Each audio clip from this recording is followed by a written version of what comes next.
Christmas in Hawk Ridge Hollow, Hawkins Family Romance Series, Book 5. Written by Ellie Hall. Copyright 2019. Narrated by Lorena Hoops. Audio copyright 2020. Chapter 1. Frankie. The jingle of bells and the sound of Christmas carols came from a nearby shop. As the door opened and closed, Frankie wasn't feeling festive. In fact, she felt as green as the Grinch. She'd told herself not to let the situation get her down, but she was not feeling the comfort and joy the song playing professed. Frankie locked the door to Manjia Bella for the last time. The restaurant had been her baby, her pride and joy, and a culinary hub. She'd lost it to a bad building owner who'd written a loophole into her lease. She wasn't able to find a new suitable space, and she'd looked. Her patrons, employees, her family, everyone had tried to help her land a new spot. But property in New York City was at a premium, and location meant everything. She still gripped the doorknob as though unwilling to let go of her dream. Not just her dream, but her livelihood, along with everyone else who'd relied on her for employment. Her phone chimed with an incoming call. Her heart leaped. Maybe it was good news. "Hey, Frankie," a male voice with a strong New York accent said after she answered. It was Mauricio, another restaurant owner. "I'm sorry, kid. I tried, but, well, you know how it is." "Thank you. I owe you dinner. You'll be among the first I serve when I get back on my feet." "I know you will." They chatted another moment and hung up. Frankie had pulled favors with every other restaurateur and chef in the 5 boroughs. Isabella and Matteo from Il Baccio were especially generous, knowing a thing or two about loss. Frankie managed to get her former waitstaff, cooks, and bussers interviews, but she still felt like she'd let everyone down. She'd let herself down. If anything, Frankie was tenacious. But as her fingers stiffened around the cold knob on the chilly December morning, her shoulders dropped. Her drive and her passion were inside those 4 walls, and she had to return the key. A guy with a breakfast sandwich in one hand elbowed her aside and rattled the doorknob. "I'm here with Ace Construction. You the manager of the new restaurant moving in?" he asked around a mouthful. Frankie shook her head. She was the old owner and shuffled away, feeling the weight of disappointment pressing against her. Crossing the busy street, she climbed the stairs to the property management company. The landlord hadn't managed the eviction himself, but had hired a third party to do his dirty work. Her parents were back in Italy, and she'd begged her brothers not to tell them, not yet. They'd worked hard their entire lives and finally had some peace. She didn't want to disappoint, or, as was more likely the case, worry them. She was their bambina, their little girl, and the youngest of 7. If they caught wind, they'd be on a flight back to Manhattan, fretting and threatening to break someone's knees. Not really. They were both originally from Italy, but had moved to the United States before they had children. After settling in New York, they quickly became aware of the stereotypes surrounding the Italian mafia. Her father was as gentle as they came, at least after getting to know him. Her mother was fiery, probably where Frankie got her passionate personality. On the other hand, her brothers weren't joking when they offered to take care of things. As if channeling her thoughts, her phone rang with the sound of a startling bell for a boxing match. She checked the message. It was one of her brothers who was a trainer at a boxing gym uptown. "Need me to throw knuckles?" "Probably not the best solution, but thanks," she wrote back. She hardly had the energy to lift a finger and didn't want to have to break up any brawls. There were 6 Costa brothers, and that intimidation factor alone could make the landlord rethink his decision if he'd ever show his face. Frankie had a lawyer look at the lease, something she should have done before she signed it. Unfortunately, it was valid. The landlord's sneaky plan became clear as day to lease the space.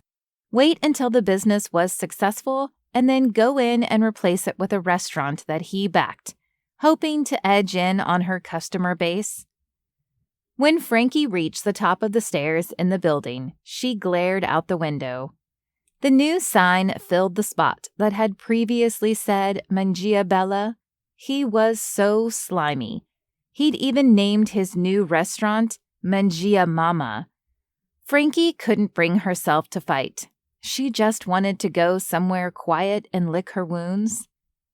Frankie entered the office and presented the key to the property management assistant, a young man wearing a bow tie, in a hipster, ironic way. He had neatly trimmed hair and deliberate movements. "That look on your face," he said, alarmed. Frankie arched an eyebrow, taken aback. The man held his hands up in surrender. "Don't shoot the messenger. You look like you might start sending laser beams out of your eyes." She glanced back toward the window, to the building across the street, and the sign. The place where she'd poured in blood, sweat, and tears for years. She snorted. If only she had superpowers. The assistant peered left and then right before leaning close. "Listen, I don't like this any better than you do. Your lunch specials?" He bunched up his fingers, kissed them, and then spread them wide. "Welk marched in here, demanded we handle his property and have the premises vacated. When I found out it was Manjia Bella, I begged my boss to reconsider. My life will not be the same without your lasagna." Frankie smiled thinly, flattered and surprised at his candor. "Okay, I didn't beg because that's beneath me, but I did tell my boss that it was a bad idea. All my boss sees are dollar signs, and Welk is a tycoon, so—" He lowered his voice another octave. "But you better be sure I'll patronize Manjia Mama and then make a call to the health department. A place like that is sure to attract rats." The assistant's lips curled into a sly smile. "Now that is not beneath me." Frankie could hardly believe her ears. He certainly wasn't the first to offer revenge. "That's very, thoughtful of you, but—" "But?" He got to his feet. "Girl, you just walked in here with murder face. Don't tell me that doesn't sound like the perfect plan." In a way, it did, but the whole thing left her feeling helpless and hopeless, and like maybe having her own restaurant wasn't meant to be. She straightened her shoulders. "Thank you." The assistant held out his hand. "Marcus. It's nice to meet the talented and fabulous chef at Manjia Bella. I wish it were under different circumstances." She shook his hand and introduced herself. "Likewise." "Could you do me a favor?" he asked. "Will you let me know when you reopen and where? I'm addicted to the lunch toast you make. Those crostinis with the burrata." He closed his eyes in reverie. "I could just give you the recipe." "Oh, I don't cook, and I know that you'll make a comeback, Frankie." She snorted. Not likely. She felt deflated, as laden as the gray sky outside. Once back on the sidewalk, Frankie said a final goodbye to Manjia Bella. It was so named because that was what her dad always said, encouraging her to eat. Eat beautiful. As the only daughter of 7, he always called her Bella. Her brothers did too, never letting her forget that she was pretty, inside and out. But right then, she felt something else. Empty. Alone. Sad. When she got to her studio apartment, only 3 blocks away, she sunk onto the sofa. She still wore her hat, scarf, and gloves. Her head tipped back and she stared at the ceiling. "What am I going to do?" she asked out loud. Frankie had given her all to Manjia Bella, even staying in the tiny apartment with the low rent, so she'd have more to invest back into the restaurant. It also helped that it was so close to the location because she was at work most of the time. In fact, not one member of her family had ever been to the apartment. They'd find her at the restaurant day and night. And it showed. The small studio wasn't dirty, but it wasn't tidy either. She had a plant by the window that was past the point of resuscitation. She hadn't put up one Christmas decoration, not in the 4 years that she'd lived there. A stack of unread magazines sat on the table, and on top of it, a large manila envelope her father had given her before he and her mother left for Italy at the end of the summer. He'd said, "Your mama and I are getting old. It's time we got our affairs in order." She hadn't liked the sound of that, so she'd ignored the envelope, assuming it contained their will, not something she wanted to think about then or ever. The whole idea made her feel like she couldn't breathe. She tossed her gloves on the table and frantically tore at the scarf wrapped around her neck. As she did so, the large envelope fell on the floor with a thud and a plink. She frowned, hoping nothing broke, and retrieved the envelope. Inside, sure enough, was a will, but there were also numerous black and white photographs that had yellowed slightly. Her grandparents and great-grandparents. She studied each one, dropping into the distraction, feeling a sudden connection to her ancestors who'd overcome greater hardships than losing a restaurant. They'd survived wars, illnesses, and losses. There was one image of her grandfather standing in front of a sign that said, "Costa Christmas Tree Farm." Her mother had attached a note that said, "You're now entrusted to be the keeper of the family tree and carry on our lineage." She unfolded a thick piece of paper that spread to cover the entire coffee table and scanned a family tree, written in an old script that was much different than handwriting nowadays. Her finger traced the Costa line from her great-great-great-great nonno to her great-grandfather, to her grandfather Francesco, to her father, and then to her. The family tree limbs spread in every direction, with aunts and uncles and cousins, so many cousins. Her mother and father had never said it, but she sensed they were disappointed there weren't any grandkids yet. Frankie hadn't found love. No, that wasn't true. She had, and it was called Manjia Bella. Her brothers had joked that she was married to the place. Now she'd suffered a bitter divorce, but she hadn't wanted to break up. Begging to get back together wasn't beneath her, but she kept telling herself that it wasn't meant to be. She had to let it go. She went to put the items back in the envelope, but there was something else inside keeping the papers from sliding in smoothly. She pulled out a key taped to a postcard. Majestic mountains capped with snow, and the words Hawk Ridge Hollow were on one side, and the key was taped to the other. In her father's handwriting was the message, "A great place to escape if you ever need to get away," along with an address. Then, at the bottom, the words, "Stay away from the Hawkins family," were scrawled, as though added as an afterthought. Frankie slouched back on the couch. Her stomach dipped. They knew. Her parents knew she'd lost the restaurant.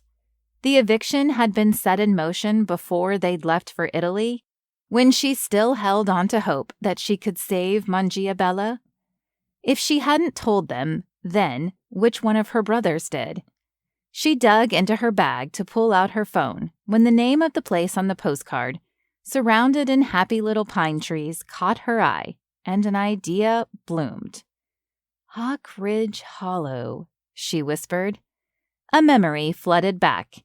Headlights beaming along a winding road through the woods. A cabin. An escape. Peace. Quiet. She scanned the family tree, finding her grandfather's limb. There was family lore that Francesco had disappeared for a few years. Her dad had said those were the lost years. It was before he'd been born and had married her grandmother. Francesco must have found himself because he'd returned to Italy, got married, and lived out the rest of his life there. Memories of the cabin slowly returned. The Costas had gone there once. It was winter, and she and her brothers played in the snow until they were practically frozen. When they went inside, their mother had made hot chocolate. Each mug was filled to the brim with marshmallows.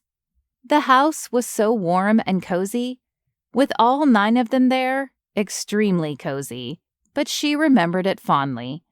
They'd played cards around a big wooden table. A fire burned in the hearth. A tiny smile, the first in weeks, tickled Frankie's lips. Her father won every round of cards, and her brother accused him of cheating. He'd said, Nope, it's a Costa thing. We never lose." Frankie felt like a loser, that was for sure, and lost. A lost loser. What would she do without her restaurant? Figuring out what to do next felt like an impossible mountain to climb. But maybe she needed an escape, a trip to the old family cabin. She was surprised they still owned it. Maybe, like her grandfather, she'd find herself there. The next day, the airplane made a smooth descent in the far north, surrounded by mountains and a gray sky. The captain announced the temperature, and that snow was expected. It looked like it had already snowed plenty. Frankie had hardly left New York City in over a year. The last time at her parents' insistence, because they said she'd been working too hard. They'd gone to Italy, as usual, but she couldn't deny it had replenished her. The food, as always, gave her renewed inspiration. She wasn't sure what waited in Hawkridge Hollow, but she didn't expect to find culinary greatness. After getting a rental car at the airport, Frankie drove a half-hour along mountain roads in a winter wonderland. Snow iced the evergreen trees, and the fields were blank white canvases.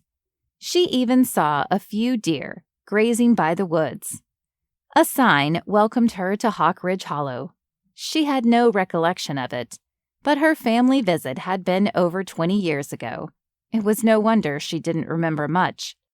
As she pulled into town, wreaths tied with red bows hung from wrought iron lanterns.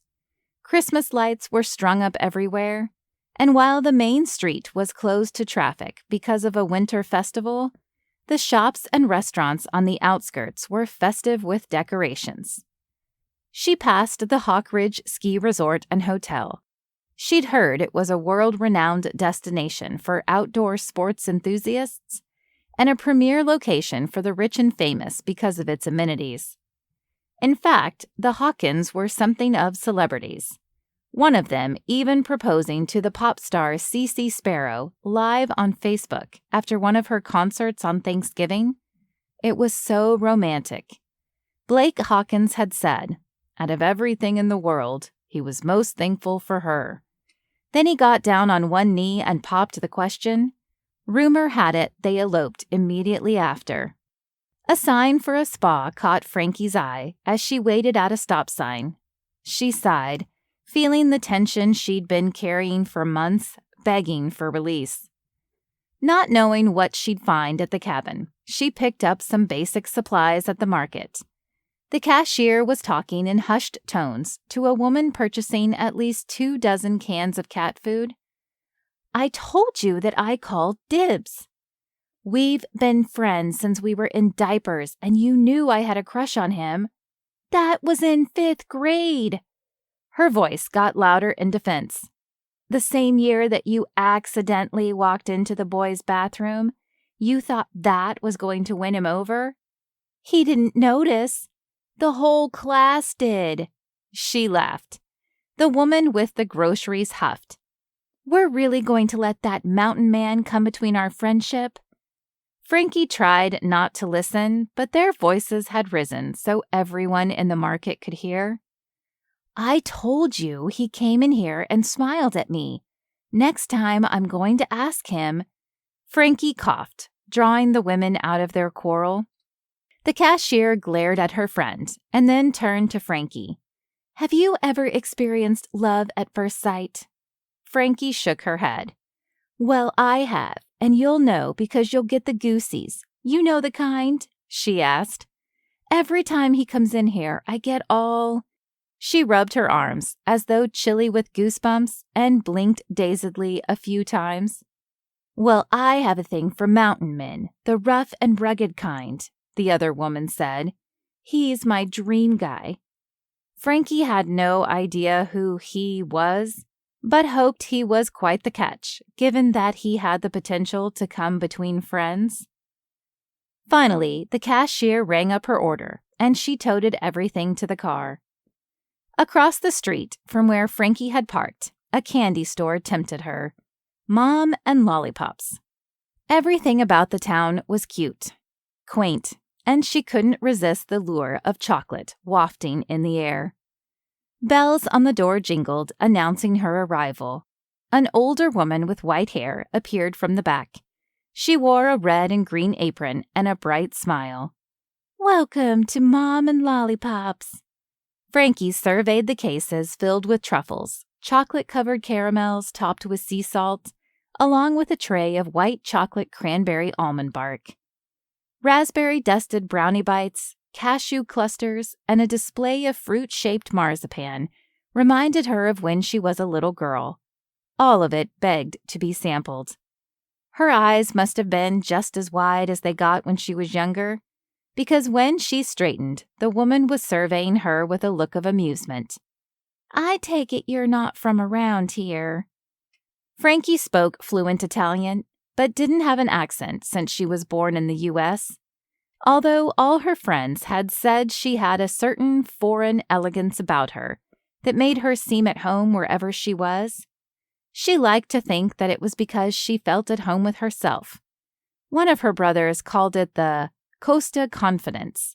However, overheating in her winter jacket and with her mouth watering, she felt very out of place.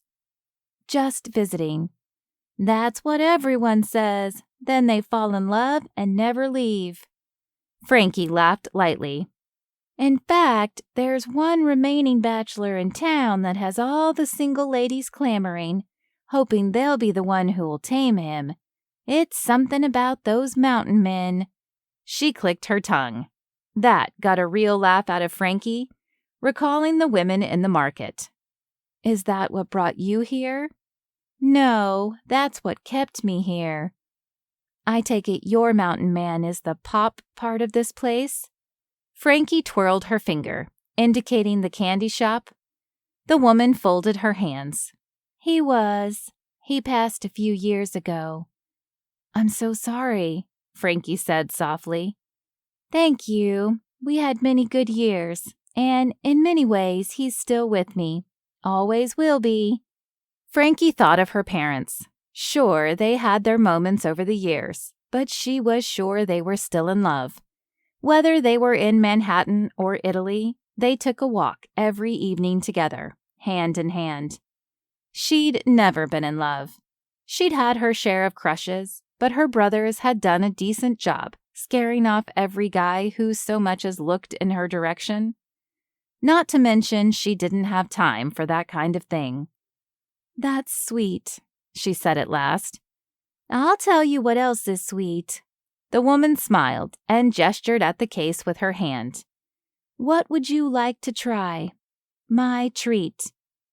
"Oh, I intend to try one of each," Frankie said in a low tone. "Uh-oh, do I sense you came here to escape a breakup?" "Something like that." Frankie hadn't talked much about losing the restaurant.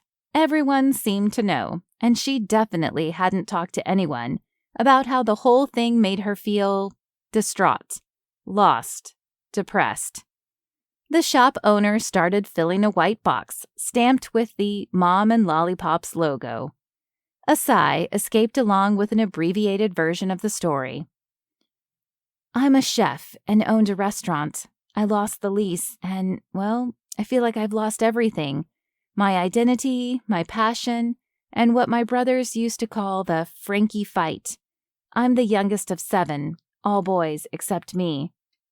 They didn't always give me a hard time, but I did learn to stick up for myself.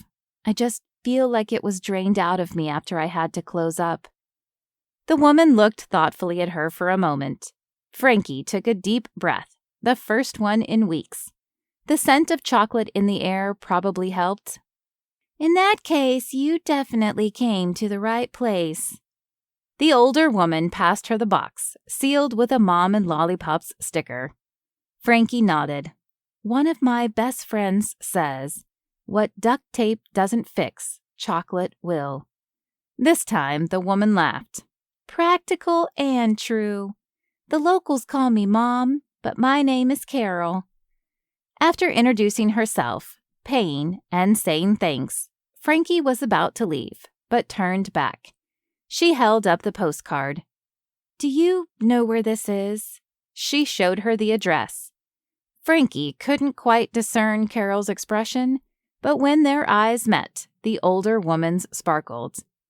Carol gave her directions, and then, wearing a smirk, she said, If you know what's good for you, you'll stay away from the Hawkins boy up there. But seeing as you just bought a big box of chocolates, I'm not sure you stand a chance. She winked. Good luck.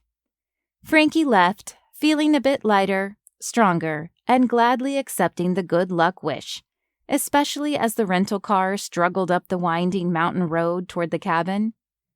The boughs of the trees hung low over the road, narrow enough for only one car at a time, even though it had been plowed and maintained. At last, she reached a fork in the road and idled a moment. Carol hadn't mentioned whether she should go right or left. Frankie closed her eyes, recalling the trip when she was little. It was no use. She couldn't remember. She blinked her eyes open. Fresh tire tracks lined the driveway on the left, so she put the vehicle in gear and slowly made her way up the hill, hoping that was the right way. At the top, a small cabin sat nestled in the snow. That was it. She recalled the cabin from her childhood. It was just the kind of peace and quiet she sought.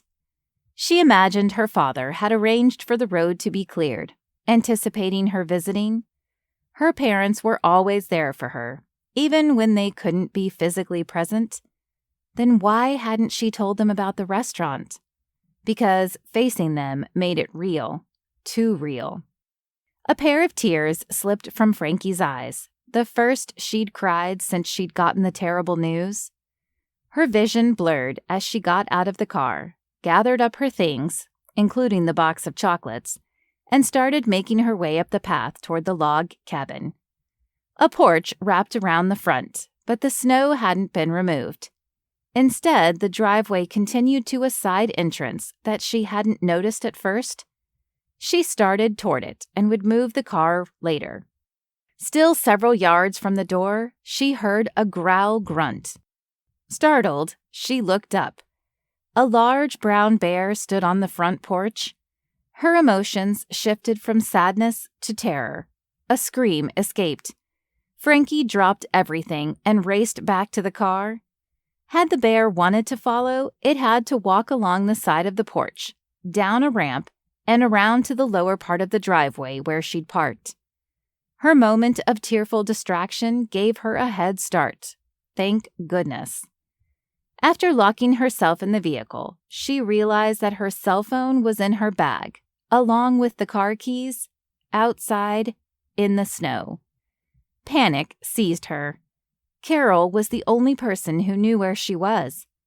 Frankie started to say a prayer when a thundering sound came from the woods on the right side of the property. A bearded man wearing a green jacket appeared, mounted atop a four-wheeler.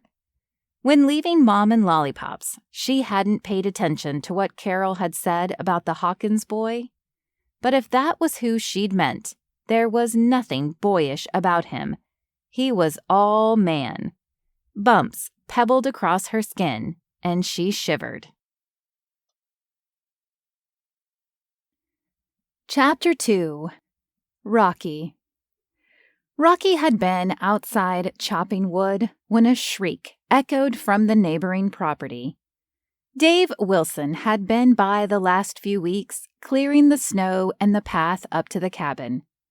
It had sat empty since the youngest Hawkins brother had retreated to the mountains and the cabin that his great-grandfather had built when he'd settled Hawk Ridge Hollow. Later, his father created the empire as it was known today. The very thought turned him sour. No way was he going to take handouts from his family. Not after everything that happened. But he needed to go somewhere, and like the house next door, the cabin he lived in had been all but abandoned and forgotten, like him. As Rocky gunned the four-wheeler, crushing the snow along the trail that he'd often take the dogs on, he shook his head. Likely, a bunch of city people were visiting and didn't know how to handle themselves in the country. Sure enough, a shiny car sat in the driveway. Locals had salt on their vehicles, and if they were smart, they'd leave it there through the winter months because it would only get dirty again after the next snowfall anyway. A grizzly bear paused halfway on the ramp that led up the side of the house. It seemed as though it was deliberating if it was going to investigate the source of the scream or run away at the sound of the four-wheeler cranking. Rocky had bear spray on his belt and was ready to use it if necessary. He'd taken precautions against bears on his property, especially for the dogs, but he'd become so attuned with life on the mountain, he rarely encountered bears. City folk would leave out the trash and do all kinds of things to attract the animals without realizing it. He scowled. Didn't need any visitors disrupting the peace. Apparently, having made its decision, the big brown bear lumbered toward the woods behind the cabin.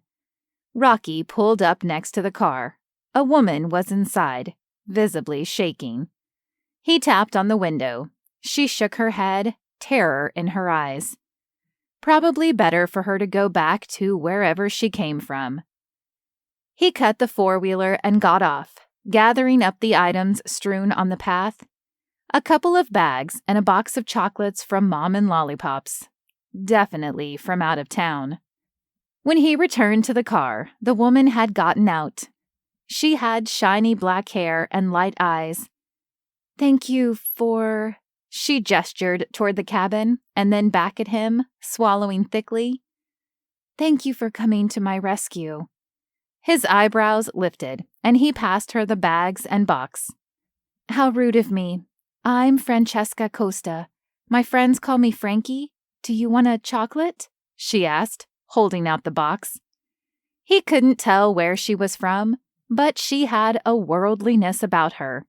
Not at all like the self-important, entitled city slickers that visited Hawk Ridge Hollow and the resort, and acted like they owned the place. The box remained in the space between them, and her eyes fixed on him as she blinked slowly. Some of them might have gotten mushed. He grunted. "I'm Rocky. John Hawkins." He stopped himself abruptly. He'd left Rocky behind when he'd escaped to the mountains. If he still had friends, which he didn't since he'd stopped returning their calls, they'd just call him Rocky. He'd left his brothers and the team for the mountain cabin and didn't look back. She cocked her head. "Hawkins?" Then, as though realizing something, her lip curled. "In equal measure, I've gathered that you're a bunch of in-demand local and international celebrities, and I've been warned to stay away from you." "You'd be right about that last part." Her mouth opened slightly, as though surprised that he didn't defend his family's honor. "Well, we should exchange numbers in case of an emergency." "What, like a bear stopping by?" Her face fell, as though she weren't ready to joke about the close encounter with the grizzly. The thought intruded into his mind that he'd like to see her smile, or laugh, or... Before he let that thought go anywhere else, he turned his gaze to the woods. "What's your mobile number?" I promise I won't sell it to a telemarketer, she said. Her voice drew his attention back. I don't have a cell phone. But you have bear spray? She pointed at the can on his belt loop. Any time he went outside, he had it on him. There wasn't anyone nearby that would hear him or come charging through the woods to his aid. Days, sometimes weeks during the winter, passed without him seeing other people. Do you have a landline? That's what they're called, right? I hardly remember the primitive technology of yesteryear. The hint of laughter entered her voice. Yesteryear? He asked. Surely you know the word, considering you live in the dark ages? Her cheeks, pink from the cold, lifted slightly. His lips quirked. She was messing with him. He forced a straight face. Yes, I have a house phone. He turned back to the four-wheeler. He'd had women in town, asking for his number for months. After his brothers slowly paired up and married off, and then Blake with the live spectacle asking the pop star to marry him, word had gotten out that he was still single, the last man standing, the man on the mountain, and he wanted to keep it that way. Anytime he went to town, he was bombarded with women flirting, asking for his number, and one even snuck her purse in his shopping cart and followed him out of the store like they were already together. 5 years ago, he wouldn't have minded, not one bit. But things had changed. He couldn't trust himself. The last thing he wanted was to date, to engage in fake small talk, and to risk losing control. The woman stood in the driveway, all traces of fear gone. Instead, stubborn determination filled her eyes. She didn't really seem like the kind of person who'd scream and run from a bear. No, she seemed like the mama bear type who'd protect her own with ferocity. Can I have your number? She repeated. Her wavy, shiny black hair was half up and half down, spilling over her shoulders. Loose bits framed her face. Her skin was smooth, dewy, somehow still tan from summer. The eyes that gazed at him were sultry, eyes that saw everything and betrayed little. A little hum buzzed beneath his skin. He tried to take a deep breath. She'd produced a piece of paper and pen from her bag and scribbled down her number.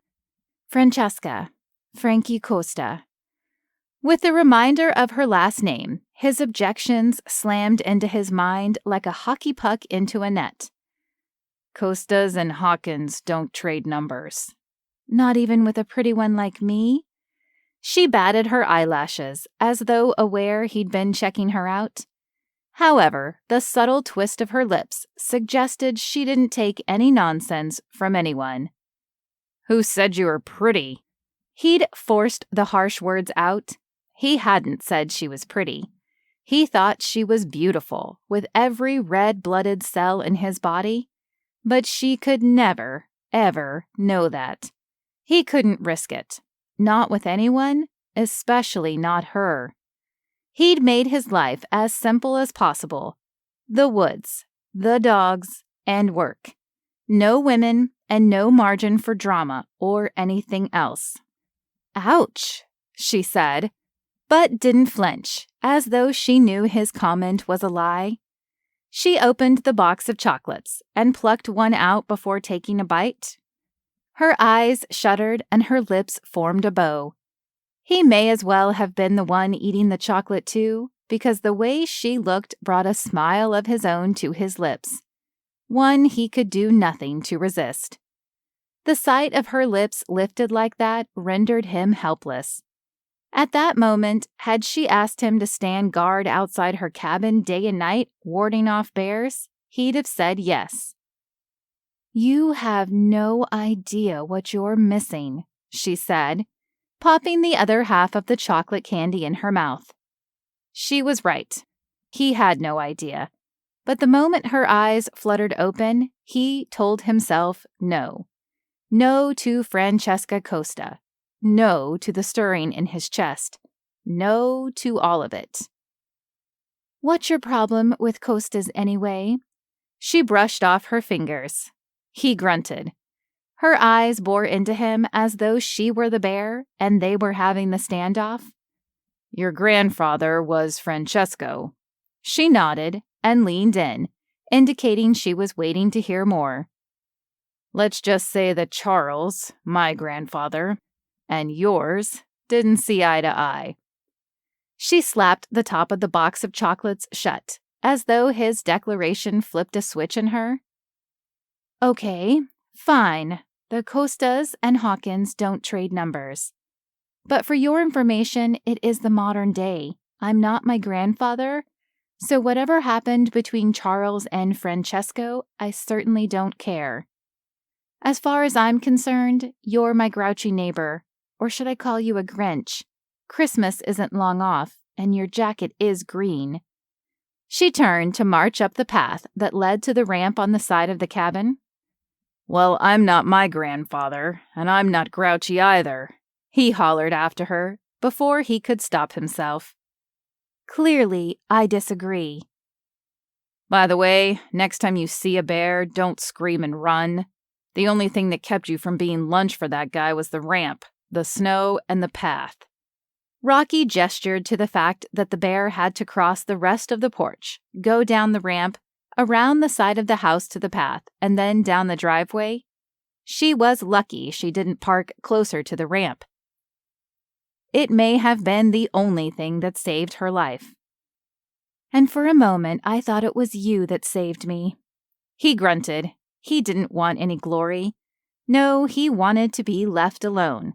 Life was easier that way. Be sure to tell Dave Wilson, the guy who shoveled, not to leave donut crumbs in his path. They attract bears. She squished up her nose like she didn't fully understand. Dave had a reputation for going through a half-dozen donuts a day, said they helped keep up his energy when clearing snow. I can take care of it myself, thank you very much. Another grunt escaped Rocky's lips. He'd gotten so used to it being just the dogs and him that he wondered if he'd forgotten how to talk. What was it about her that made him suddenly care? He marched over to the four-wheeler, eager to gun it through the woods and back to the piece of his property. She lifted her chin defiantly. In that gesture, he caught the glimpse of a little girl and had the vague memory of the Costas visiting one winter long ago when his grandfather was still alive. There were so many of them outside, all boys, playing in the snow. His grandfather made him and his brothers stay away from the city kids, but they spied on the neighbors all the time. Among them was one little girl who declared herself queen of the mountain.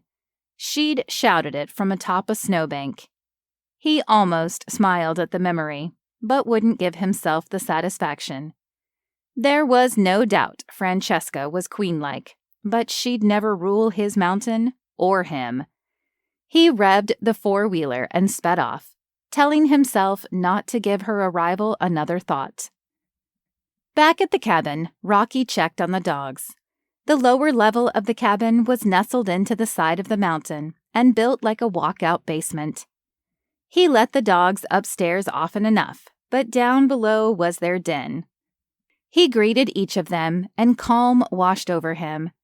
Rocky let out a long breath as he sat down on a wooden bench that he'd built. Scooter looked at him with his big, curious dog eyes. Dakota licked his hand. They were all so well attuned they could sense even the most subtle shift in Rocky's mood. Guys, I told myself to forget it, but I can't stop thinking about her sweet-as-sugar smile. One dog barked as if in understanding.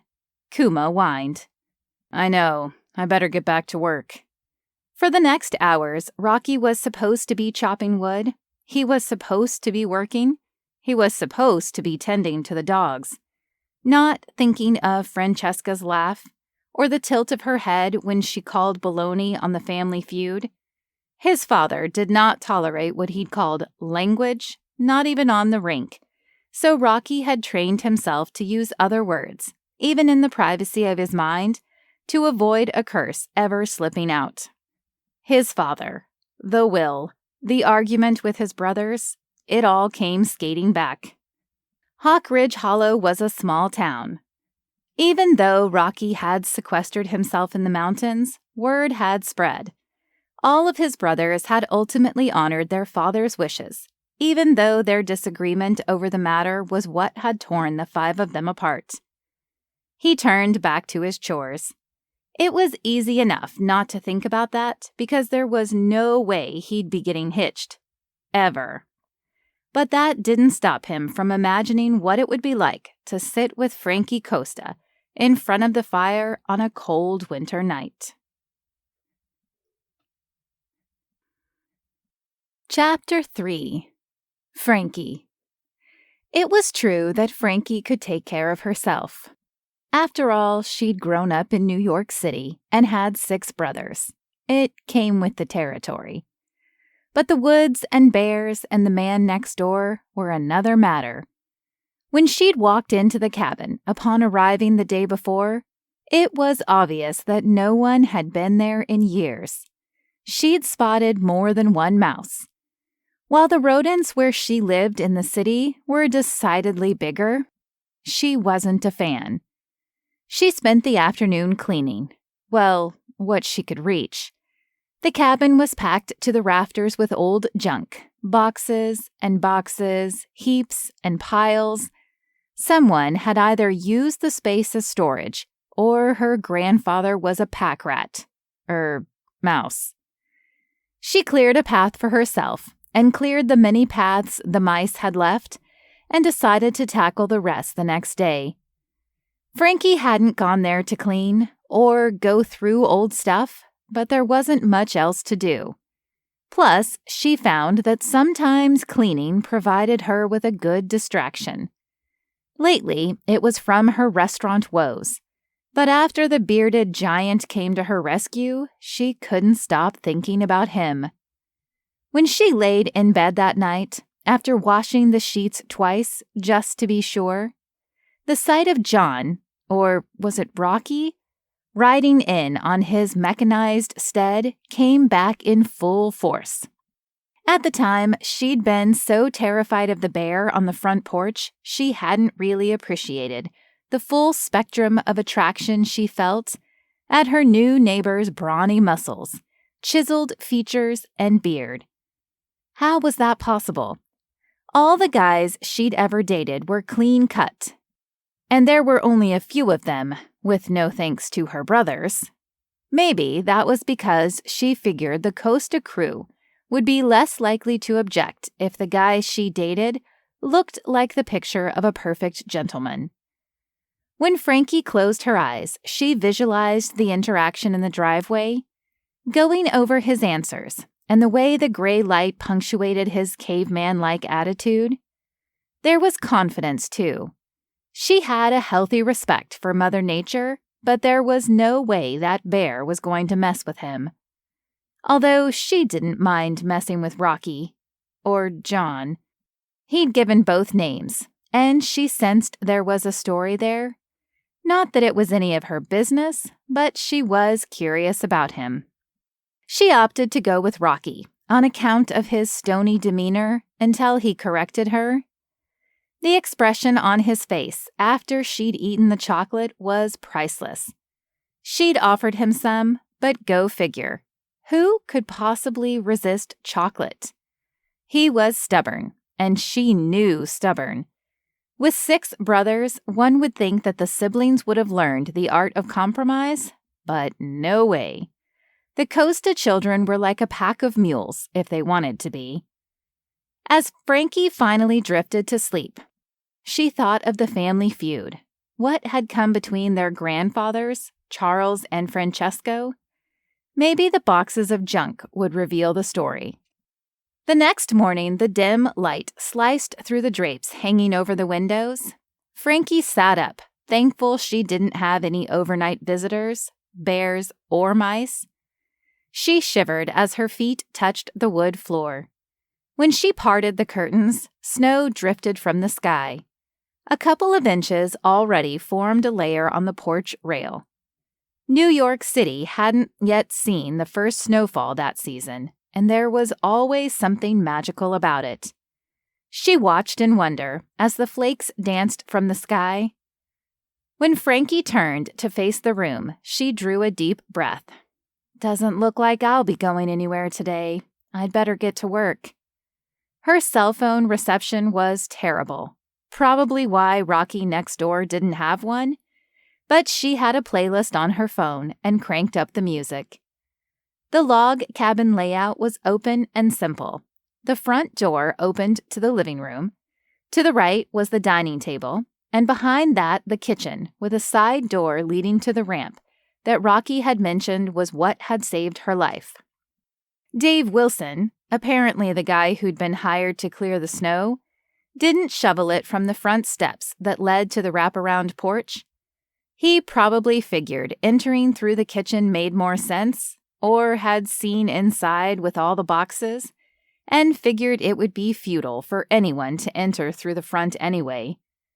Nonetheless, it was nice of him to clear the porch, though that probably had more to do with him not wanting to be held responsible if it collapsed under the weight of all the snow. To the left in the cabin were the hearth, a bathroom and bedroom. There was a loft space above, spanning the kitchen and bedroom, and that was where Frankie remembered she and her brothers had spread out sleeping bags and had slept when they'd visited. Just before Rocky had sped off the day before, he'd given her a look, as though of recognition, like he remembered the Costas' stay at the cabin. Maybe his grandfather or father had warned him to keep away from the Costa kids.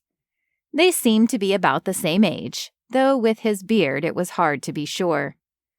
That was the last time she thought about Rocky for the next few hours, as she opened boxes, shuffled things around, and quickly realized that her parents had been using the cabin as a storage unit, containing the last 40-something years of their family's lives. She pulled out a bowl that looked like a watermelon sliced in half. Then some tiki decorations and a grass skirt. Her parents had thrown a Hawaiian-themed party for their 30th wedding anniversary. Since they couldn't actually go to Hawaii, they saved their pennies for trips back to Italy.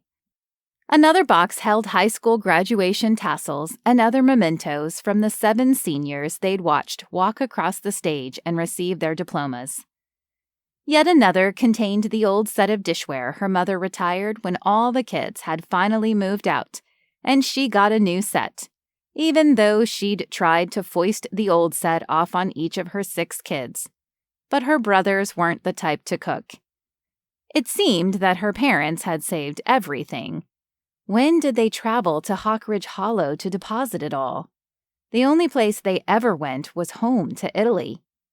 Then she recalled 3 trips, each spaced 5 years apart. The first was when her Aunt Elena came from Italy and stayed with the kids. Her older brothers had tried to get away with things their parents forbade, but she'd kept them in line. Frankie must have been around 10 or 11, roughly 5 years after the original family visit to the cottage. She wondered why her parents didn't just donate all the stuff. Why travel all that distance just to fill a house with junk? As she continued poking around, she realized that there wasn't anything from recent years. She didn't think they'd been back for roughly 5 years at least. Were they due for another visit? Or had her dad left her the key to check up on the cabin? Why keep the place if no one was going to enjoy it? Even if there wasn't a mortgage, there were probably property taxes and insurance, which made for a rather expensive and distant storage unit. More importantly, what was she going to do with it all if she was going to try to enjoy her visit for a few more days? She couldn't even get to the fireplace, and it was cold inside. Frankie's stomach grumbled, and she went to the kitchen and spun around. No, this won't do. I'm working with a space at least 6 times as big as my studio apartment in New York and have less than half the room to move around. She started clearing the kitchen. And now I'm talking to myself, which means I must be hungry. When she finally moved everything out of the way, the scene outside the back window wasn't of woods per se. No, it was row after row of perfectly spaced pine trees. Christmas trees, actually. Another memory came back of young Frankie and her brothers playing hide and seek back there. But she remembered the trees being much smaller, and she'd been much smaller. A smile budded on her lips at the thought of her and her brothers scampering around. She'd been so committed to everything at the restaurant, she could hardly recall the last time she had that kind of carefree fun. She rummaged through the fridge, seeking inspiration for what to make for lunch. Then she stopped suddenly and leaned against the counter.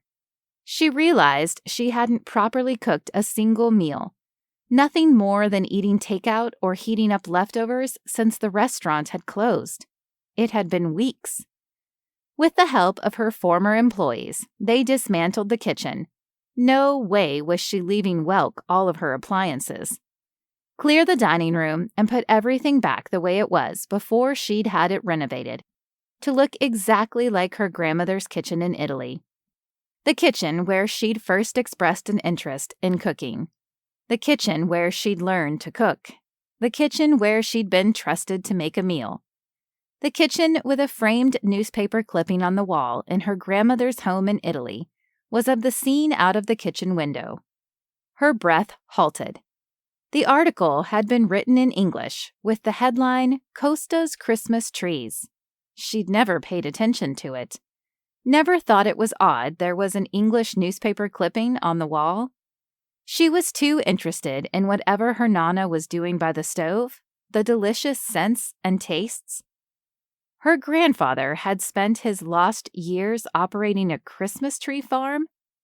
As soon as she had cell service, she had to talk to her parents. First, she set to work, making a Christmas-inspired risotto dish that filled the musty cabin with the delicious smells of butternut squash, fresh sage, and roasted pecans. As she slowly stirred the arborio rice, she gazed through the window on the side of the house, the one that faced the woods Rocky had thundered through on his four-wheeler. Once she'd dished up a portion of the risotto and cleared a corner of the table, she sat, staring at the boxes while she ate. She could almost see the room lit up with a Christmas tree, the hearth strung with evergreen swag, stockings hanging and flickering candles making the room glow. Christmas was still weeks away, and she didn't plan on staying. But what was there back in New York City? Heartbreak, dashed dreams, goals that got away. She let out a long breath. What if she cleaned up the cabin and spent Christmas there, figuring out her next steps? She had a bit of money to live on for a few months, and the flip side of the stubbornness that she shared with her brothers was determination. She'd figure out what to do in the next weeks and return to the city in time for the new year, when she'd roll out her new plan, whatever that was. After washing the pots and pans, she found a container and put some of the risotto in it to bring to Rocky. It was the neighborly thing to do, especially after the bear scare. It was still snowing, but she could see the path he'd used and started singing to herself. A couple of her brothers went on a hike for a bachelor party one year and were told to be noisy to ward off bears. One Costa alone could make some noise, but put at least two together and it was a party, a fiesta. At least that was what her mother had always said. But when her mother said it, it sounded like it gave her a headache rather than a joyful celebration. After a few quick minutes, she reached a clearing with a house nestled at the back of the lot and an enormous truck parked askew in the driveway. Several dogs started barking. She stopped short. Maybe they were what kept the bears off his property. "Hello," she called. When only the dogs answered, she repeated it. "Rocky?" Like her family's cabin, his was built into the mountainside, but he had a set of doors on the lower floor, where the sound of the barking was coming from. A deck hung above, much like her wraparound front porch. Frankie passed his plow truck and was going to try the main door to the house when she spotted a wooden outbuilding on the edge of the woods. A thin ribbon of wood smoke rose up from the chimney. As she followed a shoveled path, her boots crunched in the snow. Frankie knocked lightly on the door. No one answered. The whirring of a machine came from inside. Was he ignoring her? Maybe he didn't want company. Too bad. He was the only other person for miles, and they were neighbors, family feud or not. Although her risotto was delicious, there was no way she'd eat it all before it spoiled. She dug in her heels, knocked louder, and just as she was about to barge in, the door flung open. He loomed over her, his eyes sharp, his expression peeved. What? God hadn't given her 6 brothers for nothing. She'd faced bad-mannered boys, at least when their parents weren't around, and worse. Never had she backed down. She'd carved her place in the Costa family by sheer will, and she'd do the same on that mountain. Not what, she said in a firm tone. Instead, try hello, ciao will do as well, or nice to see you, or what brings you here? Okay, I get it. He held up his hands. Sawdust sprinkled down. She looked up and up some more. Rocky was tall, so tall, strong everywhere. Broad shoulders, gray eyes, masculine features that reminded her of carved marble. Only he had a healthy hue, even though she doubted the sun shined much in Hawkridge Hollow. His lips were a bit hidden in his beard, but they were full, and a bit pouty, like he didn't smile much. But she did.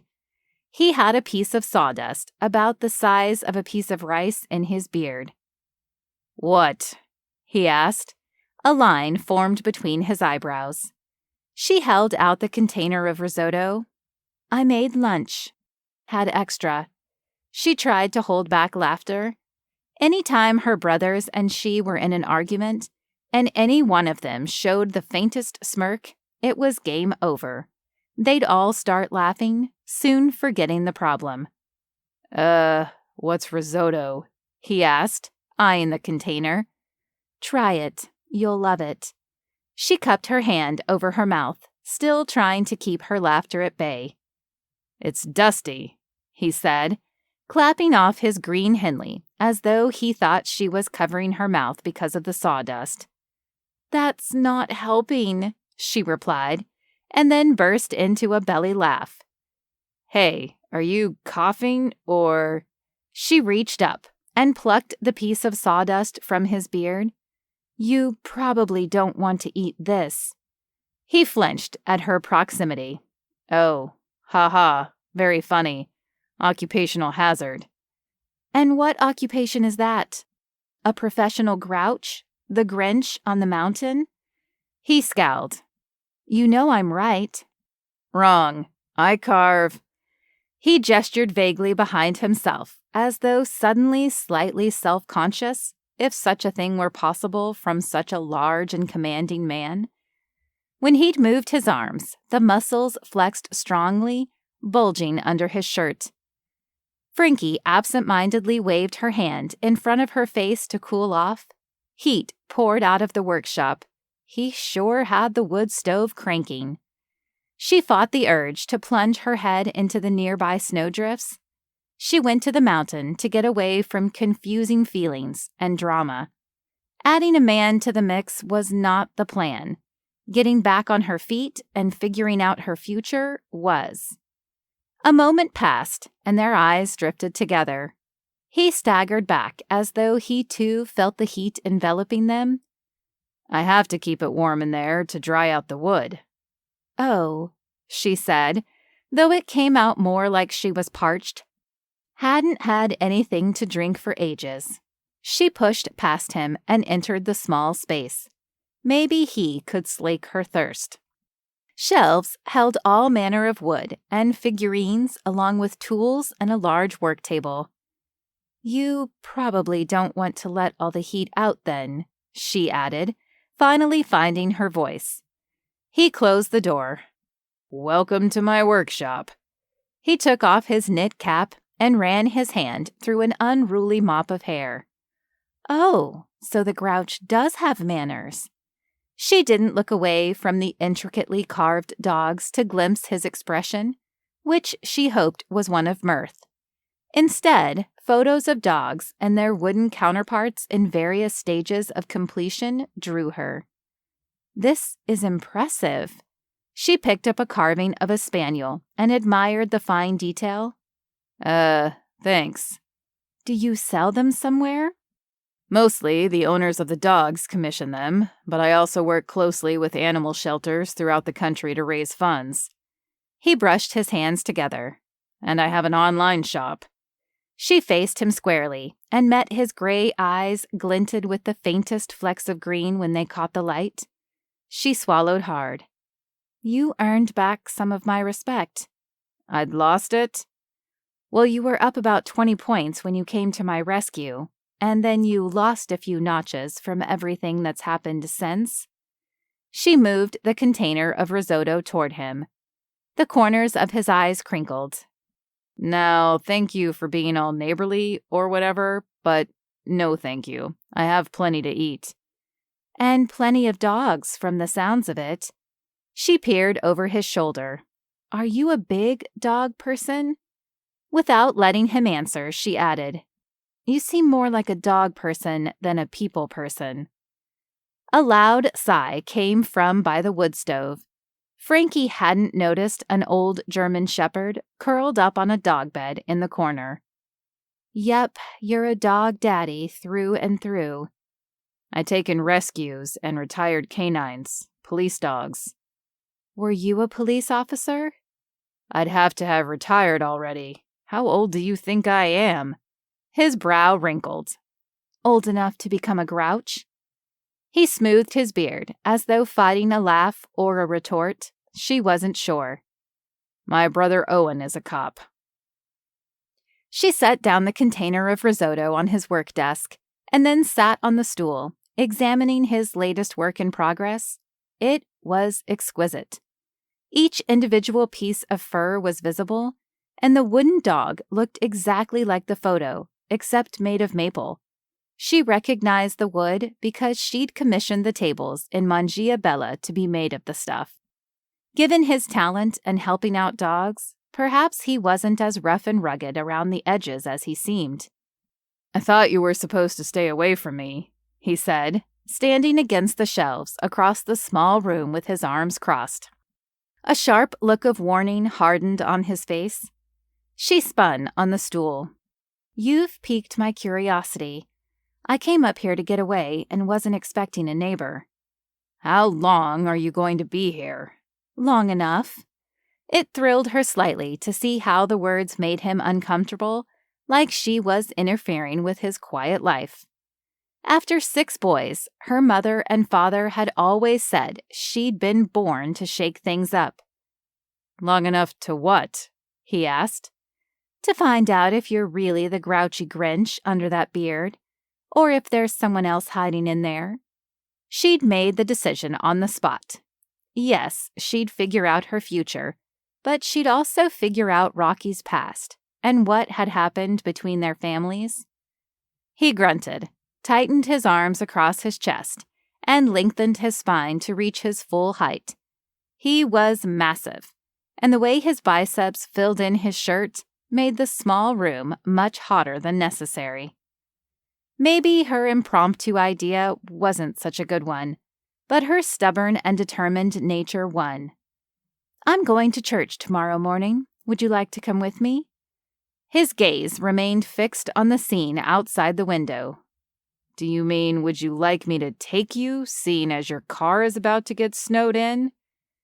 She crossed the room and stood next to him, mimicking his posture.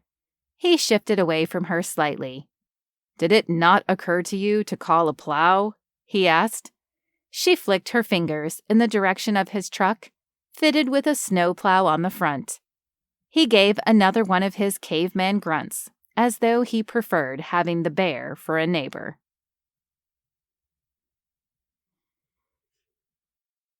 Chapter 4. Rocky. No one except Rocky and the dogs had ever crossed the threshold into his workshop. He'd never let anyone see his works in progress, except for customers and the people he worked with at the shelter. Those transactions were done online. What made him let Frankie in? He scrapped that thought. She'd barged in. That was what had happened. She'd barged in with her shiny hair and big eyes, her sultry lips and demanding attitude. She was the kind of woman who was used to getting what she wanted. He refused to give it to her. He wasn't interested in having neighbors or friends or anything more. It didn't matter that she'd made him laugh or that she'd admired his work with a kind of, what was it? Awe? Respect? Like it mattered. It didn't. She was just visiting, long enough to see if he was really a grouch or Grinch or what? A decent person? A civilized human being? Someone who could manage their anger on and off the rink? Kuma, one of the dogs, stood by the window in the cabin waiting, watching. Rocky sighed. She came over and rested her head on his bent knee. He scrubbed his hands down his face. Kuma had come a long way since she'd retired and moved to the mountain. She'd been alternately aggressive and depressed, which sometimes happened with former police dogs. Rocky worked closely with the animals, hiring specialists when necessary, and helping to re-socialize them and give them the best life he could, the life they deserved after all their hard work. Kuma's ears pricked. Rocky made a soothing noise, low in his throat, to let her know it was okay. He couldn't keep her from being on alert. But as the pack leader, the alpha, he needed to let her know that she was safe. Probably a bird, or maybe another deer, had found its way into the yard. The property was surrounded by electric wire to ward off bears and other animals. It had been his first project when he moved up to his grandfather's old place. It was intensive, and something he needed to keep up, especially with the winter weather. Too bad it didn't keep out women. Well, a woman. A gate on the trail divided his property and the cabin next door, left over from when the Costas and Hawkins didn't hate each other. The story was Frankie Costa and Charlie Hawkins were once good friends. Rocky had seen a few old photos from before he was born, and the woods between the cabins had once been thinner. Rocky didn't need friends. He preferred it when the cabin had been empty and the woods had filled in. Kuma made a whining sound. Rocky stroked her head and then clicked his tongue, signaling that she could go to the door. He'd had to install special locks because most of the dogs could operate regular handles, which had caused a few to escape on more than one occasion, especially during thunderstorms. They did better when they had order, routine, and predictability. Rocky did too. The woman, Francesca, sauntered up the path wearing a cream-colored jacket and plaid scarf. He remembered he agreed to take her to church. Her hair was styled, and her cheeks had already grown rosy from the cold. However, he wasn't cold. Even the sight of her heated him up in a way that he had to fight against. Kuma swiveled to look at him in question. He nodded and gave her a command to indicate that the visitor was a friend, not a foe. Although, in reality, that was yet to be seen. But he didn't want his dogs to freak out on her. The bear had probably scared her enough. Her boots crunched along the thin layer of packed snow on the porch as she approached. He had a sudden moment of boyish uncertainty. Did he open the door before she knocked, since he and Kuma were standing right there? Living up on the mountain and getting accustomed to the quiet, he could hear someone coming from far away. The dogs did too. Oddly, he didn't see Frankie blowing into his life, barging into his workshop, bringing him the most delicious meal he'd had in ages. He hadn't planned on eating the rice pasta, or whatever it was, But he made the mistake of opening the container's lid the night before and caught the scent. Fresh herbs, cheese. He couldn't resist. His moment of hesitation was long enough for her to knock on the door, sparing him from seeming like a weirdo and opening it first, or hovering there like a ghoul. Was he overthinking things? Definitely. Buongiorno. She had a bakery-style box in one hand. He stood there, stunned a moment. There was something about her slightly smoky voice, curling around those words that curled around something inside of him. Good morning, she repeated in English. Not a morning person? She asked, when he still didn't answer. Kuma came to his rescue and gave a bark of greeting and proceeded to sniff Frankie. Yeah, no, I'm up at sunrise. What was going on? He'd lost his ability to speak. She folded forward slightly when Kuma nudged her head under Frankie's hand for a pet, something she never did with anyone except him. Not that they had too many people around, but she'd never even been as inviting of affection and trust with the other trainers he worked with. And who's this love bug? Frankie asked, looking up from Kuma and meeting his eyes. They sparkled. She sparkled. What was happening to him? Kuma turned her head in his direction and barked once, as though reminding him to introduce her. Oh, sorry, this is Kuma. She likes you. The words were out before he could stop them, before he understood what they meant, but it was true. The dog with the most difficult past, the one who'd taken ages to come around and trust him, liked the woman who just breezed into his life on an air of savory risotto, the subtle scent of perfume and a sultry smile. She's beautiful. Such a special girl, Frankie said, scratching Kuma's neck with both hands and somehow finding the special spot that got the dog's back leg kicking with delight. After a moment, Kuma trotted off and got a sip of water. Rocky needed one too. Frankie peered over his shoulder and into the kitchen. Ah, I see you polished off the risotto. I gave it to the dogs, he said without thinking. He didn't want to give her the wrong idea. Better not to let her think he was friend material. It seems they have good taste then. She didn't seem even slightly ruffled by his comment. She sucked in her cheeks. Have you trained them to use utensils as well? If so, I'm doubly impressed.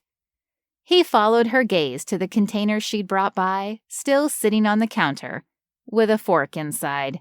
He grunted. She'd caught him.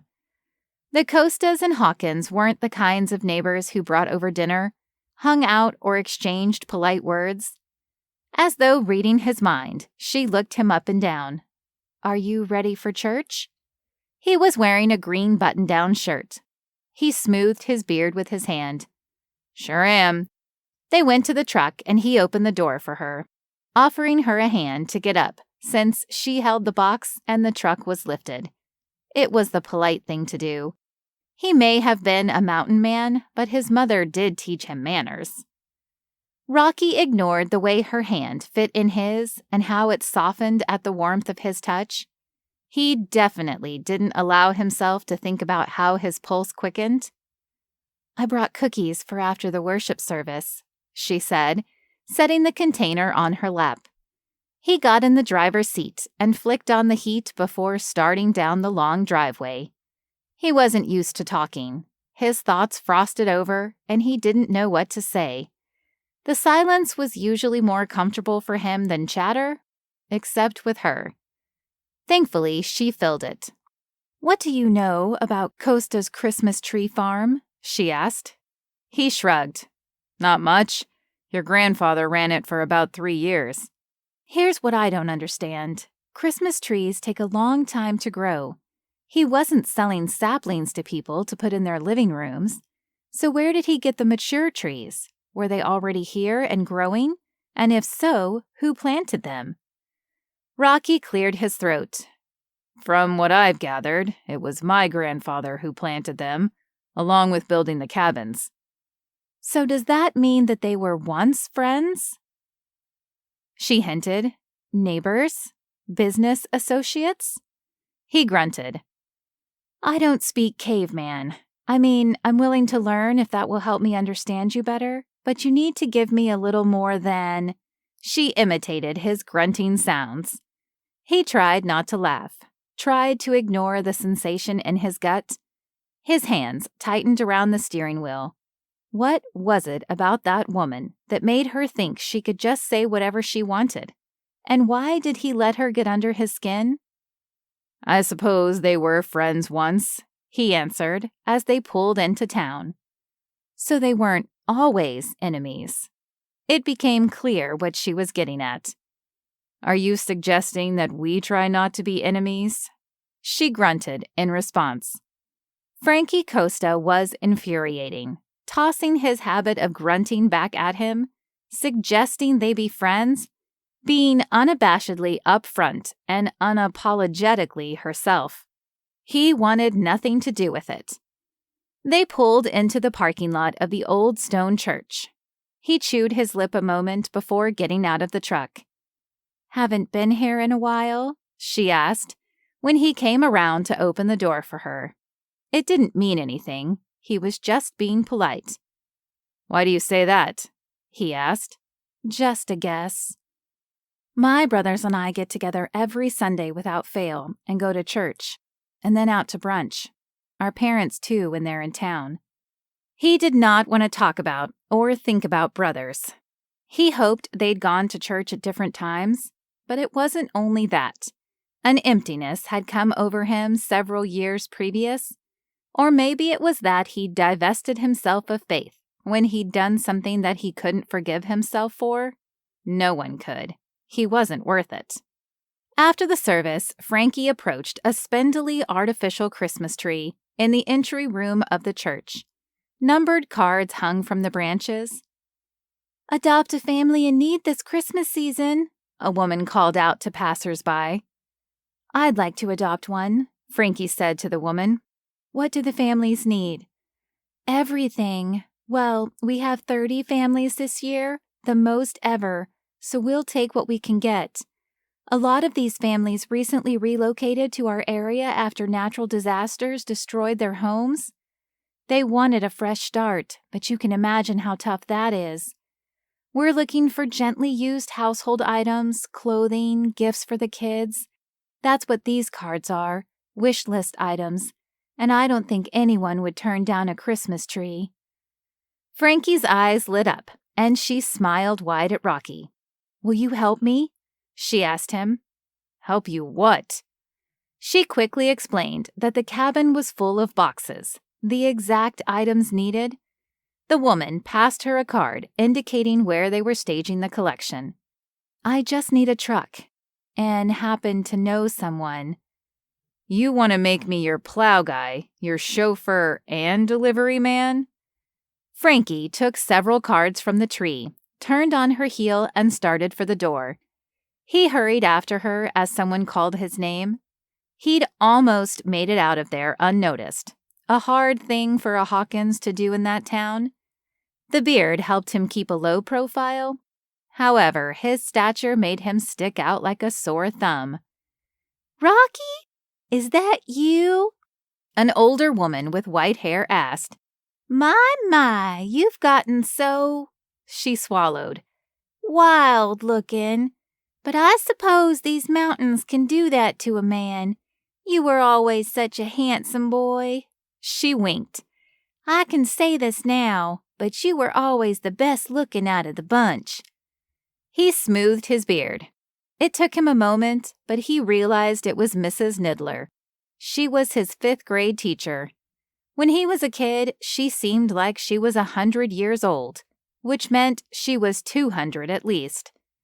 As his recognition dawned, she went on, talking fervently about the school district deficit and how Bryn Powell was single-handedly raising tons of money. The name sounded vaguely familiar. A second woman joined them. She had a distinct nose and was also advanced in age. He realized she was Miss Mayweather, his third-grade teacher. She said something about the resort, but he stopped listening because Frankie stood next to him, practically bouncing on her toes. She'd clasped his bicep in her hand. What had her so energized, and why had she tethered herself to him? Mrs. Niddler interrupted herself. "Rocky, please introduce me to your companion." "Oh, this is Francesca," he said, itching to get out of there. "My friends call me Frankie. Frankie Costa. Nice to make your acquaintance." She let go of his arm to extend her hand in greeting. It was as though he'd been warming himself in front of a fire, and the lingering heat from her hand remained there. Mrs. Niddler's brow furrowed, and she looked from him to Frankie and back again. "Oh, you're not friends?" She said her friends call her Frankie, but you introduced her as Francesca? I thought she was the future Mrs. Hawkins. You're the last one standing, you know. Mrs. Niddler eyed him. His insides tightened. Yeah, he knew. Mrs. Mayweather said, "Costa, I remember that name." She held her finger aloft as though channeling the answer. "The Christmas tree farm."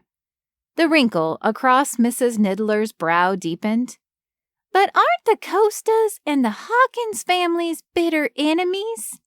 Frankie glanced up at him. He had to look away from those eyes of hers, ones he could lose himself to. He was in church, for goodness sakes. He didn't need to think about her as more than friends, as just friends, or as anything for that matter. Yes, the Costas and Hawkins were enemies. "Oh, I don't know about bitter.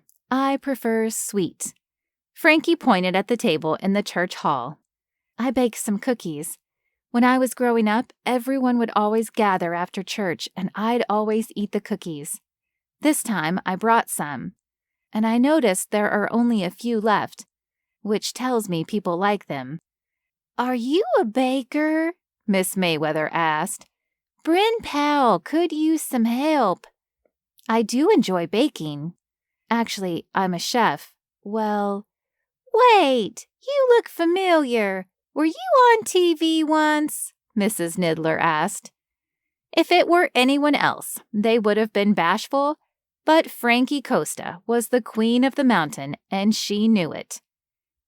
"Yes, you were demonstrating Italian cooking on the morning show." "That was me," Frankie beamed. But behind her megawatt smile, he sensed something else. "We'll have to swap recipes." The three of them started talking about cooking. Rocky had been there long enough. He started toward the door. "John," Miss Mayweather called. "Hang on. We've got Frankie here signed up to help bake for the school. The district cut funding for athletics. We were wondering if you could coach, or in the very least play in the charity tournament coming up at the end of the winter festival. Proceeds go to the school." "Bryn has been so supportive. Your brother, too," Mrs. Niddler added. "They're all about the kids." That was where he'd heard the name. Bryn was the woman Owen had proposed to at the turkey trot after Thanksgiving. Whether it was the memories that had been rushing at him since he'd set foot in the church, the reminder that he wasn't married, or the mention of hockey, he felt himself boiling over. He had to get outside, back to the hill, to the woods. Mustering up as much politeness as he could, he nodded at them and hurried to the truck.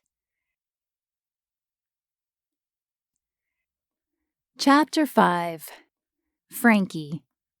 When Rocky had pulled up to the church, he'd looked handsome and a bit shy, reverent. As he hastened out of the lot after the service, his face was shadowed and his eyes dark with anger. She knew better than to ask him if he wanted to talk about it.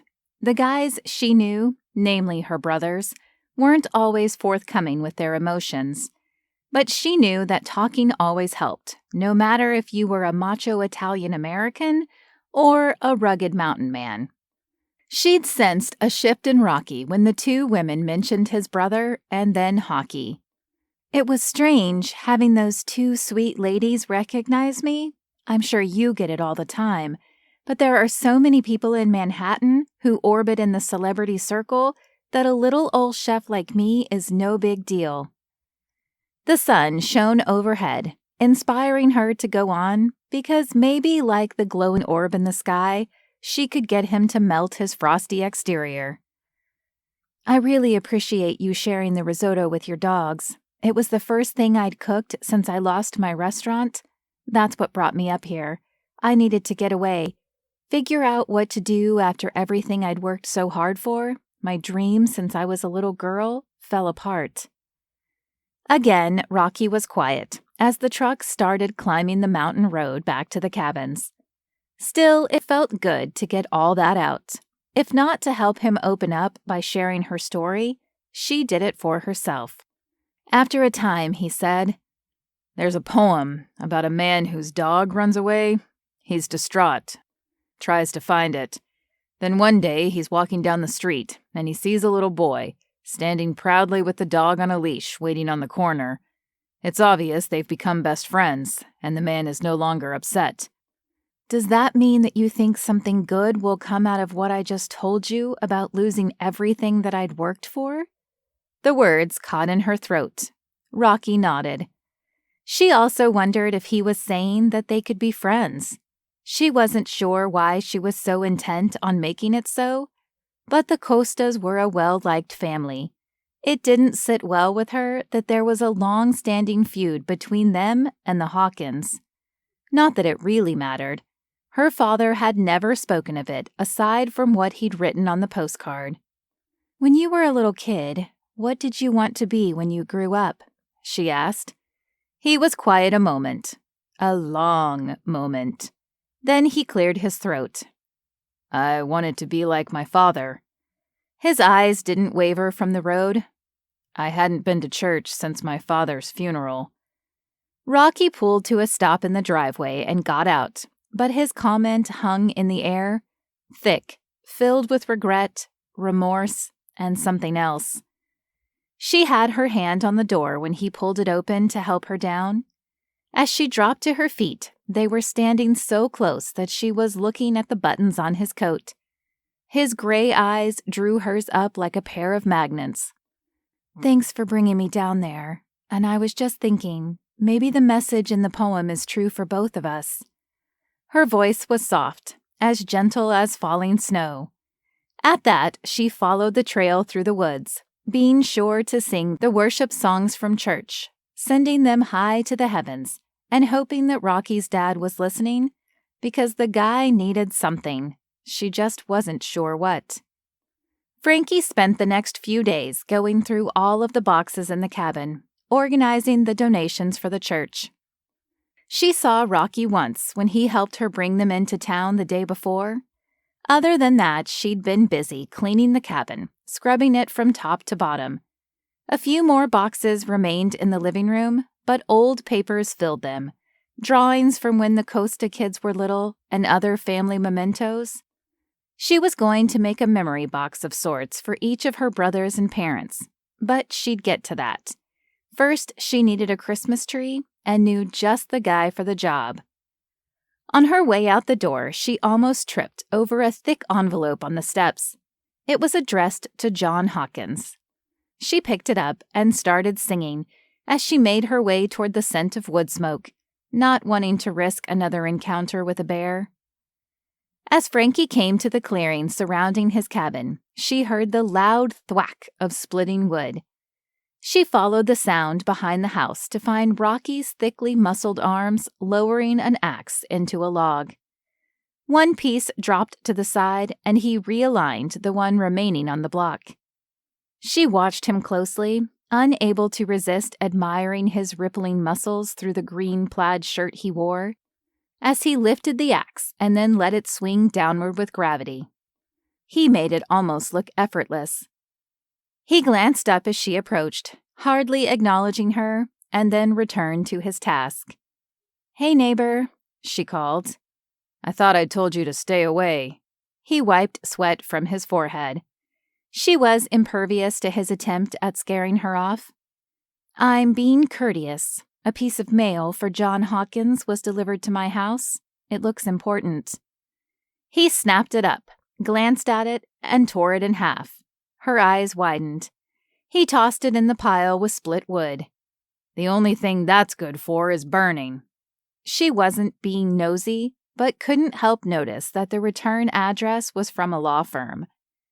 "I have to get back to work," he said, returning to his splitting wood stance. If glistening with sweat in the fading light of day was what he called work, she did not want to interrupt. The man was a beast, but also devastatingly handsome in his own way. While at church, she'd overheard Mrs. Nidler mention that she thought he was the most handsome of the bunch, probably meaning out of his brothers. She wondered what had happened and what he looked like under all that scruff. The sound of splitting wood didn't pierce the quiet. Instead, Rocky's gray eyes held hers. "What are you still doing here? I thought I said scat." He meant for the words to be harsh, to scare her off. They didn't have the intended effect, but they did shake her from her stupor. She'd been staring at him. "Oh, it's a lot harder to get rid of me, Hawkins," she said. "Plus, I need your axe." His throat bobbed, and then he held up the tool in his hand as though realizing what she meant. "It's a maul," he said. "An axe is sharper and lighter. Better to chop down a small tree. You don't use it to split wood unless you want to work harder. A maul is heavy and dull for splitting wood." She waved her hand dismissively. "Whatever. I need a Christmas tree." He shook his head. "For that, you need a bow saw." "And you, ya yeti. Come on, I can't carry the thing myself." "Yeti?" he asked. "Yeah, you're like the snow beast of the wooded north," she said, staring toward the trail dividing their cabins. He wasn't following her, but called, "I thought you said I was the Grinch. Get it straight." She pressed her lips together to keep from smiling. Was he flirting? Nah. He stood obstinate, unmoving. Finally, she said, "Please?" He looked torn, but set his maul down and then walked toward a shed. A moment later, he appeared with a saw shaped kind of like a bow from a bow and arrow set. "I've always wanted to cut down my own Christmas tree. My mother had an artificial one when we were growing up." The cabin no longer smelled musty after she'd cleaned it so thoroughly, and she anticipated the fresh scent filling the space. "Do you have decorations?" he asked. "I found every single one that my brothers and I ever made when we were kids. They're hideous in an adorable way. Kind of like you." She let the words float into the air behind them, wondering how they landed. All she heard was the crunching of Rocky's boots through the snow as he followed at her heels. To fill the silence, she started to sing. After a moment, he said, "You'll do a good job scaring off the bears." "Is that a comment on my singing ability to get back at me for saying you're hideous?" she asked. "Just a little." There was an edge of laughter in his voice. They trekked to the fields behind the cabin, to where rows of Christmas trees stood tall in neatly organized lines. She found the perfect one, and Rocky set to work, slicing into the trunk. Frankie turned in a small circle, breathing in the fresh pine scent. It was peaceful up there, that was for sure. But what had split the peace between the neighbors, their respective grandfathers? Something sent Francesco back to Italy and inspired a hatred between the men. But what? Rocky brought the tree into the house and set it in the stand. "If only you'd seen the place a week ago, you'd hardly believe the transformation," Frankie said, taking off her coat. In fact, she was starting to feel a bit transformed herself, or at least not quite so heavy with the burden of losing her restaurant. "Thank you for your help. It already feels more festive in here. Can I get you something to drink? Do you want to stay and help decorate? No, I'd better head back and finish up. Another storm is coming in overnight. Before he turned to leave, he rubbed his hand over the mantel. A knotty piece of wood, polished to a shine. My grandfather built this place. Never been inside, though. He looked up. Structurally, it's a spitting image of my cabin. And he sold it to my grandfather, she speculated, still curious about the history of that place and their families. But I think there's more to the story. My grandfather just up and left, but never sold the place. Maybe the guys were friends. Perhaps they'd fallen in love with the same woman. Ooh, I think there's a love story hidden here. You're Italian. Of course you think that. What do you know about Italians? But what she really wanted to ask was what he knew about love. He seemed like he needed some of it in his life. Either that, or he'd let some kind of tragedy defeat him and blocked it out. You like pasta? He said weakly. That's a stereotype. He shrugged. If you haven't noticed, I'm not particularly concerned about what people think of me. As evidenced by the thing growing on your face, she muttered. What do you care? He snapped. I didn't say I care. Her arms flew in front of her chest defiantly, feeling riled up. Why was he so difficult? He smirked, like he was looking at an adorable kitten. Either that or he sensed the truth. Whether it was because she was an impassioned Italian or not, she rarely held back her emotions. Fine, I do care. I came up here to figure out my life, and maybe this is part of it, of my story, or at least will help me write a new chapter. Or you're just trying to avoid facing something. Frankie took several steps toward him, so they were standing toe to toe. It didn't matter that she had to lift her chin to meet his eyes. If you haven't noticed, I'm not particularly afraid of anything, Rocky, she said, echoing his words, especially not him, although the way she felt when she was around him was another matter altogether. He grunted and moved toward the door. It was then that she knew. He was afraid of her. Not in the sense of fear like a bear attack, but there was something he was afraid to face. And it had something to do with her. Maybe not directly, but in some way. I'll get to the bottom of it, she said out loud. You could go to the town hall and find out about the deed, he said, as though interpreting her statement to mean she was pledging to find out about the family feud. He looked around again, as though admiring the woodwork, the smooth beams supporting the ceiling, and overall craftsmanship. Ask your father. Or, who knows, maybe the answers are in here somewhere. His eyes sparked with knowing. At least, she thought so. She stalked back over to him. You know more than you're letting on, and won't tell me, because it's easier for you to pretend to hate me. I'm not pretending to hate you. She wouldn't let him land that blow. Stepping close, she lifted onto her toes and whispered, Love and hate are not opposites, John Hawkins.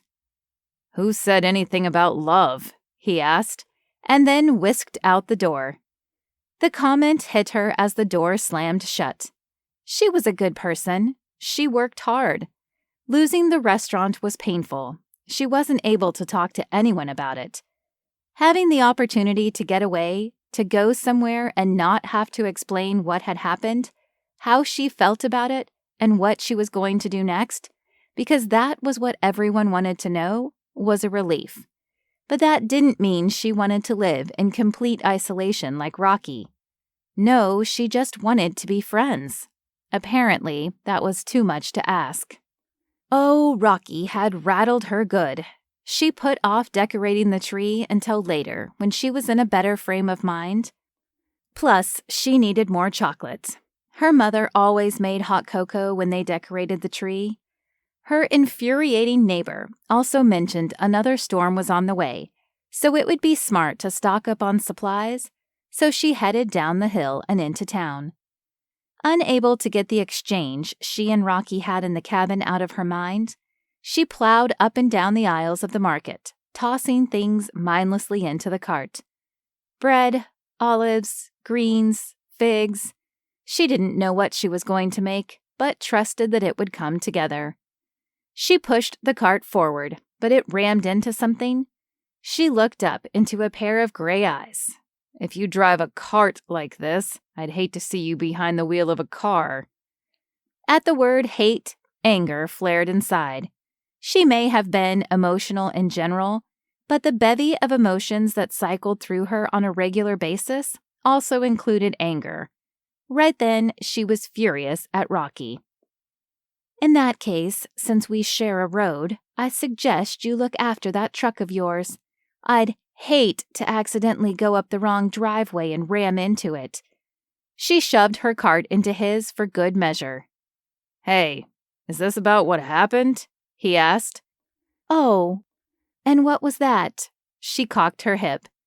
He shifted from foot to foot. "In your living room." "Whatever. I don't care." She started walking away. "You do. You said so." He gripped her wrist. She swallowed hard, unable to deny that his touch affected her. "Obviously you don't, so what does it matter?" "Don't be like this," he said, lowering his voice. "Be like what?" she huffed. But she hated how she was acting. Not at all like the strong woman who'd led over 40 employees, rolled out nightly dinners to 5 times that number, and was a top chef in the culinary epicenter of the world, and the girl who'd survived childhood and adolescence with 6 brothers. A woman with long blonde hair strutted by, looking Rocky up and down like he was as delicious as the cream tarts on display. The woman paused by them as though listening. "Can we not do this here?" he asked, eyeing the woman with irritation. "Do what?" Frankie sniped. Another woman appeared, studying the label on a bottle of orange juice. Then another. Rocky stared at her cart. "Are you cooking for an army?" "No, just myself." She leveled him with a glare. "But it looks like you have an army of admirers." She stormed off, leaving him to deal with his growing fan club. While she was in town, she should have contacted her parents, but it was getting late overseas, and she needed to prepare herself before talking to them about Manjia Bella. She was also too rattled after her encounter with Rocky. When Frankie returned to the cabin, she went directly to the kitchen. The wind howled outside and the snow fell in thick, heavy flakes, while she made a pasta dish with a creamy basil sauce, freshly grated Parmesan, a sprinkling of peas, a bit of lemon zest, and freshly ground black pepper. It warmed the kitchen and her. The first bite was divine. The tension in her shoulders melted. She savored the melding of the flavors just as her grandmother had taught her to. She'd said, "When you scarf down your food, you miss the details. Instead, enjoy each bite, and you will see that life itself becomes more delicious." It was true. Frankie relished every flavor, every sunrise, every moment of the day. Well, at least until earlier. Very little got her down, but Rocky was unnecessarily mean. Or maybe it was compounded by losing Manjia Bella and what Welk had done. She shook her head, trying to shake it off, and gathered another bit of pasta onto her fork. "This one is for you, Nonna." She lifted her fork, saluting her grandmother, and took a bite. Just as she was about to close her eyes and enjoy the richness of the sauce, the power blinked out. She tried several switches and had no idea where the breaker box was. Her phone with the poor reception wasn't good for much more than a flashlight, and as she blinked it on, a flash of light shone through the woods from the direction of Rocky's cabin, indicating his power was running. Going over there was the last thing she wanted to do, but she needed his help to get the power back on. She loaded wood into the wood stove and then trudged through the woods, singing at the top of her lungs. Fine, she was afraid of one thing: bears. But not Rocky Hawkins. Nope, Not at all.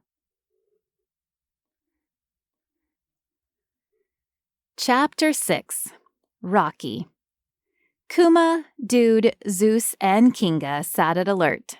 They'd probably heard her singing before he did, but the queen was coming, announcing herself like a herald. He was surprised the dogs didn't start howling along with her. He didn't mean to hurt Frankie's feelings, but pushing her away was for the best. He wasn't expecting her to push back, least of all with the shopping cart. His shin still hurt. There was something about her he couldn't resist, apart from the fact that she was gorgeous. Any guy would be nuts not to see that. There was more to her, though. She was feisty, bold, interesting. She lived from her heart. And what was so wrong with that? The question had floated around in his mind all night, like the snowflakes swirling in the sky as the storm drove in. There were people in the world who do the opposite of what they were told. It was a kind of stubbornness.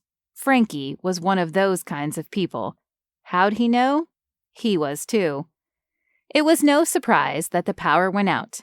He had a generator, and if he weren't so stubborn, he would have gone to check on her. He should have. She was singing to keep the bears away, along with anything else prowling around at night. Then again, no man nor beast would be out in that mess, but she could have gotten lost in the squall. He leaped to his feet and threw the door open, shining a light in the darkness, rushing to locate her. A flashlight bobbed, moving in his direction. They were like two beacons in search of each other. She trudged to his deck and shook off the snow. "My power went out. Why didn't yours?" "Would you have liked my power to have gone out?" he asked, ushering her inside. She frowned. "Yes, but that's silly, because then I couldn't have come over here to warm up." "I don't think that cabin is outfitted with a generator, meaning it could be a while before the town fixes the lines." "You have a generator?" She glanced around at the lights and fixtures running. "I'm completely off the grid if I want to be." He'd worked hard to be self-sustaining, to keep himself away from people. Clearly. She brushed past him and took off her hat and gloves. "Did you let the wood stove die out? You don't want your pipes to freeze." "No, it's loaded full of wood. I'm not dumb," she fired back. "I didn't say you were." "But you didn't say that you didn't hate me." She leveled him with that gaze of hers, long lashes, dark eyes, tempting, alluring, despite her anger. He scrubbed his hand down his face. So that was what had earned him her ire. He helped her out of her coat, and Kuma trotted over. The other dogs waited and then took their turns sniffing her in greeting. They really liked her, which was rare. "I don't hate you, Francesca." His voice was soft. He just didn't want to do the opposite of hate her. It was too big, too all-consuming. He didn't trust himself. But she didn't say that love was the opposite of hate, did she? What was it then? "If you don't hate me, would you like some pasta?" She held up a container. "Thanks, but I already ate." "Well, I didn't get to finish my meal, so do you mind?" He got her a plate and fork. They settled on opposite ends of the couch. Her hair was in a knot on top of her head, and she wore a soccer team hoodie, along with a pair of leggings that hugged her skin tight. She took a bite of the pasta and closed her eyes as though it was the best thing she'd ever eaten. When she blinked her eyes open, their gazes met. "You want a bite?" she asked.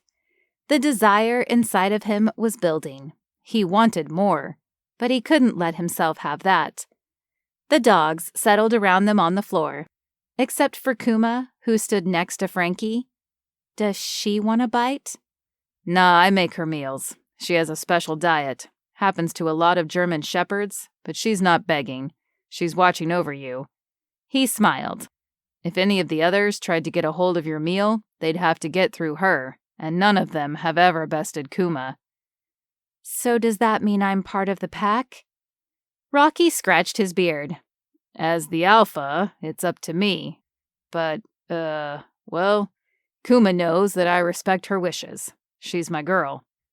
The words fell from his mouth, and he tried to avoid Frankie's intense gaze, but couldn't because of what he really meant, what he could never say, what couldn't be between them ever. "What do I have to do in order to earn my way into your pack?" she asked. There she went again, pushing boundaries. Why did she want to be friends so badly? "There's an official entry form, some tests you'd have to pass, and I'd have to conduct a vote." Frankie put down her fork. Her face went from neutral to squished up with laughter. "Rocky, I think you just cracked a joke." He lifted and lowered a shoulder. He felt more comfortable on his turf, and he hadn't meant to upset her earlier. He didn't hate her. Not at all. And whatever the opposite of love was, he reckoned he didn't feel that either. "Is the official Hawkins Wolfpack color green? I noticed you wear a lot of green." He pinched the neckline of his green sweatshirt. "I guess I just like it." He'd never really thought of clothing or colors. "It's almost like you want to camouflage with the trees, or disappear into the background." What she was sure to call a caveman grunt escaped his throat. Silence passed between them. Rocky tossed another log on the fire. Between bites of her pasta, she offered commentary on food, including some of her favorite chefs, like Louis Picard, Neil Will Barkerton, and Trisha Santos. Then she went on to tell him all about Tuscany, along with the food in Italy, claiming that it was better than anything she'd ever eaten, and she'd traveled a lot. He enjoyed listening to her because she infused every word with passion, intent, and richness, bringing the recipes that she described to life. But she wasn't done. She also told him all about how she backpacked across Europe and beyond after high school, visiting new places, trying the local food, and seeing the sights. "But mostly I just ate and walked around." She gazed toward the window as though recalling the time with a kind of fondness she couldn't find in the present. Then she turned abruptly toward him. Dude lifted his head and then dropped it again when Rocky clicked his tongue, signifying everything was okay. The dogs had been trained to be up at the top of their game, but as they aged, the wiring sometimes got crossed, and they startled at the littlest things, ready for action. "You don't talk much, do you?" "You talk enough for both of us." It wasn't an insult. The truth was, he really enjoyed listening. As she told stories, he'd stretched out on the couch, kicked out his legs on the coffee table, and rested his head in the hammock of his hands. He wondered what it would be like with her in Italy. He'd traveled all over the world with the team, but the way she described her visits abroad added extra dimension and depth to places he'd simply passed through.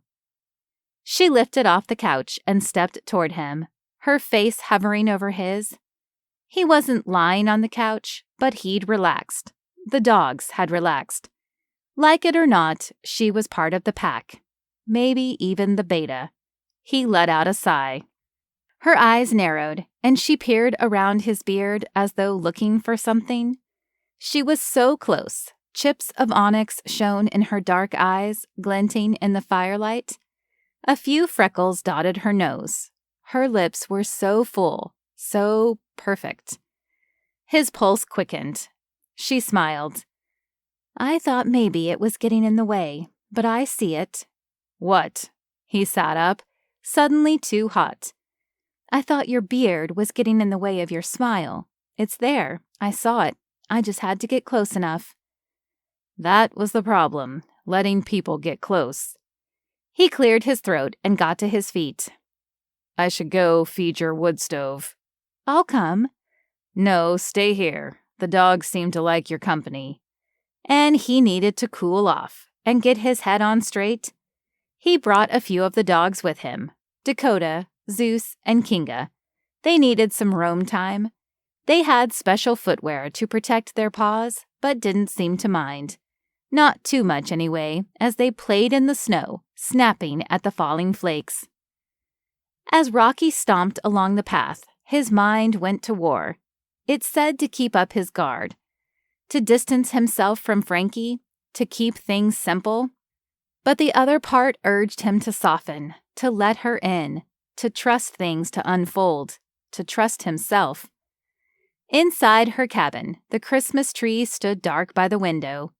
He let the dogs in to warm up a moment and then stoked the fire before adding some logs. He stood in the silent house, sensing she'd left her mark there, and on him. It was subtle, a smile tossed his way, a hand on his arm, a quirk of his lips. He realized he preferred her presence to being alone. She brought light and energy and something he was hesitant to define. Upon returning to his cabin, he found Frankie seated on the floor with the dogs curled up around her. This was bad. No, good. He couldn't decide. Actually, his heart had, but his mind was warning him. She looked like she was writing a letter. He warmed up a moment by the fire. Sending Santa a letter with your Christmas list? No, I'm writing a love letter. He didn't even offer a grunt in reply. Her hand glided across the page as she continued to write. He sunk onto the couch. His heart was too soft. He'd given into his mind, and it won. Without looking up, she said, Aren't you wondering who I'm writing a love letter to? Not really, he grumbled. Not if it was some dude who was actually nice to her, who treated her like a queen, like she deserved. I don't believe you. I think you're curious. She tapped the pen cap against her lip. He looked away, no longer able to avoid thinking about her perfect lips as more than the part of her body that she used to form words. Is there a Mr. Costa? He asked. Do you mean my father? Yes. Did I keep my maiden name? Am I married? No. He grumbled. That was a relief, but she probably had a sweetheart. Kuma lifted her head and stared at him. She could read him from across the room. Rocky, you are such a grouch. It's no wonder you're alone up here, Frankie said absently. Maybe I like it that way.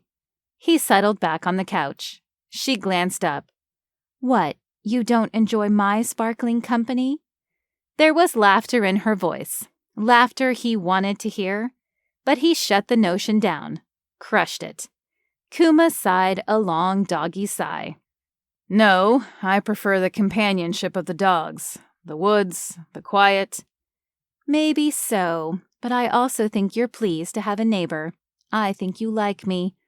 Her lip curled into a smirk. I do not. Your dogs disagree. What do you mean? They like me. They trust me. In a flash, she launched herself across the couch and clobbered him with a throw pillow. He reached around for another pillow and gently whacked her back. Frankie giggled and knocked him in the arm with her pillow again. The dogs yapped playfully and wanted to play. They all were romping and bumping into each other. Kuma started licking Frankie's face, something he'd never seen her do. She gave Kuma a belly rub and then climbed back on the couch, pillow in hand, bonking Rocky on the head.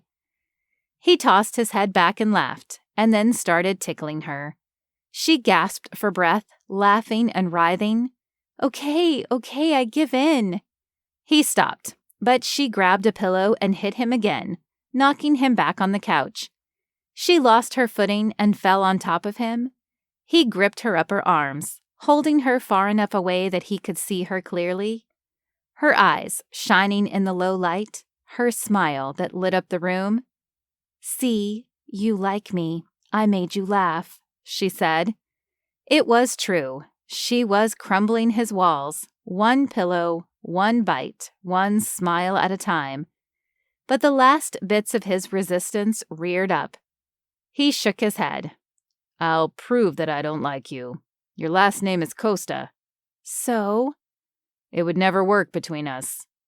The words froze like ice between them. At least he wanted them to, but the room was warm. She was too, and she'd stoked the fires inside of him. She bit her lip. He was sure she was suppressing a smile. She knew she'd worked her way inside his head, his heart. Those vestiges of protection warned him like an alarm.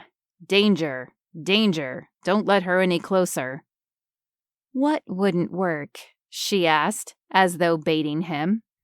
Anything, he answered. Anything? That's broad. Like what? Like watching a movie? She rocked back to her spot on the other end of the couch, taking the warmth with her. He cleared his throat. It would be an utter failure. Plus, I imagine you like sappy romances with happily ever afters. Why's that? Afraid that a rom-com with two people falling in love would give you cooties? Cooties, he said, as though he'd never been afraid of them, not even in Mrs. Niddler's class. How about dinner together? I'd lose my appetite. You've never eaten something that I've prepared fresh. Wrong. There was the risotto. Those were leftovers. Hardly. She shrugged. How about a date? She asked, upping the bid instead of lowering it and giving up. Or are you afraid to be seen with me? She bobbled her shoulders and shifted closer. Francesca, it would be an utter disaster. His pulse quickened again. Okay, what about a kiss? She planted herself in front of him. She went from movie to a date to a kiss. Instead of backing off, she was persistent. He shook his head and swallowed hard. He knew it was a losing battle. Still, he gave one last attempt at salvaging what he'd worked hard to build. Autonomy, anonymity, separation. I'd never kiss a Costa. She didn't move. She was undeterred. He didn't understand it. But then he did. As much as he was resisting letting her in, she was pushing as forcefully in the other direction, moving closer with every step he took back. It made a strange kind of sense. No, you wouldn't kiss a Costa. Not even one like me, wearing this oh-so-flattering sweatshirt, with my hair a frizzy mess, and these socks. She wiggled her feet. I mean, who wouldn't find a woman wearing these huge wool socks attractive? Oh, fudge. He did. He found everything about her attractive. From her hair, to her eyes, to her socks, to everything in between. Her gentle curves, the healthy fullness to her figure that a lot of women might try to hide under baggy clothes. Except for her sweatshirt, she wore clothing that flattered rather than hid her gorgeous shape. In a word, she was a bombshell. And her heart, so big. Her talent, so delicious. Her voice, her stories. Prove to me it won't work, she whispered. He was going to demonstrate how awful it would be to kiss him with his scratchy beard. The fact that it had been years, he was probably out of practice, and it would be terrible. Without another thought, he closed the space between them. Their lips met. Hers pressed against his gave back. Her hands laced behind his neck. His cupped her jaw. It was a bit tender, a bit fierce, a bit sweet, a bit spicy. It was them, coming together in their own unique way, and it sent Rocky's pulse into overdrive. Something buzzed inside in his mind, his chest, his blood, his bones. The kiss deepened, widened, exploded, and they didn't stop. They were failing wonderfully at proving that anything between them wouldn't work. Chapter 7. Frankie. Frankie had never met anyone as irritable or irritating as Rocky, nor as attractive. She was drawn to him despite his grouchiness. His rock-hard, muscular build didn't hurt either. She didn't even mind the beard. In fact, she kind of liked it, but was curious about what was underneath.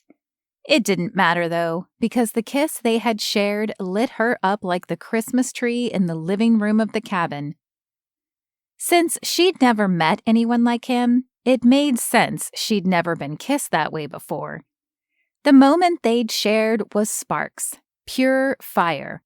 It was a rainbow of light, like the strand of bulbs glowing on the tree, streaking through the dark, like the flames in the hearth, flickering and dancing. The heat of it had consumed her, and she was hardly able to think straight the following day, or in the days since. They'd spent plenty of time together, but hadn't kissed again, not because she didn't want to, but he seemed finally to be letting her in, or at least not hating her. She was patient and open to letting things develop like the flavor in a good tomato sauce that needed to simmer and was always worth the wait. She saw more in Rocky than a reclusive mountain man. He had a past that colored his present, but she'd find out in time. Not only that, but he had a good heart and took amazing care of the dogs. He was also extremely talented with his woodworking. Maybe it was because she didn't have her usual work to keep her busy in the kitchen at the restaurant, but she was determined to make Christmas special for both of them. Like it or not, they were neighbors. No one should be alone for Christmas, and she assumed he'd hole up in the cabin. After spending the morning brainstorming ideas with a notebook and some old recipe cards she'd found in the cabin, someone knocked on the door. The rumble of a truck came from the driveway. She opened the door to a clear sky and gray eyes. "Hey," Rocky said slowly. His lips quirked as though he was thinking about the kiss. So was she. "Hi," she said, feeling as though she'd stepped into a fog, pulled toward him like vapor over water. Another man appeared from the path around the side of the house. "Where would you like me to put the delivery?" Frankie's eyebrows lifted in surprise.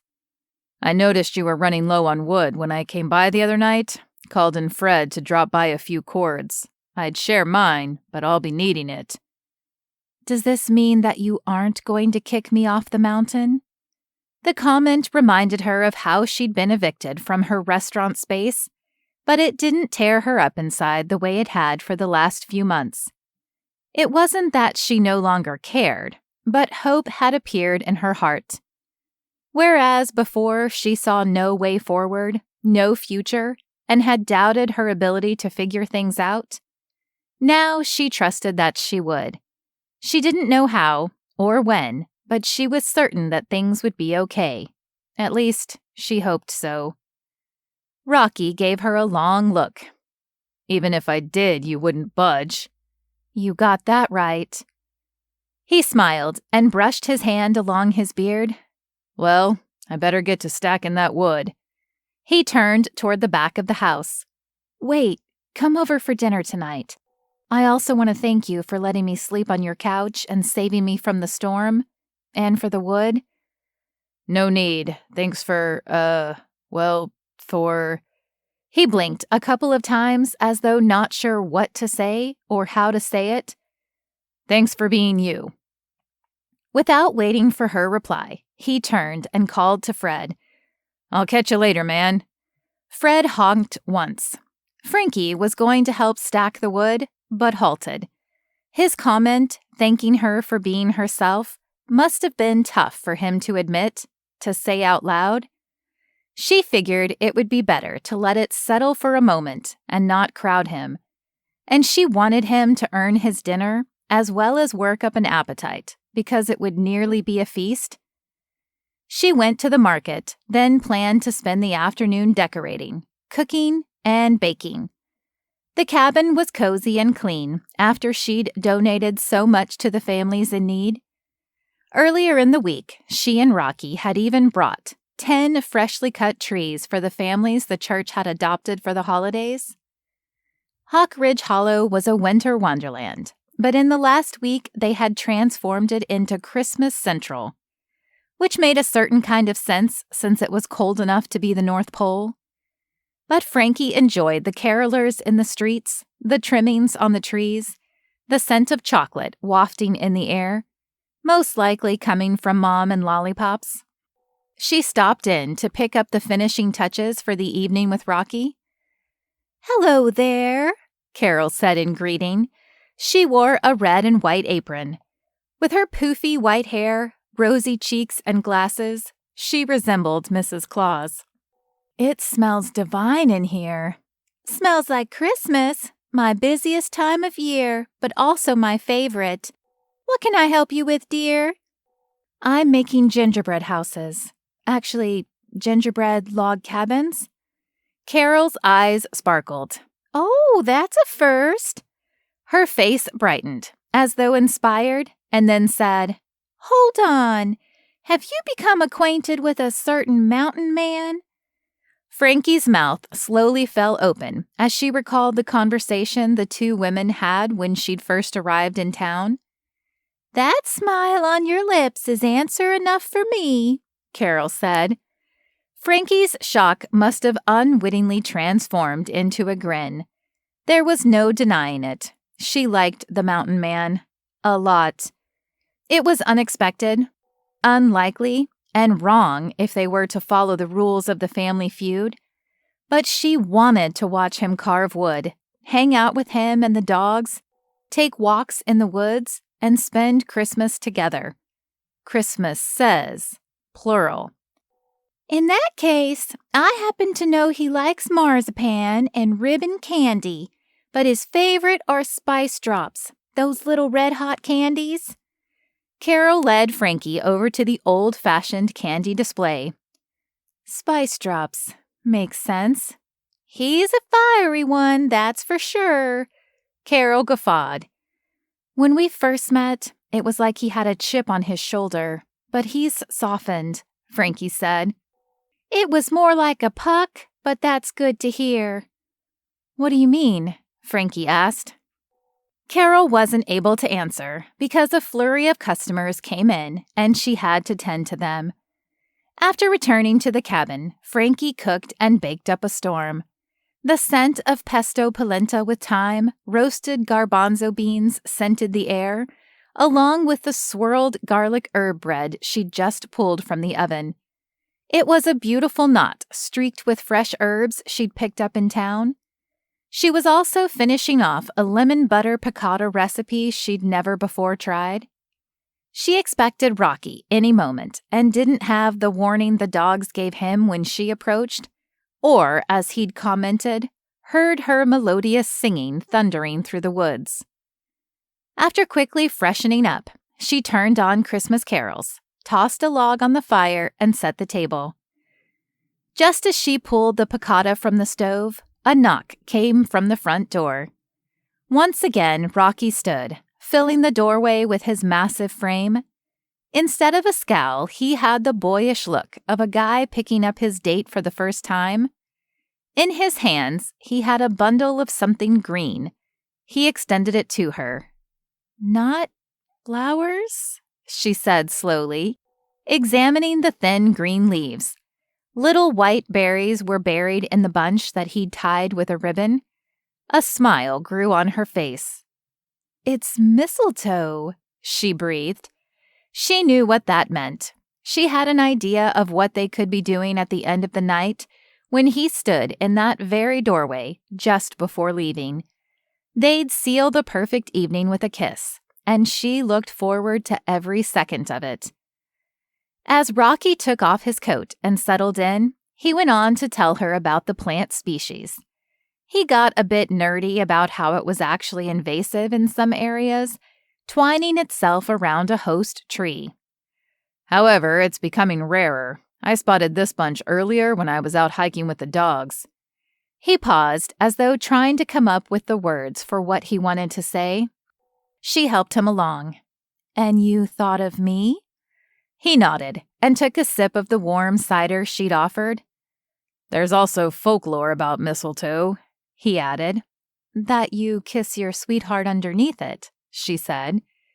"Yeah, and according to some folklore, it's a symbol of..." It was like the words were right there on the tip of his tongue, but he couldn't bring himself to say them. It's a symbol of love for anyone who kisses beneath it. He nodded. The moment stretched, wrapping itself around them, drawing them closer. 1 step, 2.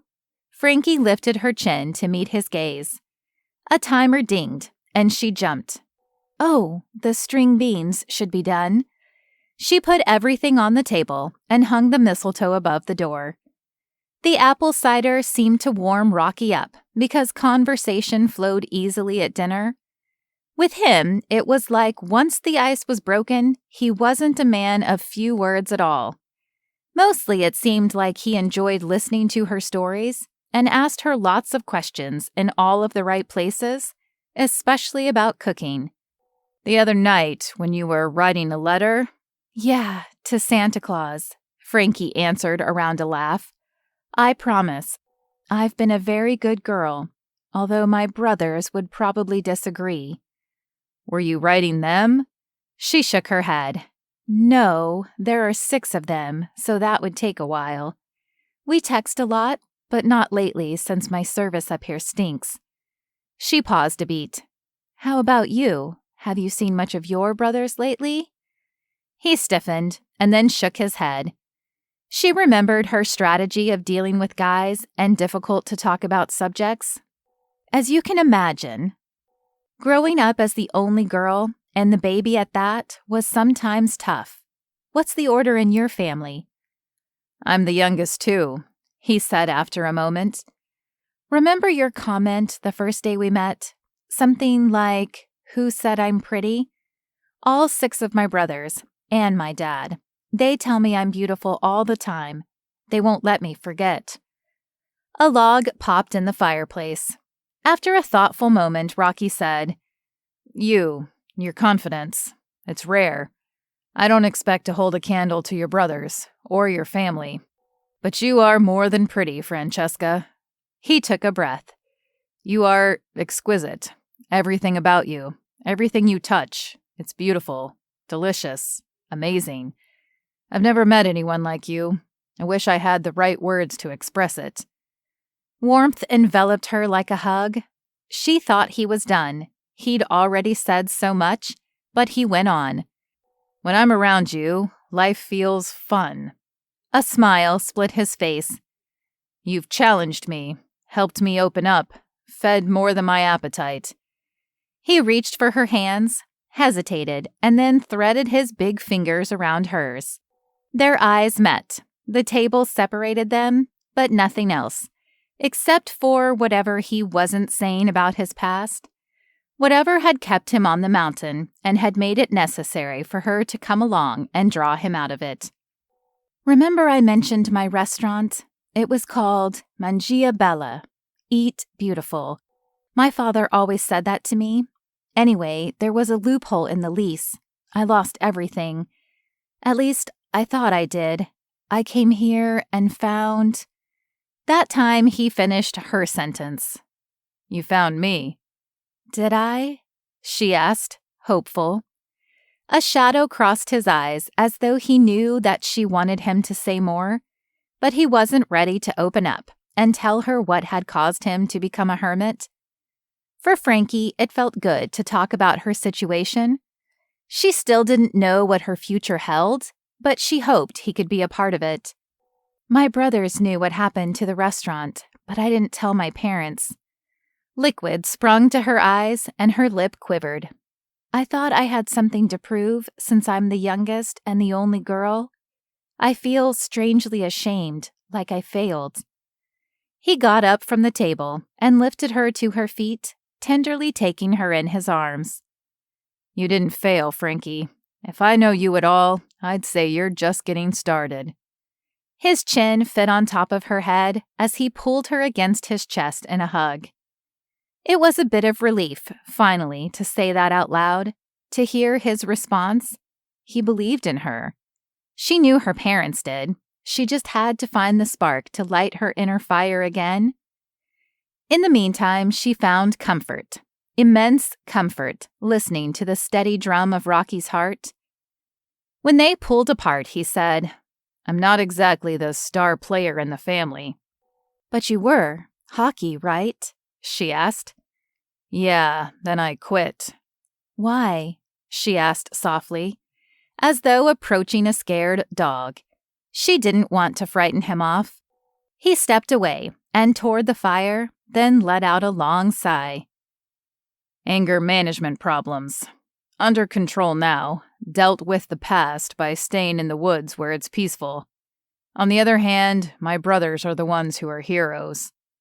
His eyes lost focus, like he was somewhere else and didn't want to talk about either subject. Tell me they're not as crazy as my brothers. His expression softened. There's a firefighter, cop, bodyguard, and a cowboy. I'll let you decide. How do I even compete with that? When you put it that way, I'd say you don't compete. They're your brothers, but if you ask me, I think you're all right.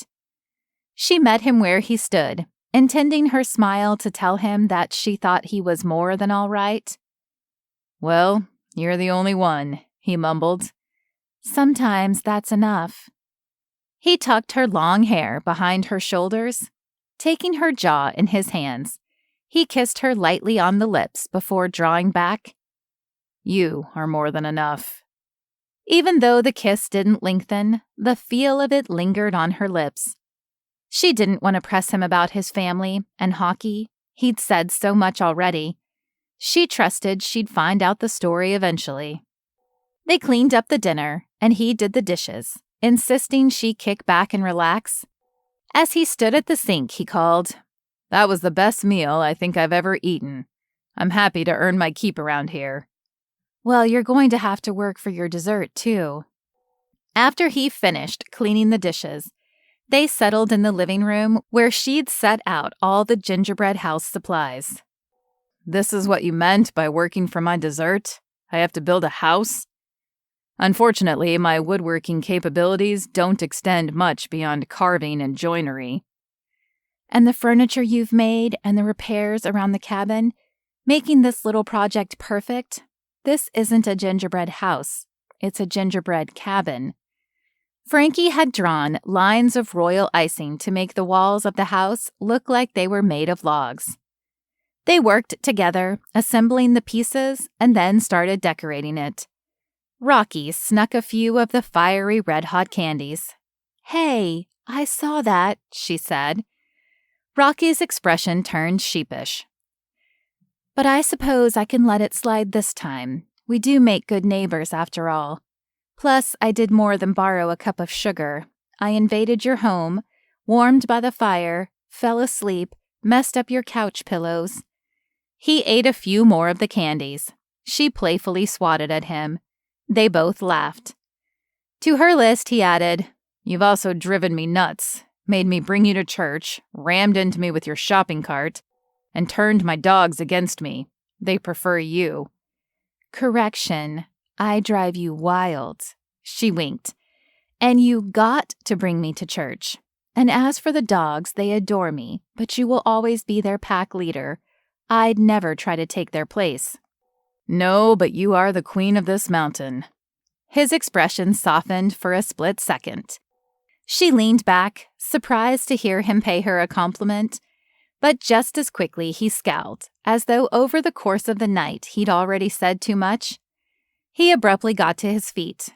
"I should go." "Oh, no you don't, mountain man. We're finishing this log cabin. No rest until every piece of candy is adhered or eaten." "I really should check on the dogs." "The dogs can manage for a few hours. They're warm inside, have food, water." He treated them like kings and queens. He tipped back and forth in his boots, like he was torn between staying or going. "Come on, it's the holiday season. Be cheerful. Finish building this gingerbread cabin with me," she coaxed. He shook his head and started toward the door. Just like that, it seemed like a switch had flipped. His switch flipped her switch. The fiery red-hot candies burned in her mouth. As she spoke, she wanted the words to scorch. "Don't you have feelings, Rocky?" It was like he'd been hibernating up on the mountain, and just when he'd started to come back to life, he'd suddenly shut down. He turned from the door, and his temple twitched. If I had feelings at all, feelings for anyone, they'd be for you. But I don't. She found her way between the harshness in his words. You're lying. I know you have feelings. I'm not afraid to say that I have them. I have feelings for you, Rocky Hawkins. She strode over to him. Oh, and look, I didn't explode. The world didn't end. Nothing bad happened when I told the truth. The truth? He shook his head. Not yet, he said in a warning tone. Nothing bad has happened. Yet. You just won't let yourself get close. There is no denying the spark between us. She held his gaze, not backing down. He was the picture of conflict. Soft eyes, a wrinkled forehead, his lips on the edge of a scowl. But the part of him that sided with Frankie must have won, because he leaned in and planted his lips on her mouth, silencing her. The kiss blazed straight to her heart. She was exploding. The world was ending, the world as she knew it, because it was bigger, better, brighter with Rocky in it, even though he was trying to push her out. To keep himself from enjoying what they were becoming, her fingers dug into his beard, finding his face, trying to find him. His arms banded around her, pulling her close, closer. Her heart pressed against his, and they both raced. His trying to run away from what was happening, hers keeping up with him. She paused and said, I think this could work, you and me. Why's that? He asked, planting a kiss on her lips before and after each word. His hands tangled in her hair, drawing her head closer, but she answered anyway. Because we're under the mistletoe. There was part of the folklore that Rocky didn't mention, but they both knew it. Accidentally kissing under the mistletoe, instead of purposely standing under it to nab a kiss, meant only one thing: true love. The way the kiss made her feel confirmed that she was right. Safe, sure, and full in a way no meal could ever satisfy. If only he'd admit he felt the same way. Chapter 8. Rocky. Gravy and biscuits. Rocky had done it. He'd gotten too close. But Frankie wasn't wrong. He did have feelings. Big ones. Ones he didn't know what to do with.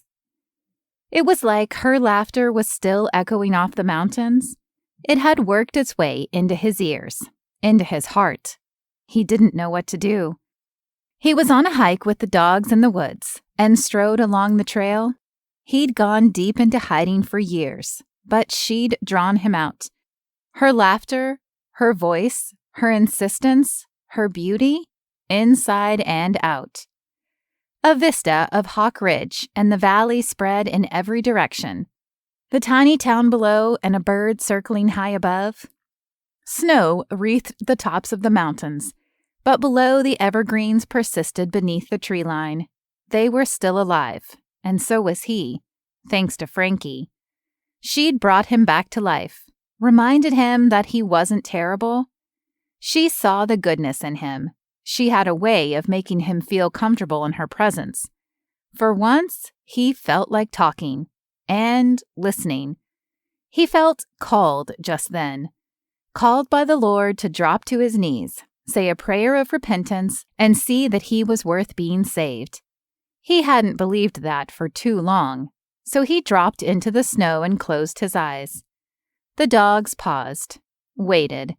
A sense of calm, true peace washed over him, not the self-imposed kind from retreating to the mountain for all those years, but the kind that only came from faith. When he blinked his eyes open, the vista of the mountain and 6 peaks filled his vision, as though reminding him that they were there.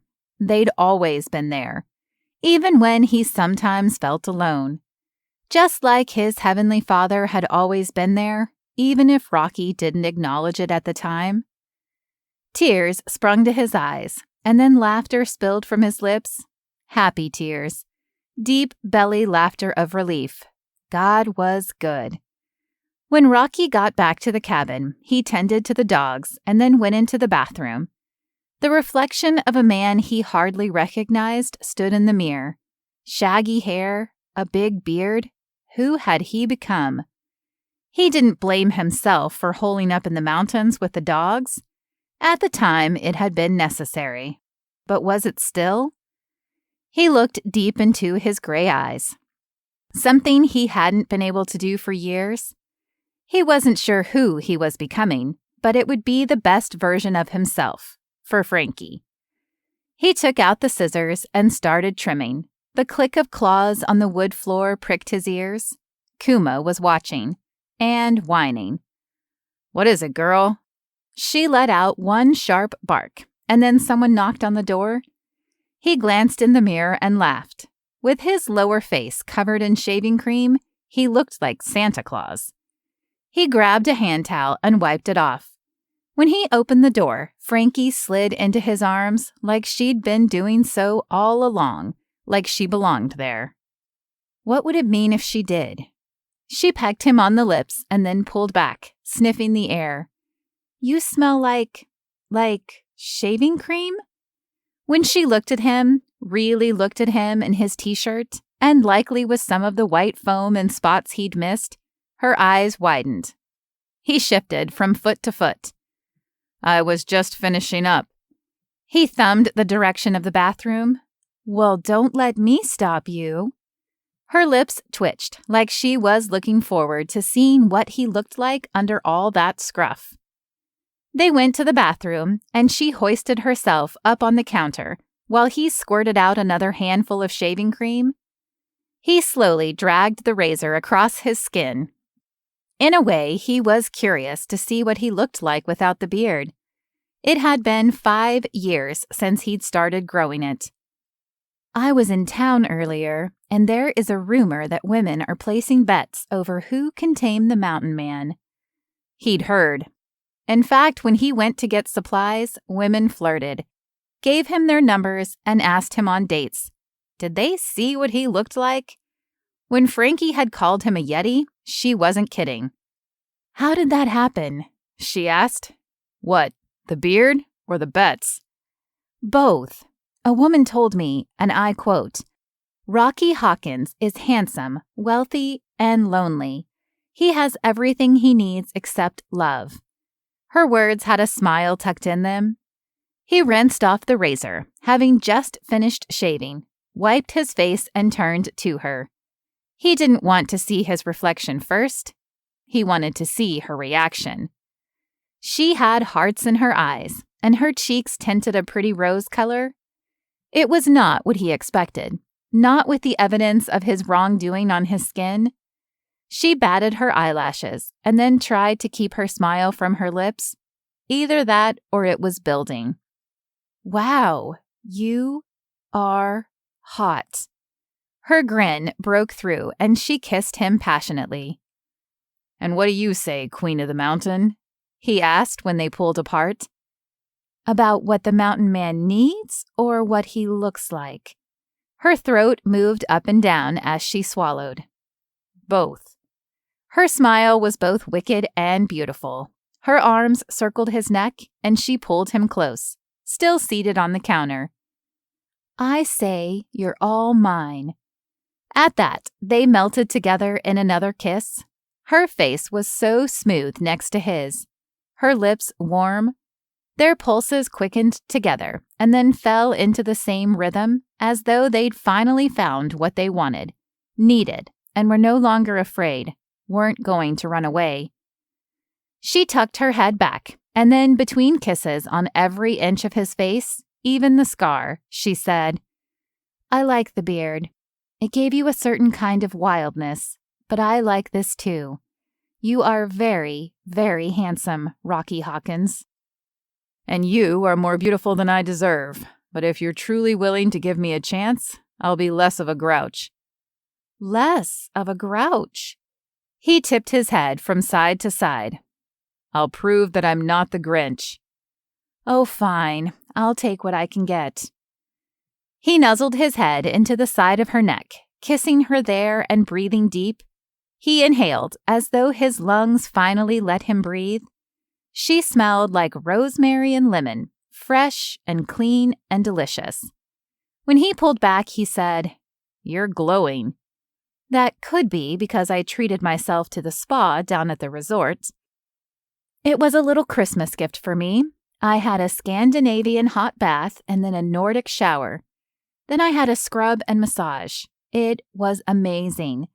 She paused and wiped a bit of shaving cream that he missed from his neck. While I was there, I saw Cece Sparrow and her fiancé. His stomach dropped. The air left the room. Your brother, Blake. She stopped, and it seemed like there was something she wasn't saying. Did she know about the will? The stipulation? She was always so forthcoming. Surely she'd just say it.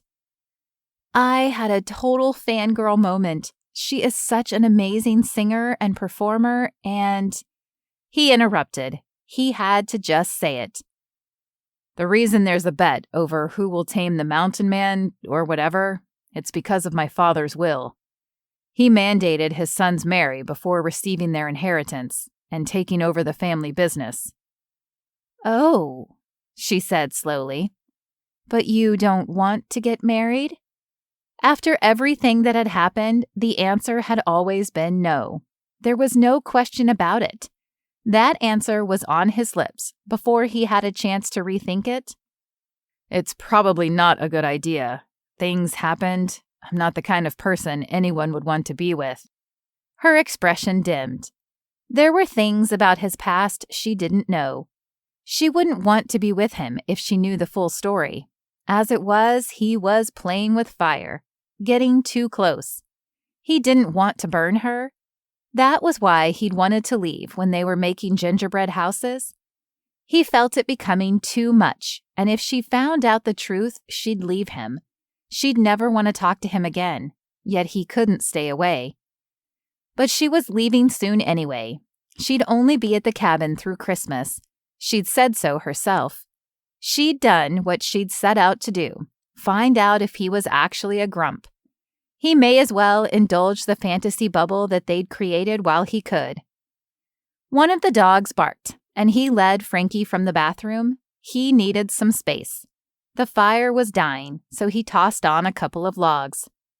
She glanced at his old skates, still sitting in the corner where he'd dropped them 5 years ago. The streak of blood was hidden from view, but every time he looked at them, he knew the truth of who he was. "Want to teach me how to ice skate?" she asked. Again, the answer was on his lips. No, absolutely not. She didn't wait for him to answer. "I've tried once. I can't stay upright." "I somehow doubt that. You're the kind of woman who can do anything, include taming the mountain man." She picked up the skates. He stiffened, his entire body going rigid. She twirled them in her hand, the blades flashing. "I somehow doubt I tamed you. Wouldn't want to anyway. I like you the way you are." She wouldn't if she really knew him. The dark thought threatened to consume Rocky, but her hand was in his, leading him to the door. "I'm not letting you out of this one. You teach me how to skate, and I'll treat you to dinner." He couldn't really say no, and he was thankful the intense moment of truth had passed.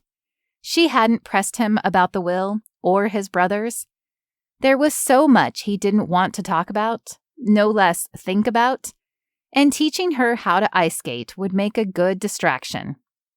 Rocky pulled into one of the distant lots attached to the resort. In years past, they decorated the entrance and surrounding fences and Christmas lights, wreaths and ribbons. His father was fastidious about making sure every inch of the resort had a touch of magic, both during the holidays and regular times. He knew that without upholding his end of the will and getting married. By not going along with his father's wishes, he held his brothers in a sort of hostage situation. They weren't able to move forward with taking the leadership roles their father had assigned them, meaning the board and trustees maintained control over everything from decor to finances to spa treatments. But it shouldn't have been a problem because Charles Hawkins II had given explicit instructions for how the resort was to be run in his absence by the new manager of the board, Welk, the guy whose lawyer sent him monthly mailings offering him a sum of money if he married, and then sold Welk his share. For many reasons, it was a no, but he'd never marry because he didn't trust himself. The main rink on the resort property and the public skating area as part of the winter festival were likely to be packed. After spending most of his childhood and a good part of his adulthood there, he knew his way around. With Frankie's hand in his, they walked down a lantern-lit path to an area with an arrangement of wooden benches. He expected someone to be tending to it, for the hot chocolate shack to be operating, and at least a few people taking off their skates or setting out. Maybe the popularity of the rink in town had rendered this section a financial loss. Ordinarily, it was bustling. He pulled out his keyring. Thankfully, he still had the master and hoped it worked. Sure enough, he was able to open up the ice skate locker and found a pair that would fit Frankie. He also turned on the lights that lined the trails. The sky was gray and dusk descended. It would snow again soon. Hardly a day passed in the winter up north when it didn't.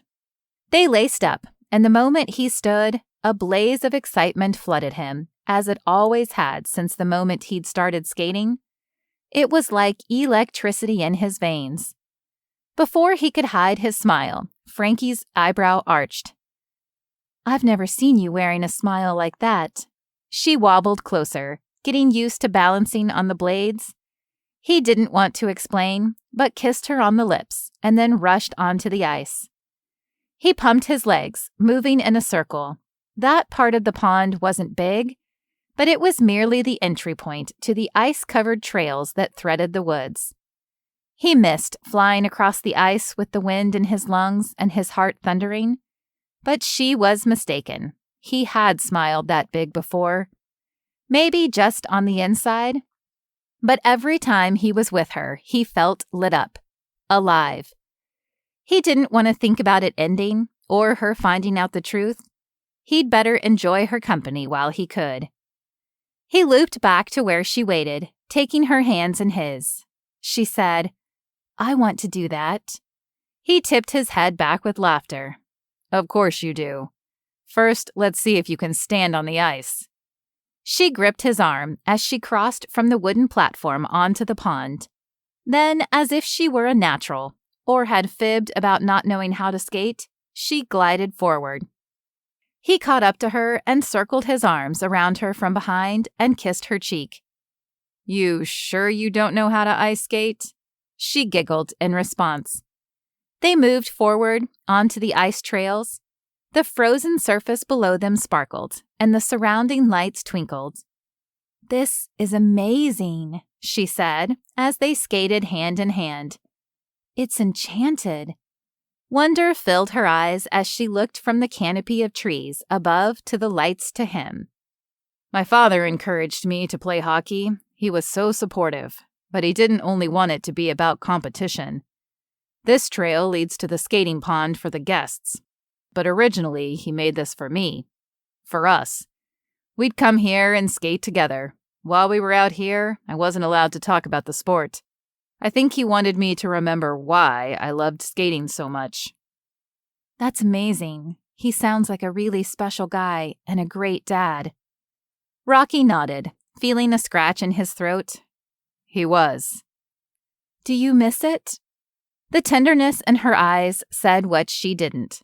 Did he miss his dad? All the time. He cleared his throat.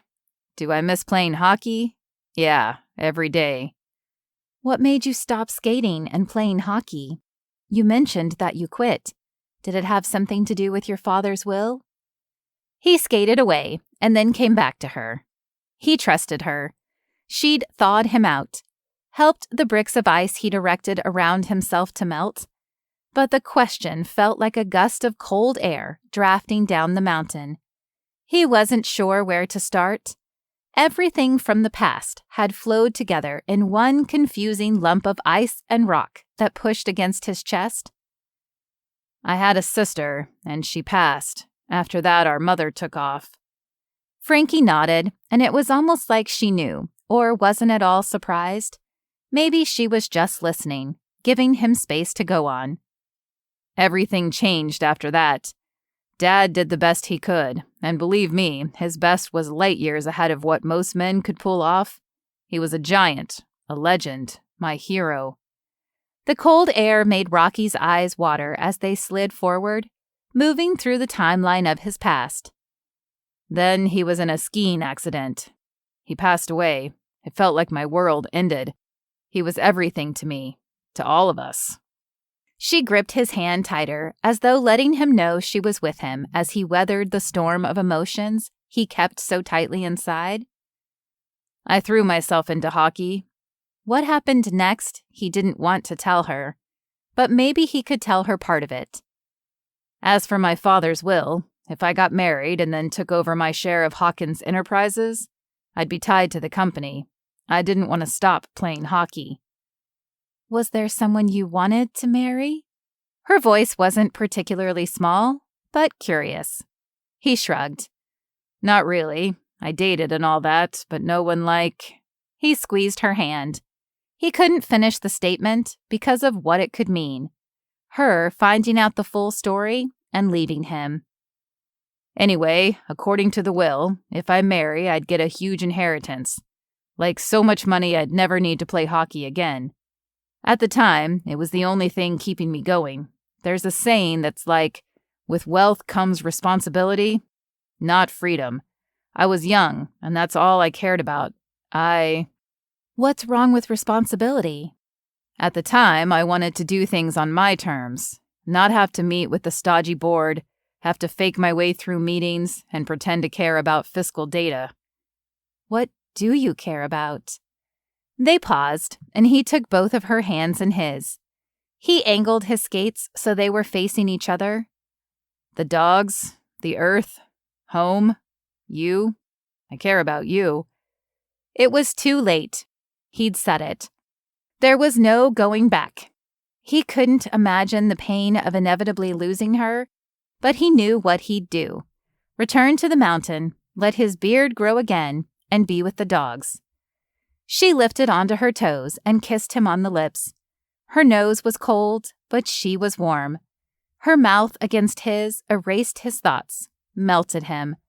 It could very well be the last kiss that they shared. Any of them could. All she'd need to do was an internet search with his name and the word hockey. The evidence was even on his cheek, having been hidden by the beard, but she didn't seem to care. That was because she didn't know the truth. After the kiss, they continued skating. "What about you and your brothers?" she asked after a beat. "How do they feel about the will and everything?" We had a falling out. Family had always been the most important, but I guess we don't give each other second chances. What if you did? He didn't want to linger in his emotions, but couldn't help but think about Tripp, his oldest brother, and how he'd missed his wedding to his high school sweetheart Sadie. She'd given him a second chance. Dallin and Blake were twins. Dallin had found love and was living on the ranch with his new wife, Kayla. He'd heard she had grown a beautiful flower garden. Blake, of course, had publicly proclaimed his desire to marry Cece Sparrow, the world-famous singer. Then there was Owen. He'd been married once, and originally didn't want to marry again. He had a daughter with his previous wife, but even he had found love upon returning to town not too long ago. The others wanted to obey his father's wishes, but then it had all gone to shellfish.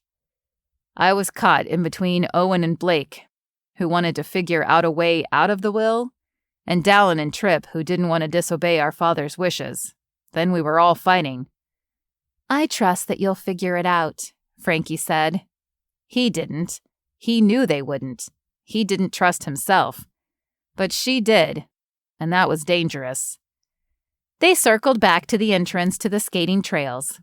She didn't say more about his past, and he didn't say a word either. As they took off their skates, she said, "I've been brainstorming a lot lately, having some great ideas. Then it kind of all came to me when I was at the spa." She bit her lip and then shook her head slightly. She was being cagey, but he was curious. "Actually, I decided what to do next." As they walked to the truck, she told him all about how she was going to write a cookbook. "For a couple of years now, I've had people reaching out to me and editors at publishing houses asking me to write one, but I was always too busy with the restaurant. I'm going to start with Christmas recipes, then work up to a full showcase of everything from antipasti to entrees." Excitement filled her voice as she described some of the recipes.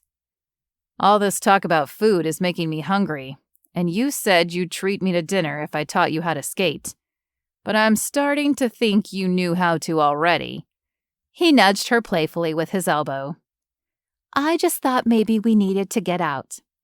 I was starting to think you were afraid to be seen in public with me. I don't want to put a damper on any of the bets in town, or make anyone think that a Hawkins would cavort with a Costa," she joked. "Or we could extend an olive branch. Ooh, I want pizza. I love olives and broccoli on my pizza.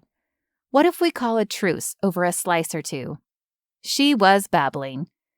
"I think we already did the moment we—" They were at a traffic light, and he leaned over the center console of the truck. His lips met hers. In his heart, it was like there was a green light blinking, urging him to go, to tell her everything, even that he loved her. But his mind had a blinking red, cautioning him, stopping him. The actual light turned green, and she pointed through the windshield. "I've heard Fratelli's has the best pizza in town." That was the last place he wanted to go. It was where he'd last seen his brothers, where they'd had an argument and then went their separate ways. But he'd do it for her. After parking, they walked toward the glowing entrance. The scent of garlic and warm dough baking filled the frosty air. "Are we going to church together tomorrow?" she asked. "Of course," he answered, holding the door open for her. The place was the same as it had been since he was a boy. Checkered tablecloths, the video game machine in the corner, the counter with the stacked pizza boxes, and near the table in the back stood 4 men he hadn't seen in 5 years. It was like they'd never left. He froze. Frankie squeezed his hand, and the red light in his mind was no longer blinking. It blew up.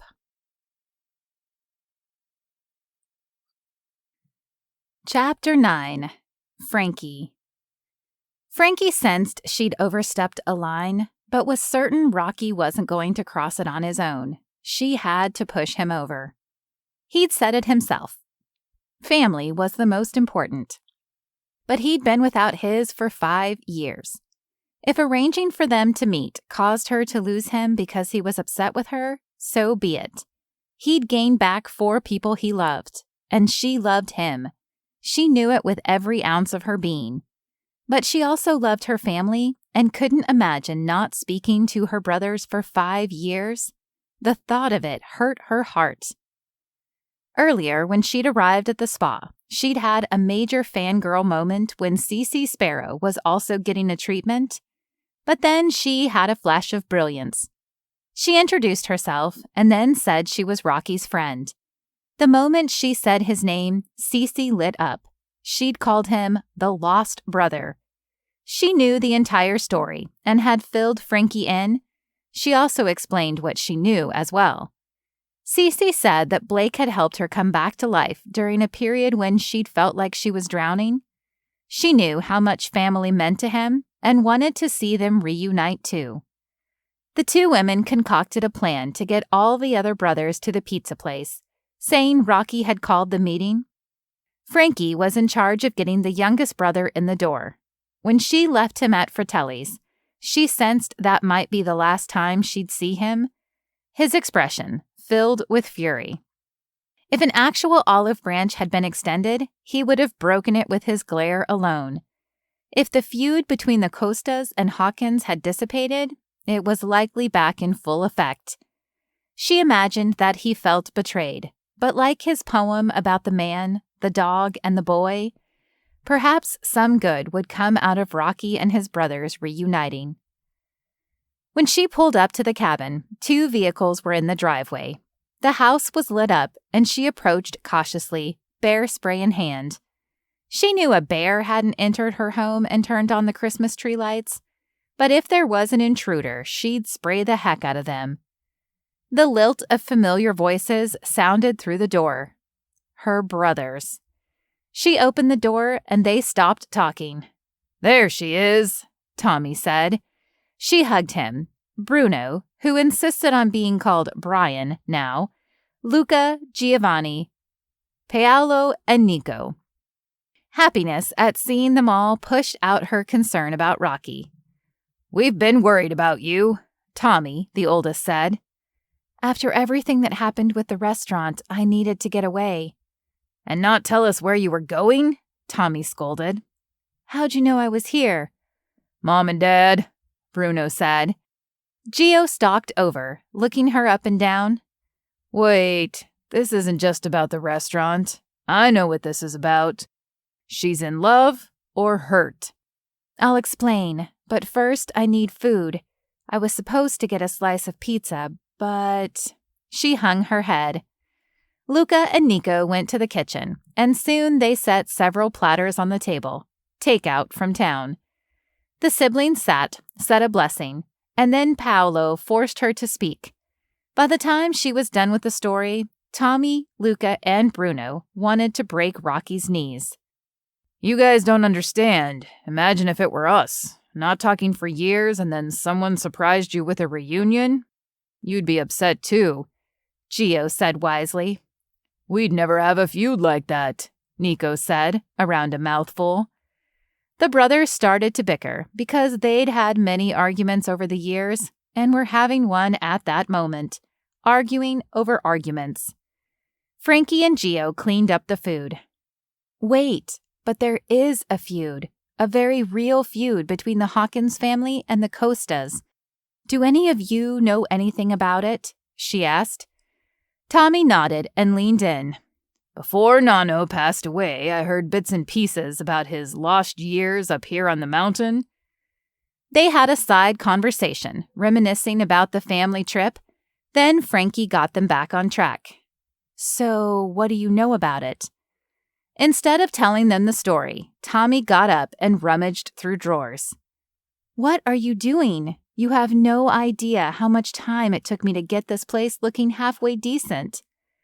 She told them about how their parents had been using it as a storage unit. "Did you find my baseball card collection?" Bruno asked. I found a lot of things, and if you're a good boy, you might just have a special present waiting for you under the Christmas tree, she teased. "Aha," Tommy said. He returned to the table with a deck of playing cards, shuffled, and then dealt them out. When they each had their hand, Frankie asked, Is this going to answer my question?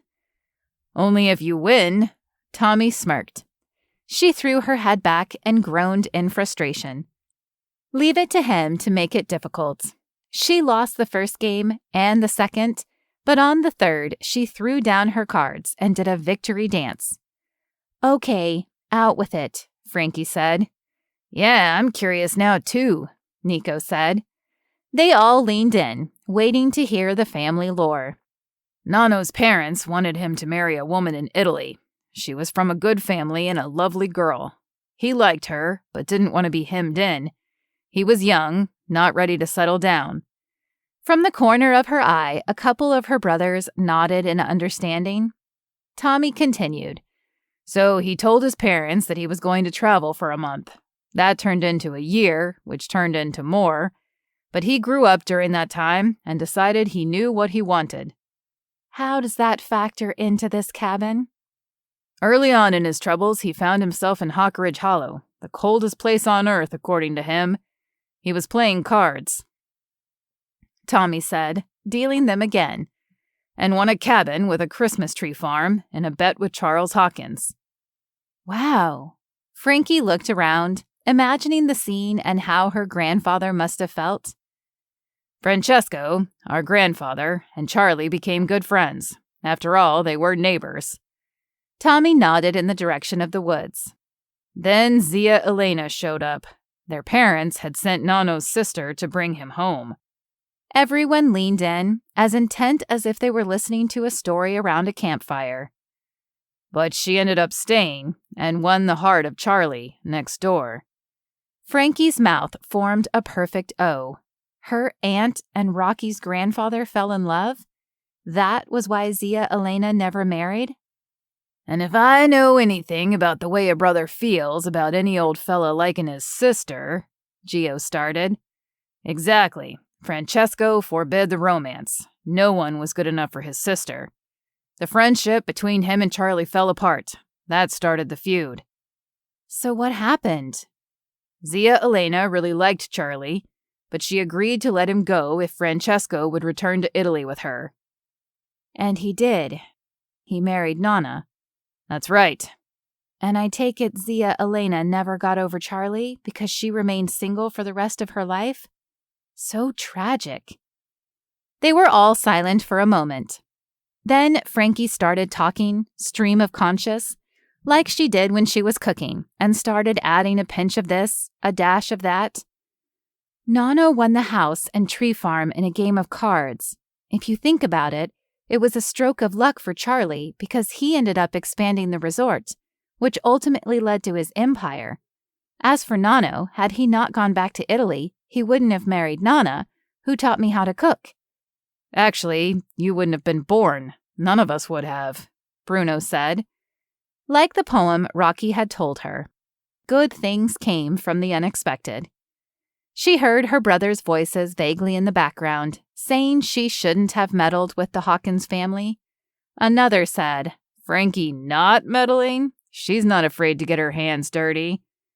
But all the while, an idea was developing in her mind. In the next days, she didn't see Rocky. He didn't answer his door. He didn't meet her to go to church. She didn't hear from him at all. The light from his cabin didn't shine through the woods. She knew he needed time and space. Nonetheless, she worried she was doing the wrong thing. She reached out to Cece, and no one had heard from Rocky. According to Blake, her fiancé, he and his brothers talked for a couple of hours, and then Rocky took off. It was time to put her plan into action. She waited for Rocky to leave the cabin. Having employed her brother's help, they all trudged over to his place. The dogs were happy to see her, but wary of the others. Nonetheless, the Costa guys helped her set up a Christmas tree in Rocky's cabin. They trimmed the inside and outside with lights, garlands, and loads of decorations. Darkness descended. A truck rumbled in the distance. Rocky was on his way back, which was lucky since it had taken all afternoon and they only just finished. She sent her brothers back to the cabin and waited with Kuma by her side. The moment the truck door slammed, Frankie pushed the plug into the socket. The inside and outside of the house lit up. A giant Santa inflated in the yard, along with a blow-up Grinch. It was time for him to choose, jolly or grouchy. When Rocky came in, she jumped up, spread her arms, and wiggled her fingers. "Surprise!" she called. His expression flashed from surprise to jagged with anger. "It wasn't your place to do this, any of it," he said, waving his arm around. His beard had filled back in, hiding the scar that sliced his jawline, the one she'd figured he'd tell her about when he was ready. "Why won't you just leave me alone?" She was coming from a place of her heart, trying to help, but in the face of his harsh question, her anger rose up to meet his. She was determined, unapologetic, and as her brother said, meddlesome. But it was for a cause, a good one. Frankie believed in him. "No?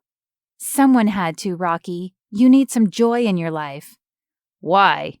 She threw her arms up. "Otherwise, you'd just wallow away here, wither up alone." "I don't mind being alone." His tone, raw with emotion, betrayed him. "I did this because you needed some tough love." At the word love, he stiffened. "Whoever said anything about love?" he ground out. If you remember, my word of choice was hate. She felt him pushing her away, trying to get rid of her. She was nothing if not persistent. You shut yourself out of the family. You shut yourself off from emotions. I didn't want the same thing to happen to us. She passed him an envelope. It's the letter I was writing that night during the storm. I was writing a love letter to you.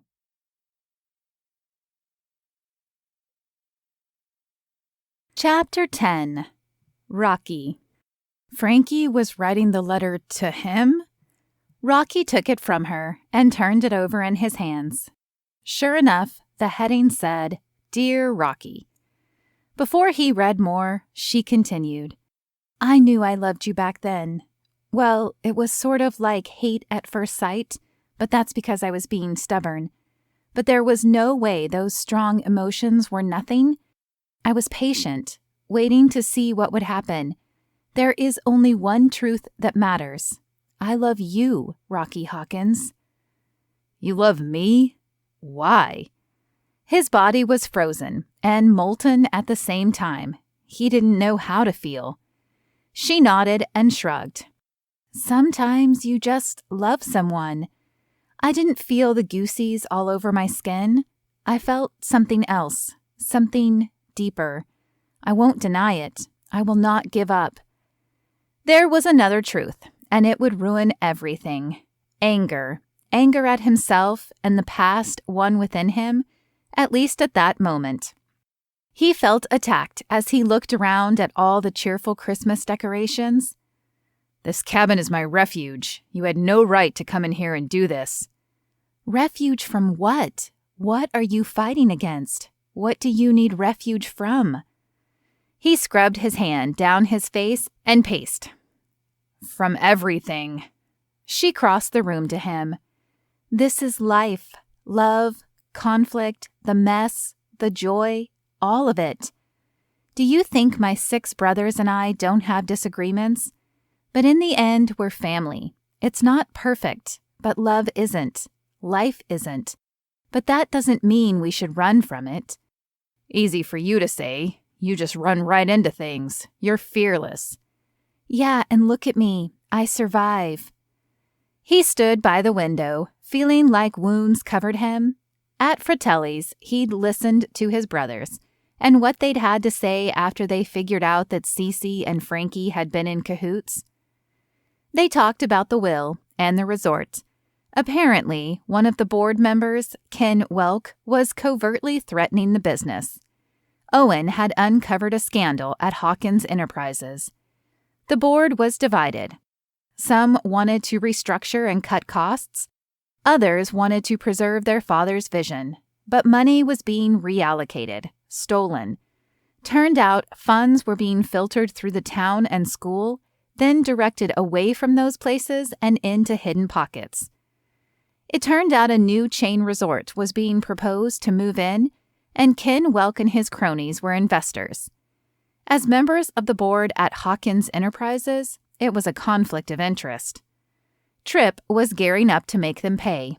Dallin wanted to make them go away, drive them out of town. Blake was all fists, and Owen was ready to make arrests and read rights. It was different than the brothers' quarrel, but the same. The board was divided. But during the time in Fratelli's, they'd tried to come up with a resolution to protect their father's legacy. They talked for hours. Still, Rocky was upset at what Frankie had done. Or maybe with himself, because when she found out what he had done all those years ago, she'd leave him anyway. Easier to run her out first. Not only that, but after he'd left Fratelli's, he went to her cabin to talk, but she was framed in the window beside the Christmas tree with a man. Anger had enveloped him, and he soon realized it was combined with jealousy. At the first hint of him ditching her, he thought that she'd found someone else, probably met him at the resort. But he had no right because he wasn't good enough for her. Who could resist a woman like her? Of course she had men in her life, or an old flame. Just like with his brothers, what he needed to say to her right then was on the tip of his tongue. What he needed to say to them had been there for 5 years. But he was always the little brother. Maybe the biggest and toughest, but also the youngest. So what he said and did didn't matter as much. When their mother left and Dad died, everyone was wrapped up in their own experience. Meanwhile, he was still young, lost, angry. No one held out a hand to help him up. No one asked him if he was okay. That was because none of them were. He couldn't risk telling Frankie the truth, that he still wasn't okay, never would be. He wasn't worth loving. He was dangerous. Terrible. Rocky. As though from afar her voice filtered into his thoughts, a hand landed on his arm. Rocky, hey, where'd you go? She asked softly. Concern brushed her brows together. He met her dark eyes. When she looked at him, they were filled with light, love that he didn't deserve. Hey, are you okay? She asked. He was quiet a long moment. She waited patiently, but persistently, not letting him avoid her gaze. Those 3 words, those are words I never heard until it was too late. The room spun. He sat down on the sofa. Kuma and Dakota came over to him, taking up position nearby. Frankie sat beside him, her leg pressed up against his. The warmth reminded him that he was still living, breathing. He rested his elbows on his knees and held his head in his hands. He'd tell her. She'd leave. But it would be better for her to know the truth. When he finally spoke, his voice was low, almost a whisper. When I was younger, I felt invisible. No one ever asked me if I was okay after Mom left, after Dad died. I felt alone. Over time, that feeling of helplessness turned inward and into anger. I took it out on my unfortunate opponents on the other hockey teams, sometimes my own team. When I was angry, people paid attention, but the wrong kind. His throat was raw.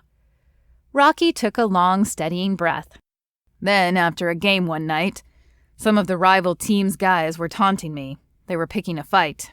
I gave in, met them outside. One of them was hassling a girl. Wouldn't leave her alone. I lost control. Beat the guy within an inch of his life. It was like all the rage just dumped out of me and onto him. It was ugly. He could have died.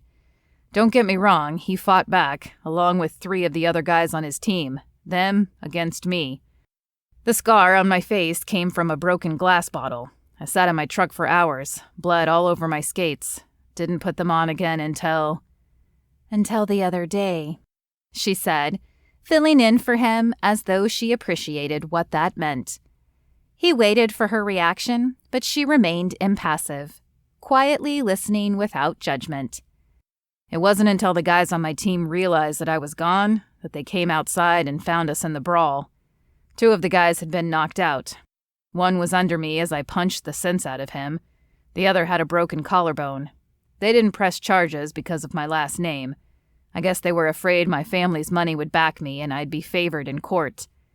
I visited them all in the hospital. Made my apologies. My sincerest apologies. Frankie, I know what you're thinking. You don't. If you're afraid that I hate you or that I'm leaving, no.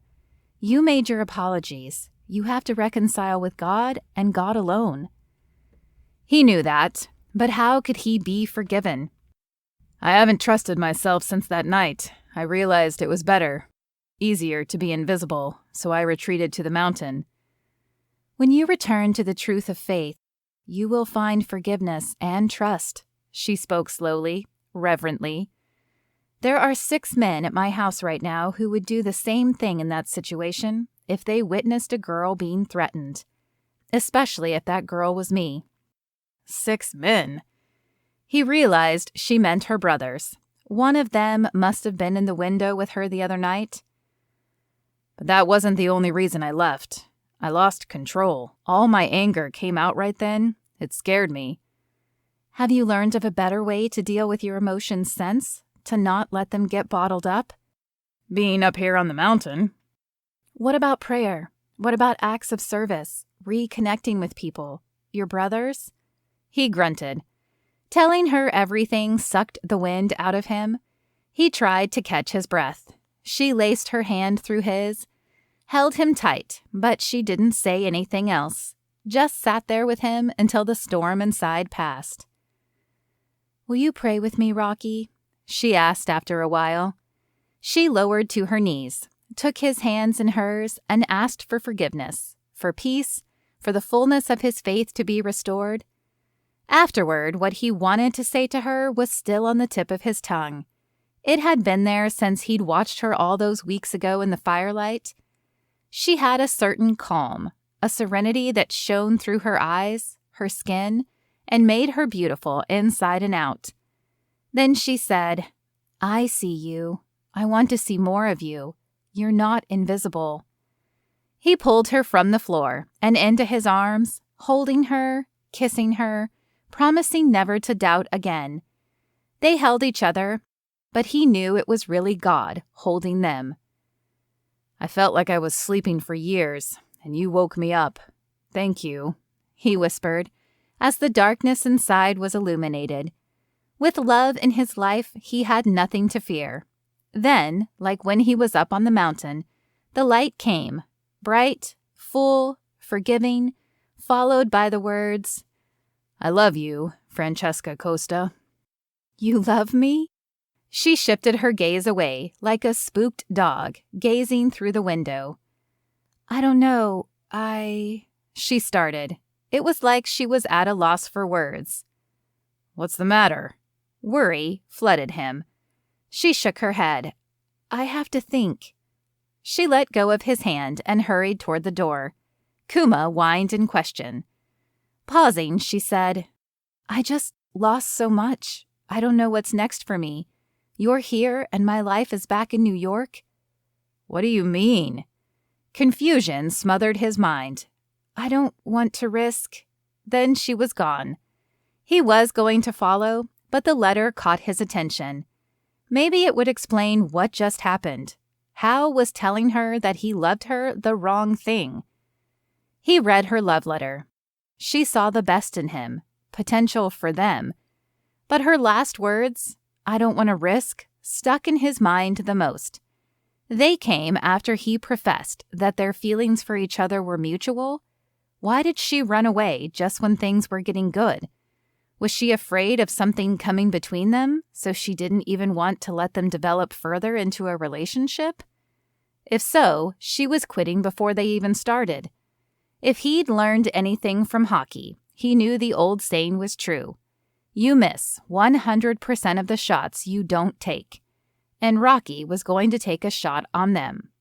Rocky had once believed he was damaged. He'd saved it all for the rink. Everything that was pent up flew out of him on the ice. He'd become wild, uncontrolled. He had to learn to trust himself again, but he'd lost more than trust. He'd lost his best friends, his brothers, and his identity. Frankie helped him put himself back together. And whatever had scared her off, he knew it wasn't him. It was something else. In the next days, Rocky met each of Frankie's brothers. He'd rarely found himself intimidated, but he had a lot of love to live up to. Those guys adored their little sister, and they were all pretty tough in their own ways, not guys to mess with. Tommy challenged him to a game of cards, and then told him the story of the family feud. He'd heard bits of a similar tale from his family, but now it all made more sense. After several hikes with the dogs, splitting enough wood for the following winter, and catching up on his carvings through the new year, Rocky knew what he had to do. He had to beat Frankie at her own game. One afternoon, when he knew she'd gone to town to get some food, he went over to the cabin and asked the 6 brothers an important question, one he worried he might get walloped for even suggesting. They conferred with one another in rapid Italian. By the sharpness of some of the words, he was sure they were equivalent to bologna, biscuits and gravy, and shellfish. Well, at least his father's version of those select words. However, he walked away with all of his limbs intact and with the Costa brothers' blessing. Next, he had to find his own brothers and talk with them. The fact that Hawkins Enterprises was being threatened from within had brought them together, but he wanted to reunite with them because they were brothers. Family. He missed Tripp, Dallin, Blake, and Owen. He told them as much, made his apologies, and asked for their help. Chapter 11. Frankie. Gio bombed down the driveway, headed for town. Frankie gripped the door handle. She'd hardly left the cabin in days, despite her brothers urging her to get out of bed, trying and failing to cook, though Gio and Luca weren't half bad in the kitchen. She'd been able to listen to Rocky and his difficulties. She'd known what to say. But when it came to her own failings, her career in shambles, and losing her restaurant, she was afraid that if things carried on between her and Rocky, she'd lose him too eventually. It would be easier not to let the relationship continue. "This isn't a Vespa, and we're not in Florence," Frankie said, pressing her right foot into the floorboard as if that would put on the brakes. She was tired, maybe even depressed. She missed Rocky, but knew leaving Hawk Ridge Hollow as soon as possible would be for the best. However, she wasn't sure where to go.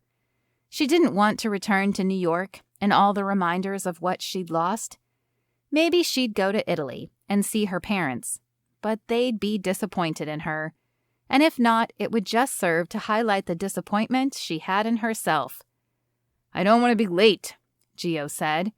"Late for what? We're just getting food for dinner. I don't understand why I needed to come." "I'm hungry." "Nico got plenty of food last time he was in town." "It's not what you need." Gio narrowly missed a branch that stretched into the road. "I don't feel like cooking." She was feeling particularly argumentative, even though it was Christmas Eve. "I doubt anything will even be open. It's a small town." "Shh, I have to concentrate." "I don't understand why Bruno couldn't pick everything up either. He's already there." She wanted to pick a fight, to let everything out. She thought of Rocky's grouchiness, which sunk her deeper into despair. "Brian," Gio corrected as he turned off the small, one-lane mountain road and onto the main route into town. "I can't get used to calling our brother Brian. He's Bruno." "With his new job on Wall Street, he prefers Brian. Whatever. You go by Frankie and we don't complain, except about everything for the last few days after your loving brothers show up to grace you with our presence." He used a mock-insulted tone. "You guys gave me the nickname." Giovanni hushed her again, and they were quiet for the rest of the ride. When they reached the town, the Winter Festival was hosting a special event, and some of the cobblestone streets were blocked like they'd been when she'd first arrived in town.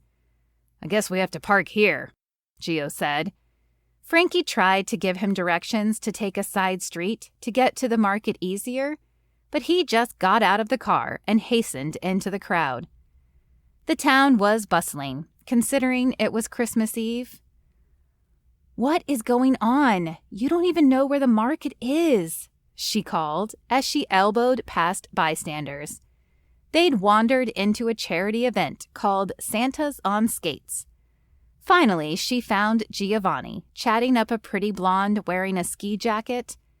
There were loads of people dressed in Santa costumes and others like elves with bells on their hats. They gathered around the public skating area. It was nice to see so many people involved in the charity. Gio tucked his phone in his pocket, presumably after getting the blonde's number. Her brothers were heartbreakers, every one of them. He grabbed Frankie's arm and tugged her through the crowd. They climbed the bleachers surrounding the rink. "Gio, what about the sauce?" she whined. She didn't necessarily trust Tommy to watch the pot on the stove. "I want to see this. I heard it's cool." Loads of people wore brown and green. A banner for the elementary school indicated those were the mascot colors, along with a cuddly-looking bear. The high school also had a banner, but it was black and gold, matching the spectators wearing the same colors. Frankie huffed and crossed her arms in front of her chest, but he pulled her to sit. A group of women in front of them were talking about the charity. She recognized 2 of them from the market. "Did you hear about the turkey trot? They raised a ton of money, and one of the Hawkins brothers proposed at the end." Another one of the women sighed loudly. "I suppose that only leaves Rocky. I saw him in town the other day. He was inside Carmichael's." The other woman gasped. "Are you serious?" Frankie knew about the turkey trot proposal after meeting with Cece, but had no idea what Carmichael's was. A Christmas carol suddenly boomed through a set of speakers, and the crowd cheered. Hockey players wearing Santa and elf costumes appeared on the ice. The game began. As the game went on, Frankie tried not to think about skating with Rocky. After the Santa team scored, the 2 women continued chatting. "It doesn't matter who wins. All the funds go to the schools anyway." "Yeah, but the winning team comes back out and—" She cut herself short. The game was over. "What's that? It looks like the Santas are riding something." It was true. All of the people dressed in red held up signs against the white ice. "I love you, Frankie." Her hand flew to her chest, and she gawked at Gio. Then 4 of the Santas emerged carrying a banner. It said, "I'm sorry for being a Grinch." Then they flipped it over, and it said, "Will you take a shot on us?" One of the men on skates broke loose, wearing a green Santa costume. It was Rocky. She'd recognize him anywhere, with his regular beard or a fake white one. "Wait a minute. How'd he know I'd be here?" she asked her brother. Gio grinned. "You can be so difficult, stubborn," he said. "You were involved in this. I don't understand. I thought you hated him." "He may be a mountain man, but he has our respect. He did the right thing and asked for our blessing." "What do you mean, your blessing?" The Santa in the green suit was swiftly approaching. She didn't want him to try to walk up the steps in skates, so she climbed down and met him where the plank floor met the ice. The other 4 Hawkins brothers appeared, having dispensed with the banner. Their wives and fiancés met them too. They all made introductions, Costas and Hawkins. "Santa's on skates is an old tradition our grandfather started. It was just him, a friend with a Christmas tree farm, and gifts for the children," Tripp said. "Over the years, other people joined, and now it's a charity fundraiser," Dallin added. "But for the last few years, none of us participated." Blake shook his head. "Thank you for bringing us back together," Owen said. He held a little girl's hand, his daughter Harper. Cece had mentioned the sweet little family. "You're the cutest elf here," Frankie said to her. She giggled. Sadie rubbed her belly. "And this time next year, we'll have a new elf of our own." Bryn and Kayla wrapped her in a group hug. Frankie was used to a big family, but as her brothers appeared from the bleachers, it was almost overwhelming. Then a woman wearing a shiny red coat with a fluffy white hat appeared. Frankie met Judith, Rocky's mother. The Santa in green took Frankie's hands in his. "I may be grinchy and grouchy sometimes, but being with you makes me happy. It makes me want to celebrate Christmas and be with family. You make me want to come out of hiding, to live life again." He spoke softly so only she could hear, as the others talked loudly. Emotions overwhelmed Frankie. She didn't know what to say, think, or where to look. He drew her from the crowd.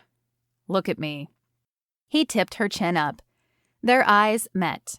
Ice and fire. Invitation and warning.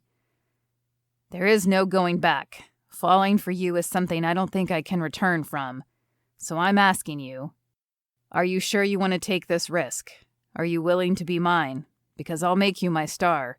You will own my heart from dawn to dusk to dawn again." Only Rocky said it all in Italian.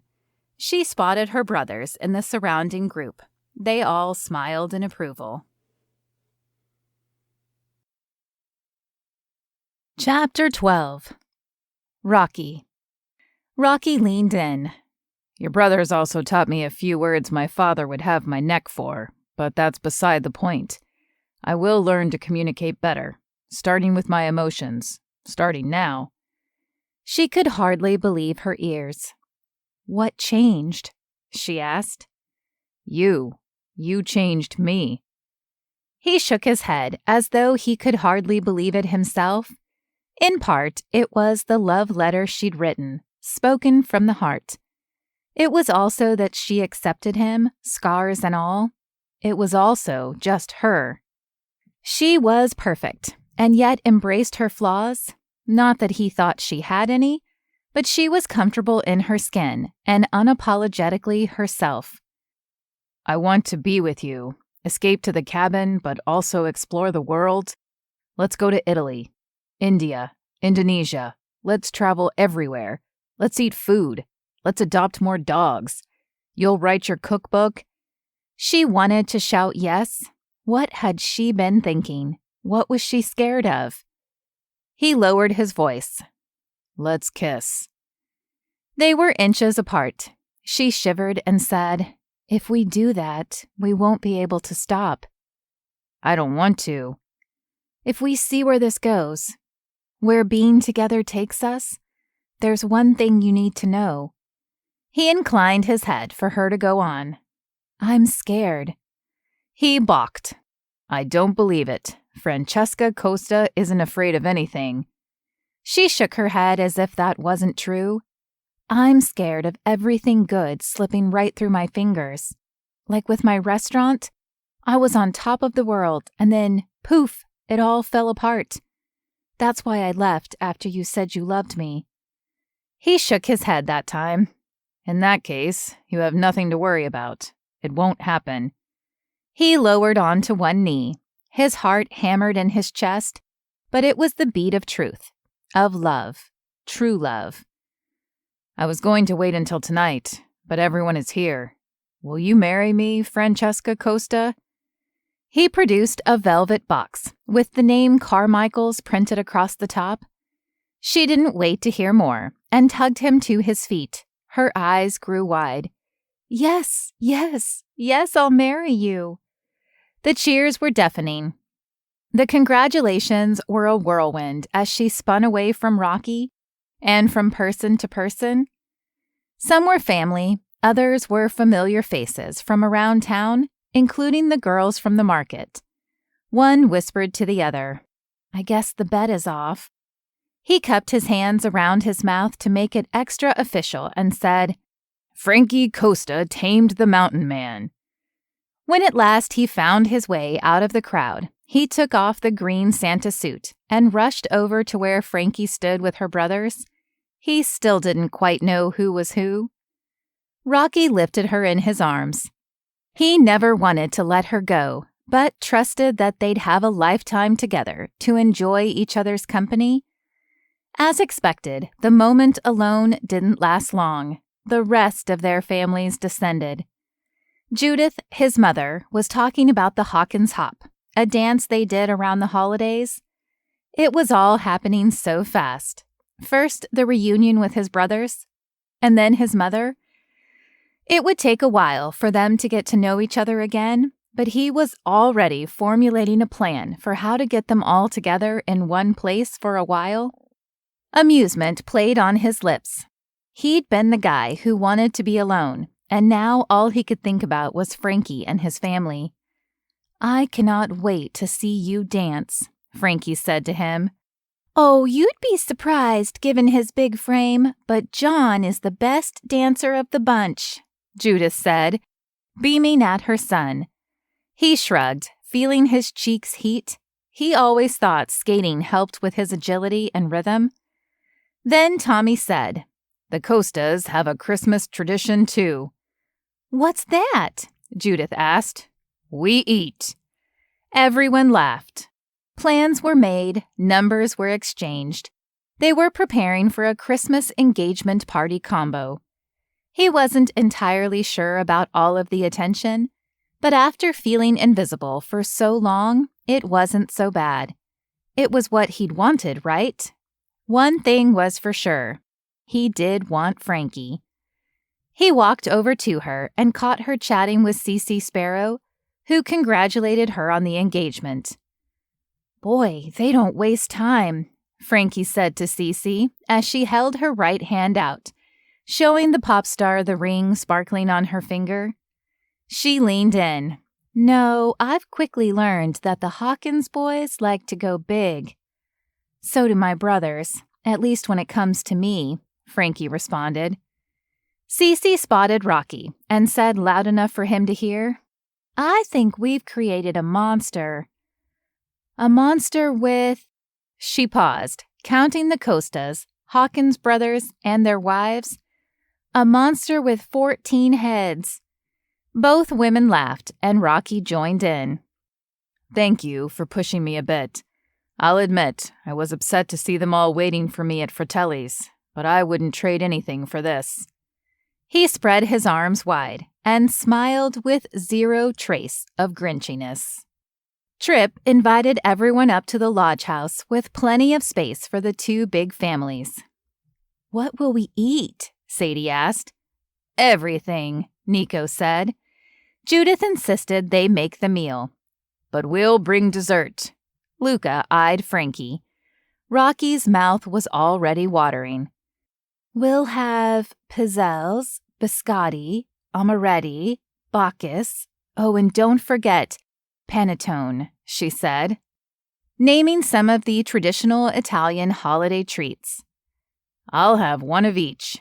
"You only get dessert if you eat your dinner," Judith said to Rocky, shaking her finger. He wrapped his hand around it and then pulled her into a hug. "I missed you, Mom." "I missed you too, son." "If you ask me, this is a Christmas Eve miracle," Bryn said. "We really have Frankie to thank for bringing you boys back together. But Bryn here broke the ice with your brothers and me. I'm just glad they convinced you to give me the time of day, Rocky." He couldn't help but think about the poem with the man, the dog, and the little boy.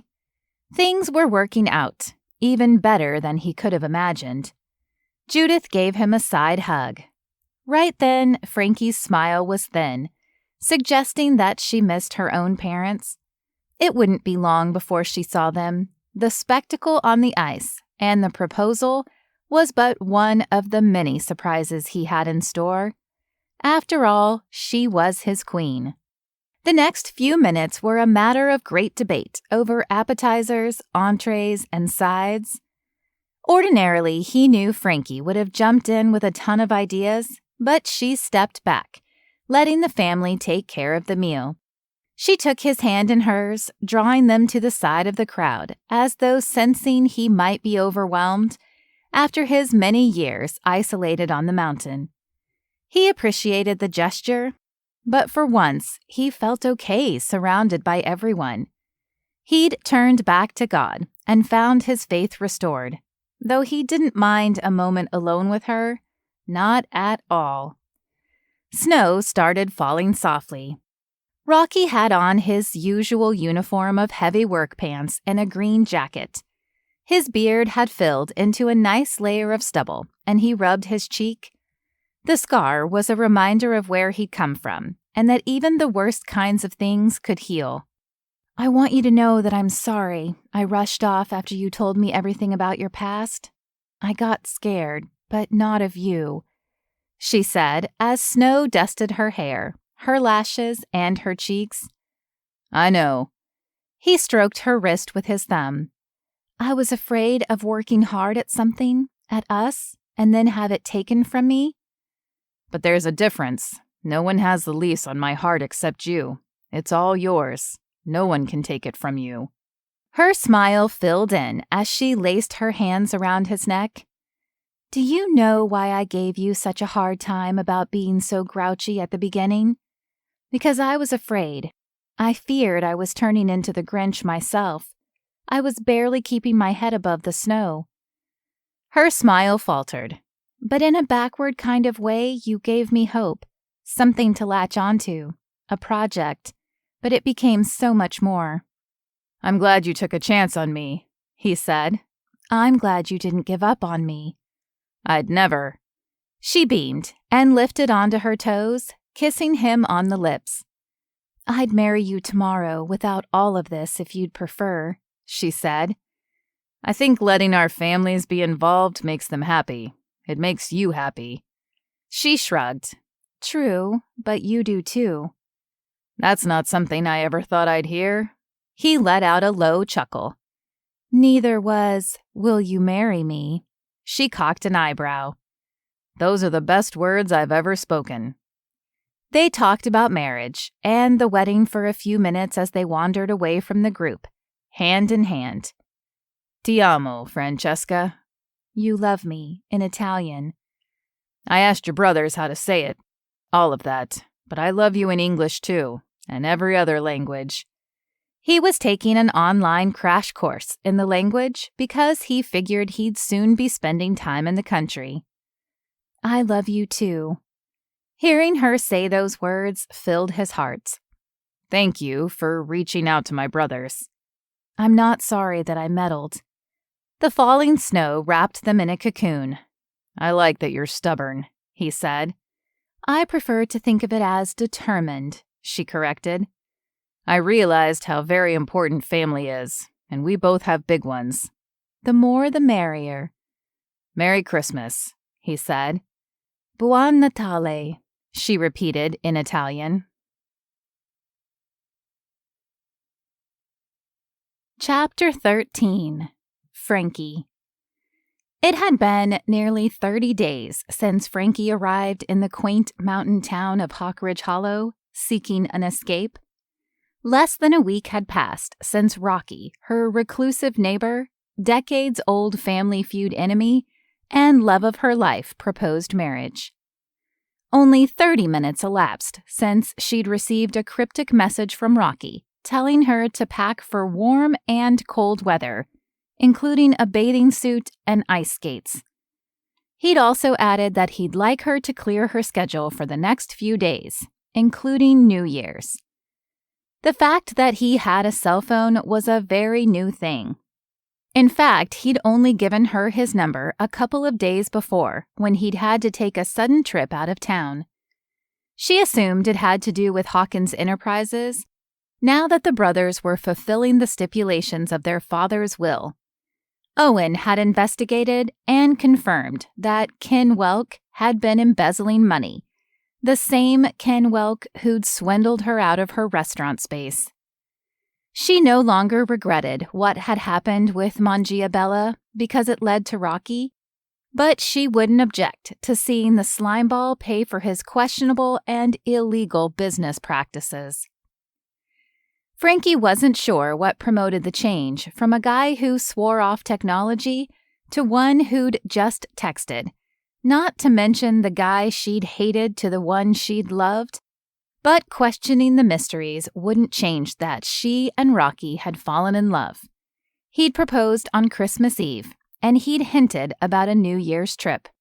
More than anything, she wanted to be with him, so if that meant traveling, so be it. "Where are we going?" she texted. "That's a surprise," he replied. "How long are we going?" she asked. "Also a surprise," Rocky answered. "What are we doing?" Joyful jitters worked their way under her skin. Just what was he up to? No reply. She'd sort of orchestrated the big Christmas party, reuniting his estranged family, which had seemed like a brilliant idea at the time, had been a major fail, but then somehow morphed into the best thing that had ever happened to either of them. With New Year's Eve around the corner, he had something up his sleeve. The text dots blinked, indicating he was replying. She almost laughed, imagining his large fingers pressing the wrong letters and coming up with some ridiculous autocorrects. Frankie had numerous screenshots of messages between her and her brothers that never failed to make her laugh, especially the one when Gio tried to write that he was finishing up his exercise. Then the autocorrect changed to his text saying he was finishing up his exorcism. Then the time Paolo asked her to make a recipe for minestrone soup, and it changed to money soup. Finally, her phone beeped with another message from Rocky. Want to get married? A smile spread wide on Frankie's lips, reaching her eyes. I already said yes. Want to get married the day after tomorrow? Hopefully that wasn't an autocorrect. A jolt of excitement and disbelief surged through Frankie as she replied. She wanted to throw her arms around Rocky, to kiss him, to show him how much she meant yes. Growing up with 6 brothers made her an even split between being a tomboy and being a girly girl. A tomboy because she had to work to keep up with them, and a girly girl because being surrounded by all that testosterone sometimes made her want to rebel and dive into a vat of pink paint. Of course, she'd imagined getting married someday and having a family, but because of that split in her personality, she hadn't planned it in her mind, envisioned her dress, or even picked a dream honeymoon location. Being in such a big family forced her to learn to go with the flow. But just then, her feet wouldn't move. Good. See you then, Rocky wrote. She stood dumbfounded in the bedroom of the cabin, suddenly unsure what to do as her thoughts rushed with questions. Escaping New York to the distant family property up north, she hadn't packed any warm weather clothing. The temperatures in the ski resort town were frigid, and she'd barely survived the storm when the power went out. Thankfully, Rocky hadn't turned her away, even though at the time he was easier to hate than to love. No, that wasn't true. If there was such a thing as love at first sight, she'd been struck the moment he'd crashed through the woods on his 4-wheeler and scared off the bear who'd made itself at home on her dearly departed grandfather's porch. However, she was slow to realize it was love because he was resistant and tried to turn her away at every opportunity. The guy was stubborn as all get out, but apparently also romantic. Somehow, she found her way to his heart through his stomach, breaking down his walls and helping to bring his family back together. It was like a challenging recipe.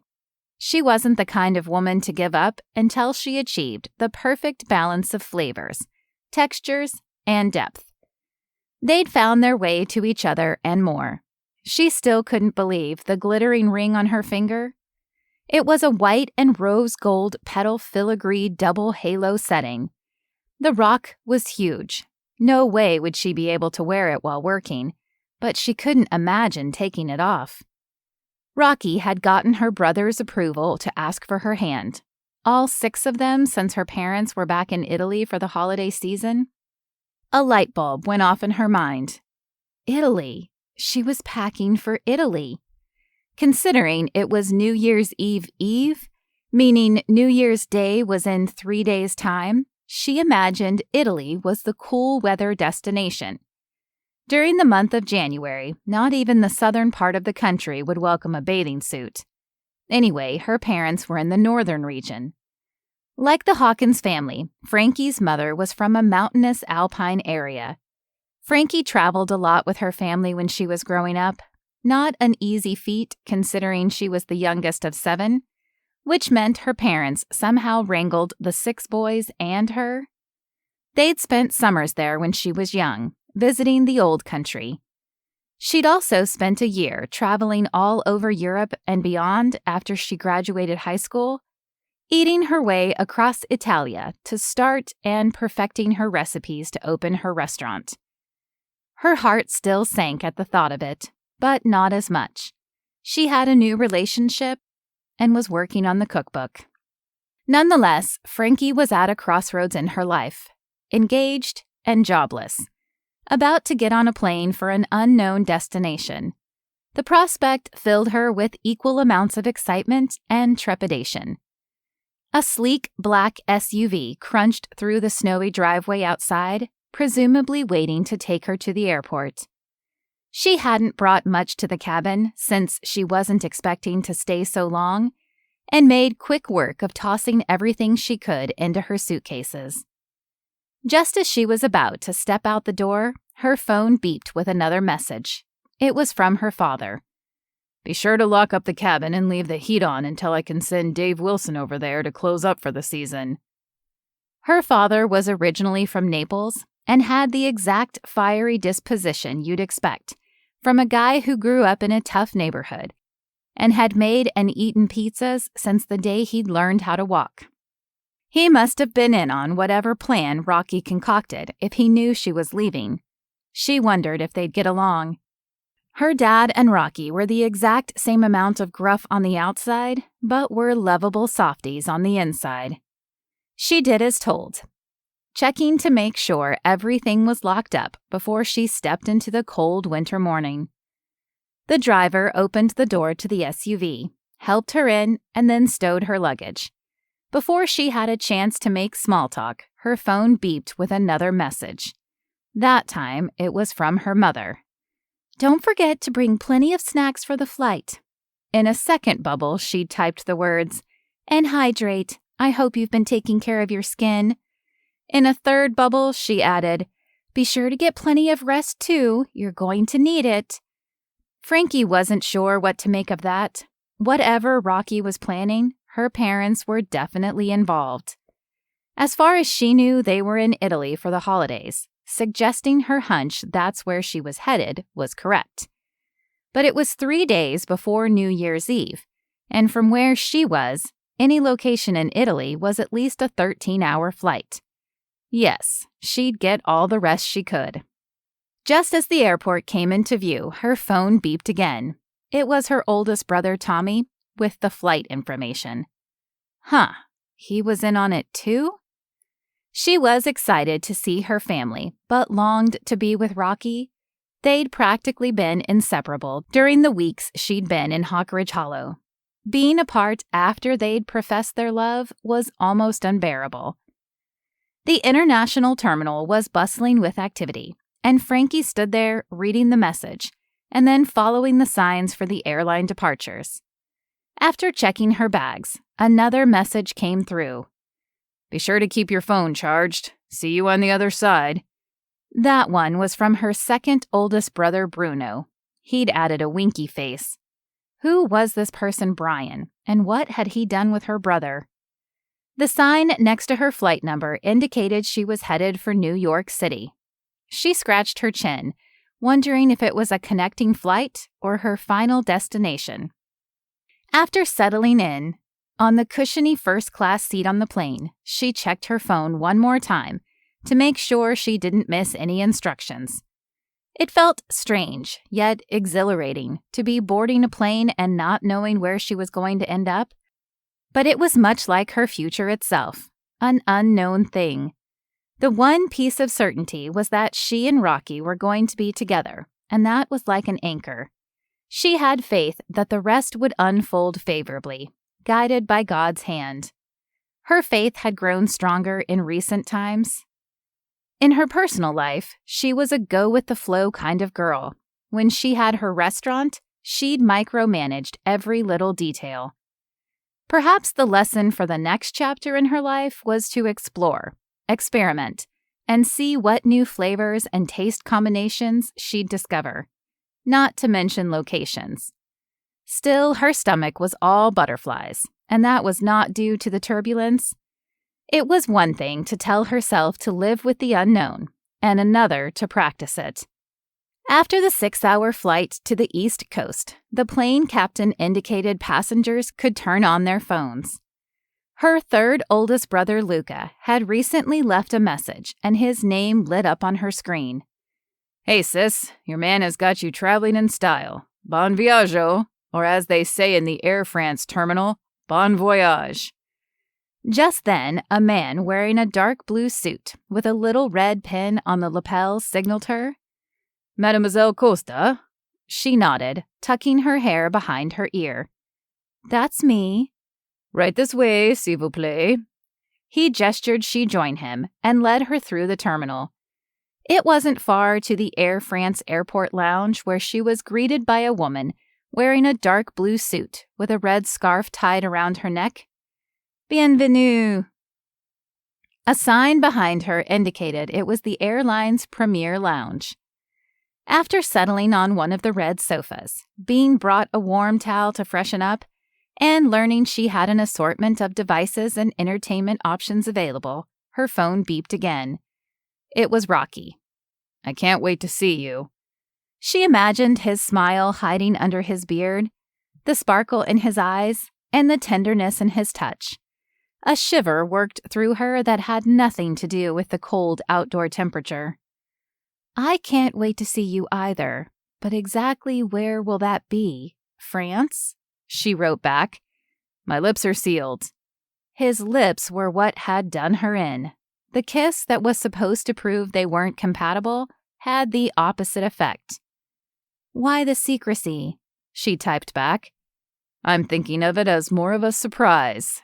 She imagined his smile turning into a smirk. The proposal was pretty unexpected. I think you might like this even more, he answered. The woman in the blue uniform indicated it was time for her to board. I just found out it's time to depart. If I'm kidnapped or my plane goes missing over the Bermuda Triangle, I was last seen in a very luxurious airport lounge in New York, courtesy of my very romantic and mysterious fiancé. She was joking, but wasn't sure why they weren't traveling together. Where did he have to go ahead of time? He certainly still could have surprised her if they'd left together.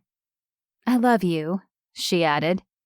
I'd never let anything happen to you. Neither would your brothers, so you have nothing to worry about and everything to look forward to. I love you too. Oh, and I hope you're hungry. In the short time they'd been together, she and Rocky had gotten close, and he'd opened up, conceivably more than he ever had before, after isolating himself on the mountain. However, he wasn't a touchy-feely, emotional kind of guy. Nonetheless, his comment sent a flurry of warmth through her, even as she passed through the chilly jetway to board the 777 airplane. Again, she was greeted, and her every need was accounted for as she settled into the plush chair that converted to a bed in the private cabin on the luxurious airplane. An assortment of beauty and comfort items were available if she wanted to freshen up before going to sleep or upon waking. There were pillows, blankets, and soft lighting to make her comfortable. Although she would never turn her nose up at luxury, she'd worked so hard for so many years, she hardly had time for it. She'd spent a few years at the spa at the Hawk Ridge Resort the week before, but other than that, living in the cabin was more like roughing it, and Rocky certainly wasn't the kind of guy who indulged in pampering. When they'd met, it had hardly looked like he groomed, and yet he'd treated her to this experience. Though he had mentioned his family inheritance, maybe it inspired him to spend. Frankie took a deep breath, nearly forgetting she was on a plane until they were well into the flight, and the attendant asked if she would like dinner service. A menu was presented, and she ordered the specialty of a French chef that she admired. Shortly after her food arrived, she savored every bite of the tender greens, the perfectly seared halibut, and the fluffy potatoes. Frankie couldn't help but moan with delight over how delicious the meal was. She made it a habit of savoring her food, of savoring life, loudly, grandly, and unapologetically. Perhaps it was the Italian in her, or the fact that she knew how fleeting and precious life was. If she didn't enjoy each moment, then what was there? Rushing to the next moment? Missing the richness of the colors, flavors, and textures? She believed the present was a gift, and she was grateful.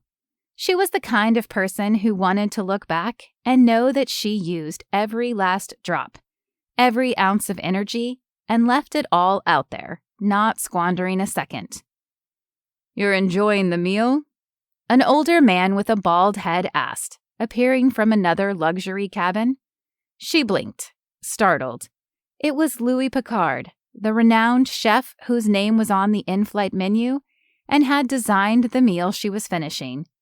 He wore plain clothes and showed no signs of being behind the cooktop, so she guessed that he hadn't cooked it himself. Yes, it is magnificent. For airplane food, he said in accented English. He wore a pleasant smile. I like people who appreciate good food and don't just gobble down their meal. You should come to my restaurant in Paris sometime. I'd love to. I admire your work greatly. I'm a cook too. You, chérie, are a chef. I've been to Manjia Bella. If her mouth had been full, she would have choked. In New York City? The older man nodded. The Von Gaulle was, as you said, magnificent. Really? I wasn't sure if I had the ratio of garlic to red pepper right, and the basil was a last-minute, non-traditional addition. It was perfect. Freshest clams I'd ever had.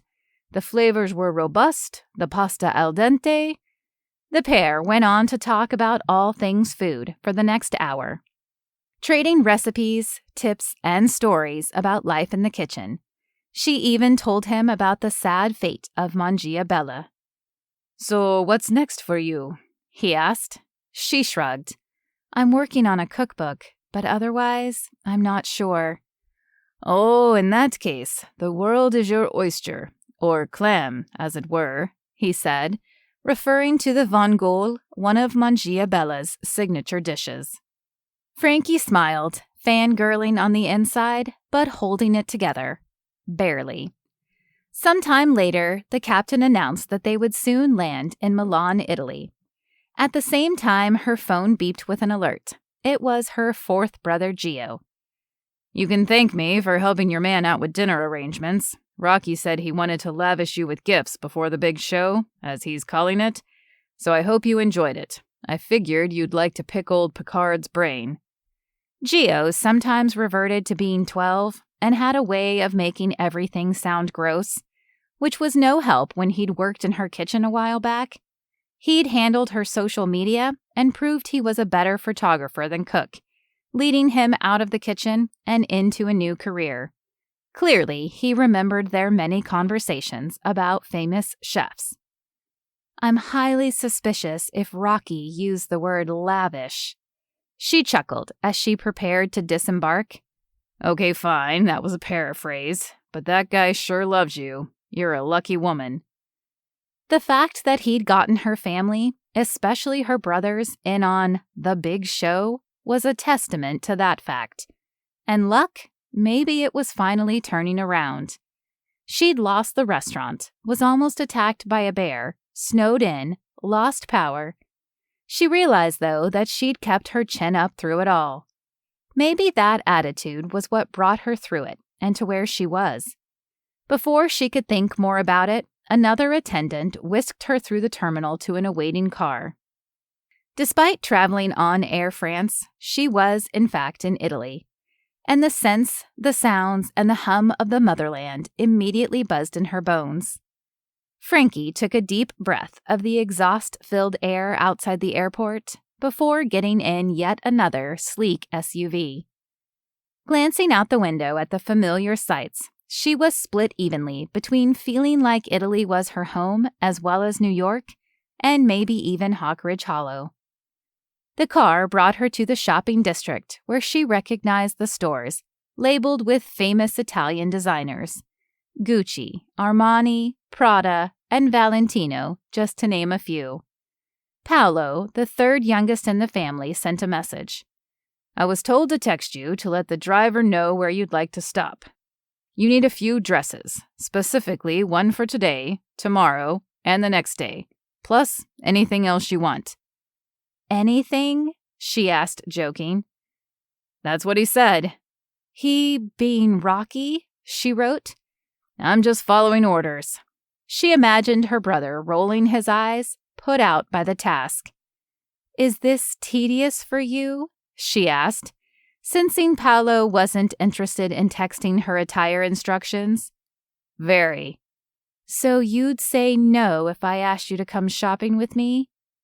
Even if I could, it would be a big fat no. She knew that would be the answer, but asked anyway because her curiosity was killing her. Was the whole family in Italy? Was Rocky? If she could make anyone give her details, it would be Paolo. Not because he was a pushover, but because he couldn't be bothered with anything other than his job. "Where are you?" she typed. "I cannot say. Just hurry up, pick out a few dresses, and let's get on with this." His cavalier boredom practically oozed through the phone. She swiped to the short text thread with Rocky. "In case you didn't know, I'm in Italy, and was told by my very unforthcoming brother that I need some dresses. For what occasion?" "Yes, you're on Corso Vittorio Emanuele II, if I'm not mistaken." "Are you tracking my every move?" "Consider this the appetizer to what will be a wonderful meal." "I did have a wonderful lunch on the plane. Thank you." "My pleasure. Depending on what shop you pick, an employee will be able to help you select appropriate attire." Frankie bit the side of her lip as the car stopped on a corner. She hadn't seen this side of her mountain man before. She kind of liked it. "Where would you like to stop, signorina?" the driver asked. "There." She pointed to a shop across the street. Frankie's mind was racing. The Rocky she knew was a rugged hockey player, a gruff mountain man, but as it turned out, he was also rich. After they'd roughed it in the cabins for the last few weeks, it seemed he wanted to spoil her. She wouldn't say no to that. As she neared the gilded entryway to Oscar de la Renta, she didn't mind one bit. As Frankie swept through the doors to the store, several eyes landed on her. She suddenly felt like she looked out of place. Her clothing was disheveled after all the travel, and her hair needed to be washed, but she didn't feel out of place. Despite growing up under modest circumstances, she was an Italian woman, through and through, giving her a kind of confidence and grace that didn't have a price tag, despite the garments of extremely high value surrounding her. She smoothed her shirt, shook out her hair, and pressed her shoulders back. All at once, 3 women approached her as though recognizing a celebrity. They chattered at her in Italian, asking about her travels and if she would like anything to drink. They seemed to be prepared for her arrival and ushered her to a private dressing room where 4 racks of clothing awaited.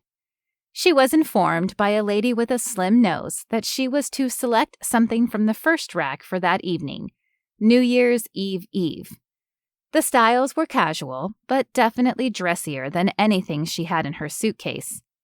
The theme seemed to be dinner attire, and she settled on a dress with a black lace bodice consisting of understated floral cutouts over a beige sheath.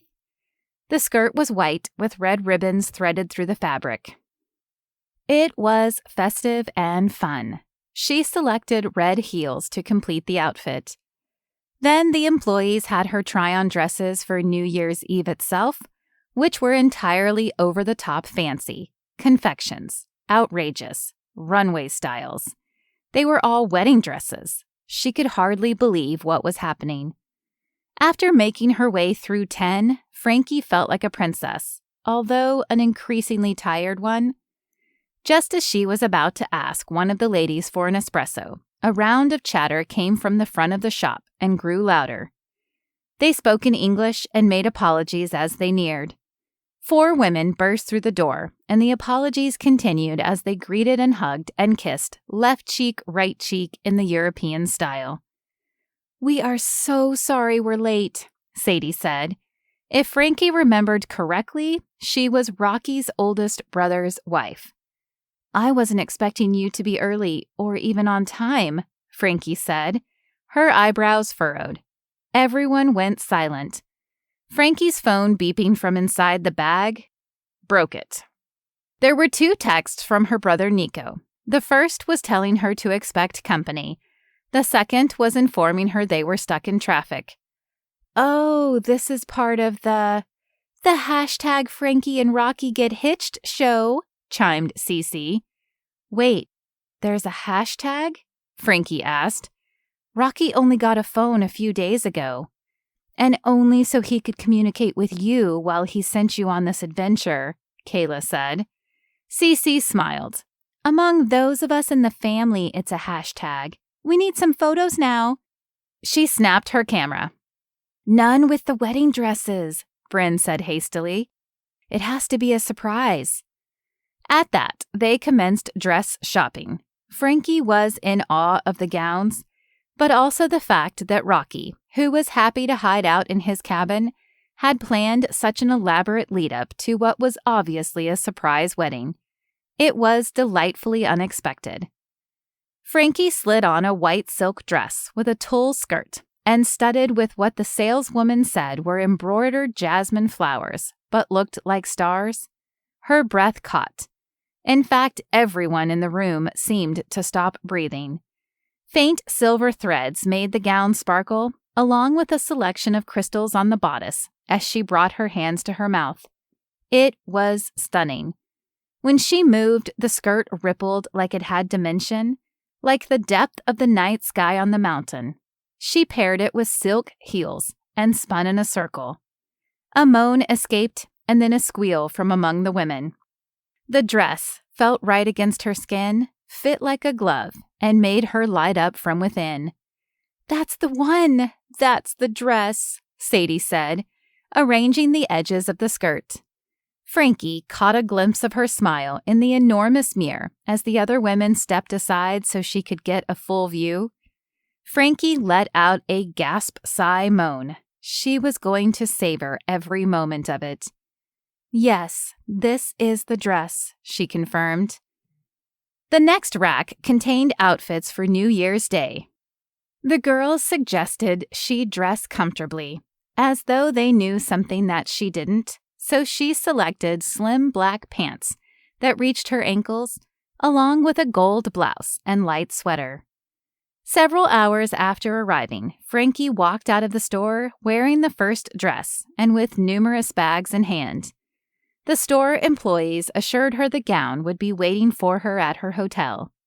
The others followed her into the SUV, which was still waiting by the curb. Everyone piled in, and the driver merged into the traffic. "Where to now?" Frankie asked. As if on cue, her phone beeped. Rocky's name splashed across the screen. "He really has this timed down to the minute," Frankie said, opening the message. The girls smirked. "Let's just say everyone is surprised by," Kayla said. "By the big show," Cece filled in for her, using the hockey term. Frankie read the message from Rocky. "One more leg of the trip before we get to see each other." A fizzy feeling rushed through her. She couldn't wait to be in his arms again. Despite the uncertainty in her professional life, he provided her certainty. Like the mountains where he lived, he was a rock. She chuckled inwardly. Like his name. "I can't wait," she wrote back.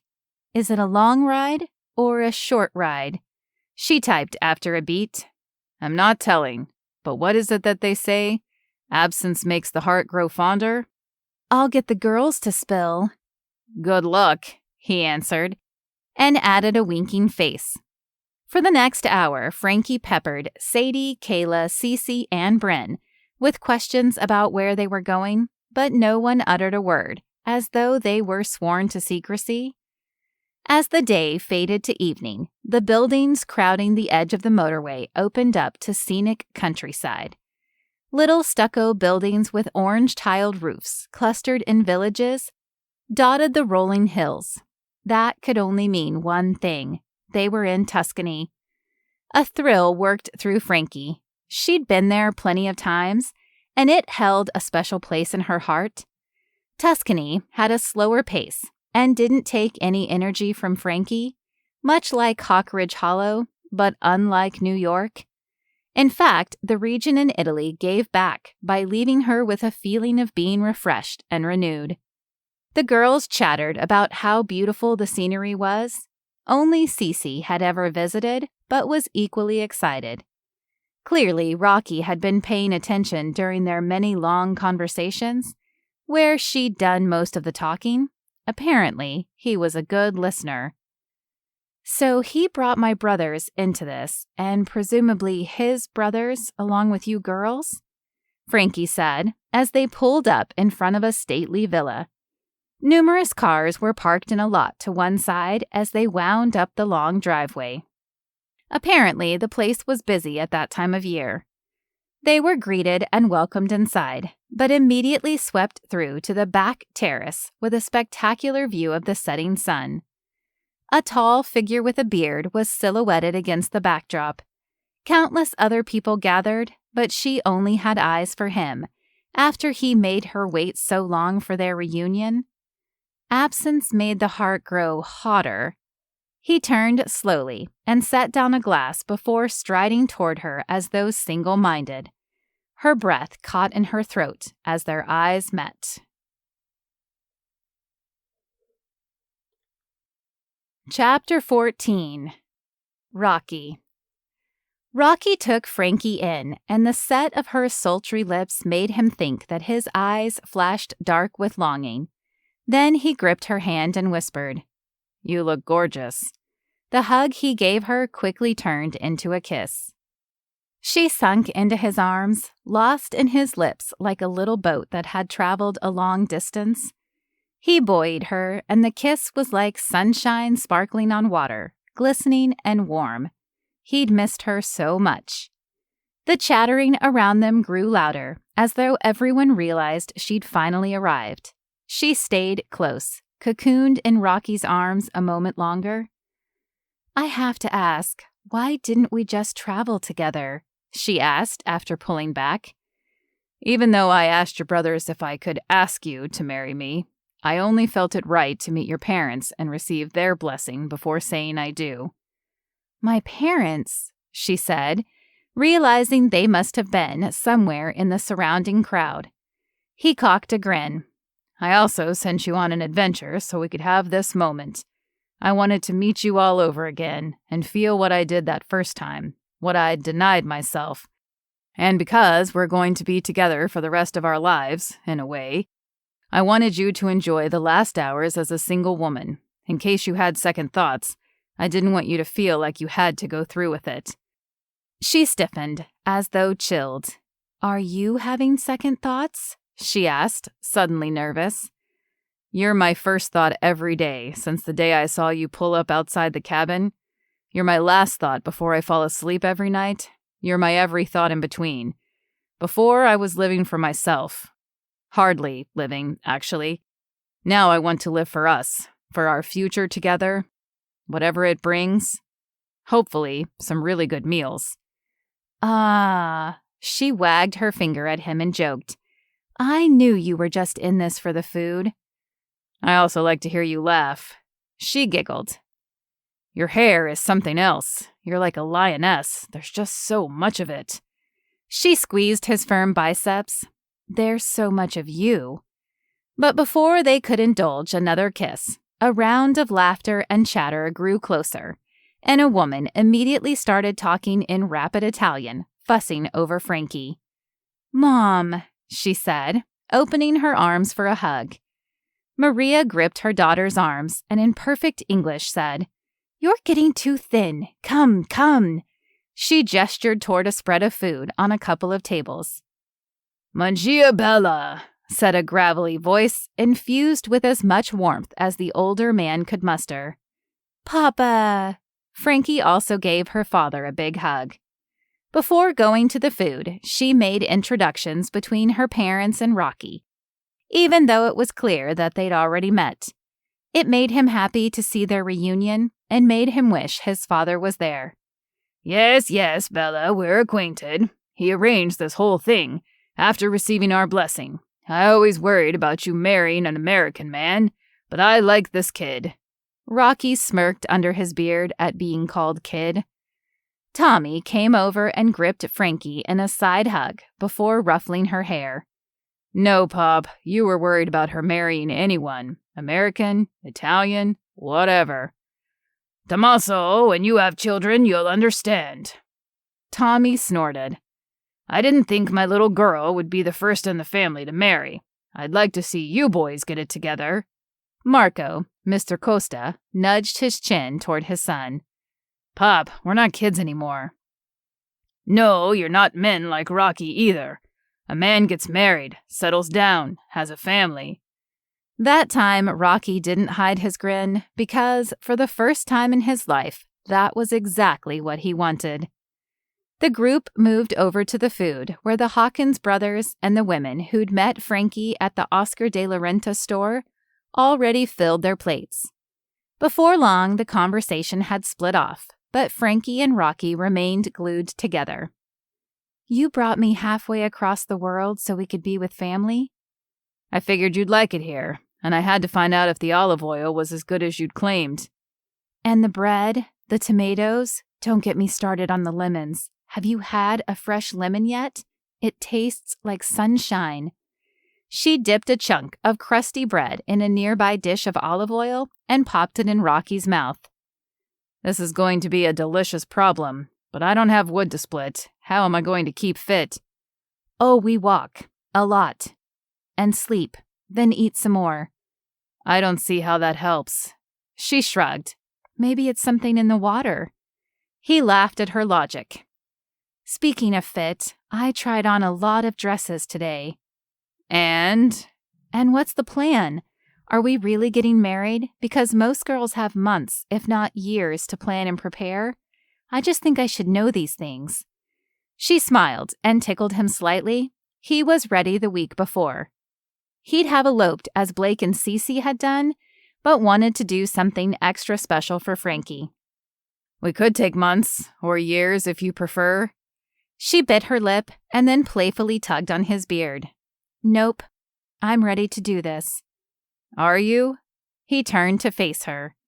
The small, round lights strung around the outdoor terrace flickered to life, casting everyone in a soft glow. "I am." Frankie's eyes dipped closed and their lips met. Someone, clinking their glass with a fork, soon interrupted their smooch. Marco, Frankie's father, got to his feet and thanked everyone for traveling. "I have to say it was quite a surprise. I mean, my boys gave me a warning. They said, 'A mountain man is coming, and he has an axe, a beard, and wants to marry our sister.'" Everyone laughed heartily. "I said, 'Over my dead body.'" Marco paused. "But even seeing them together for this short time, it's clear how much they care for each other. And most importantly, Rocky understands the importance of family. I'm thankful for that, and tomorrow we'll be proud to call him my son-in-law. Also, tomorrow we'll officially induct you into the family." His voice dipped even lower, like a mafia boss, as he nodded at Rocky. Rocky overheard one of Frankie's brothers say, "More like initiate." Then he laughed darkly, but hoped they were joking. At that, everyone continued to visit and eat and drink well into the night. Chapter 15. Frankie. The next morning was sunny, and the birds chirped pleasantly outside. Ordinarily, Frankie would have had a serious case of jet lag, but she was too excited to sleep and bounded to her feet. She had a private suite, but on the other side of the door, voices rose and fell. "Did you hear the bed creak? I think she's up." "Let's go see." "No, wait for her to come out." She pulled open the door to find Sadie, Kayla, Cece, and Bryn hovering in a circle. It was what she imagined having sisters would have been like, and she loved it. "Good morning," Sadie said brightly. "Are you ready for a full day of pampering?" Cece asked. Her hair reached her shoulders and swished as she crossed the room and pulled out a robe. "Pampering?" Frankie asked. "Oh, we are going to have the head-to-toe treatment." Kayla wiggled her toes. "This is instead of a bachelorette party." Sadie shook her shoulders and waggled her eyebrows. "Well, I'm ready." "Ready to get hitched?" Cece asked with a lifted eyebrow. Frankie nodded. "Absolutely." There had been many times in her life when she wasn't sure of something, but of the fact that Rocky was the one, her rock and her soulmate, she was certain. "Okay, well, let's get this party started," Kayla cheered. They ventured to another part of the villa where there was a spa. Over the next hours, they had massages, facials, pedicures, manicures, and then had their hair professionally styled. There was much chatter about how Frankie should wear her hair, given the style of her gown.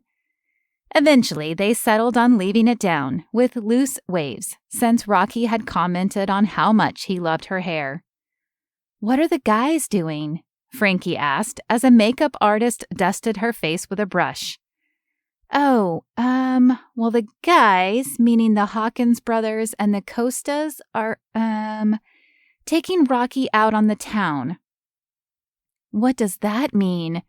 Frankie flashed to the night before when she heard her brothers talking about an initiation. "Just showing him around, making sure he's up to, being your husband. Only the best for their sister. Are they testing him or something?"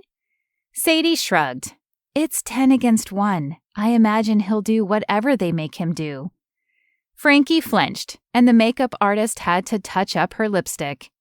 "He's in good hands," Bryn said.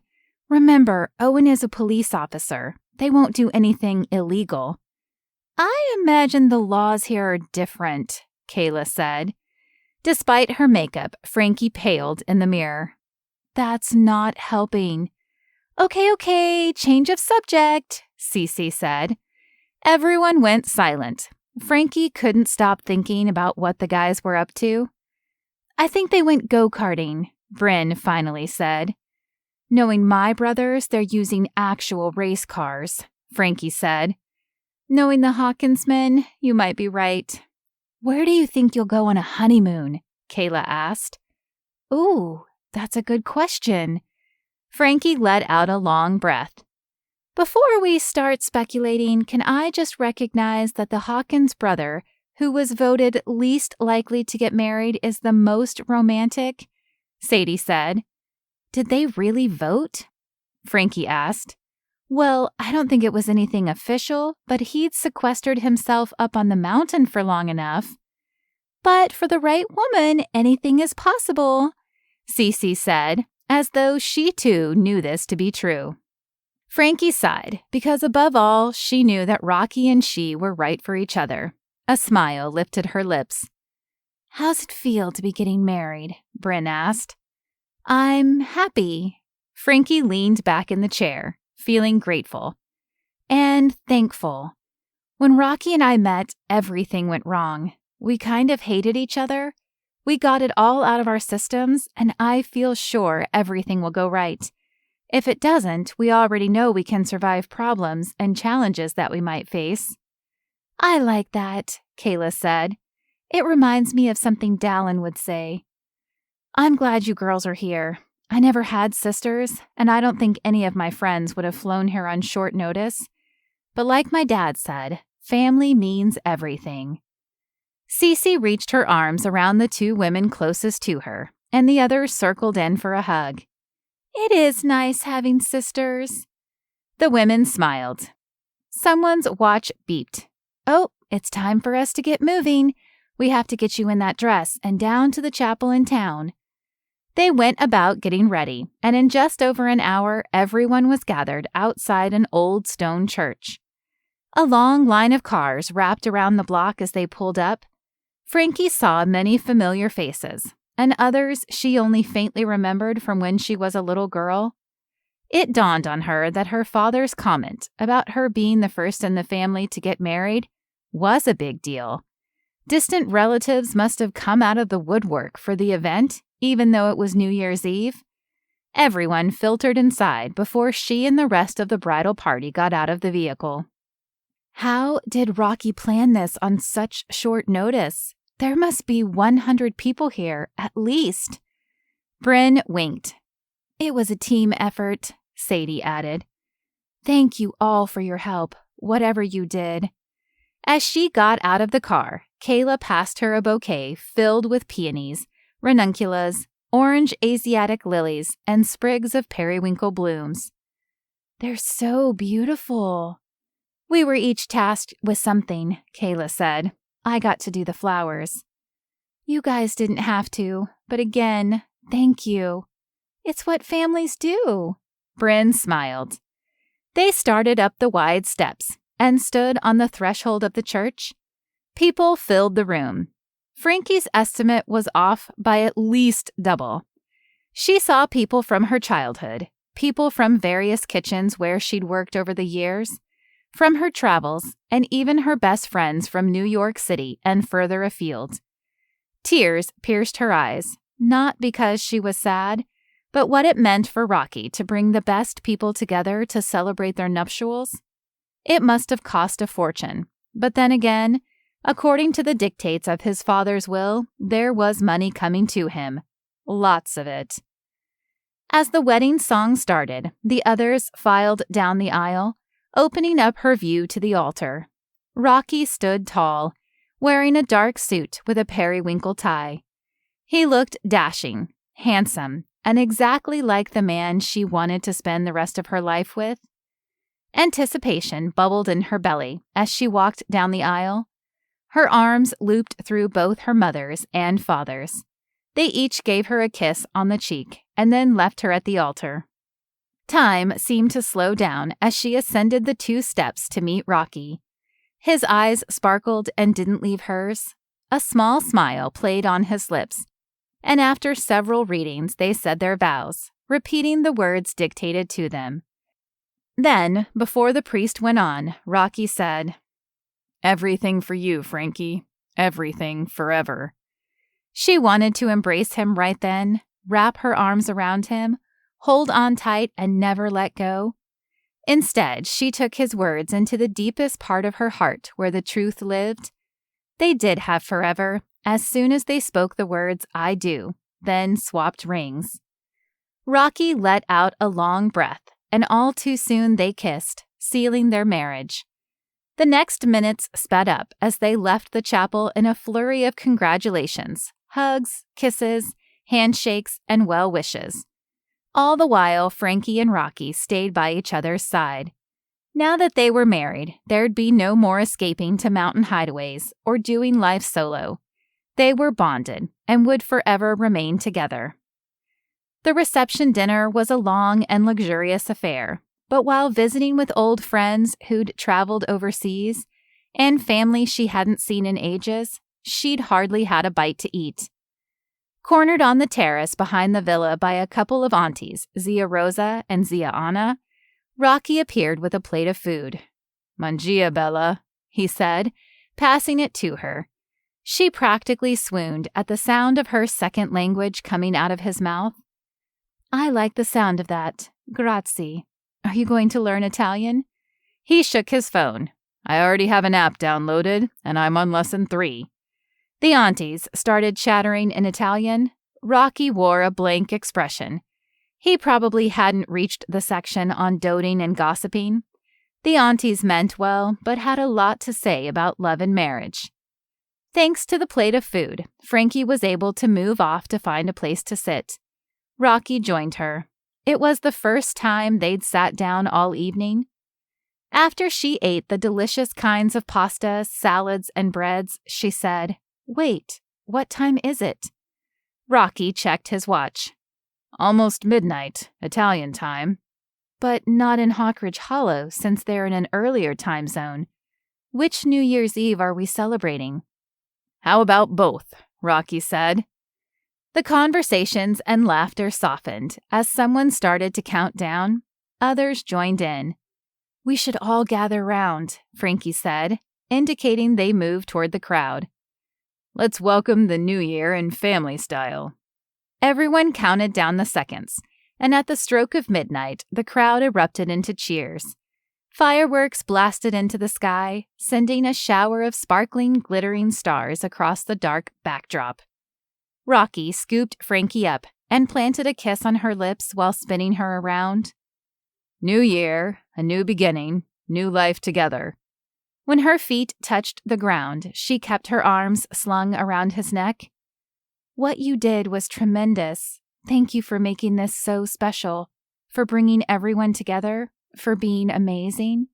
Their gazes held. "I like the sound of that last part. Do go on," he said, joking. "Well, there is one thing I've been wondering about. You said we'd be starting our future together. Where are we going on our honeymoon?" Rocky winked, then pointed to the sky. Instead of more fireworks, the lights of a helicopter lowered into the nearby field. We have a lot of adventures ahead, but this time you'll have more than a backpack. Do you mean we're going to the places I visited when I went backpacking? That and more. So much more. I love you, Frankie. You're my more. I love you too. Andiamo, he said. Let's go.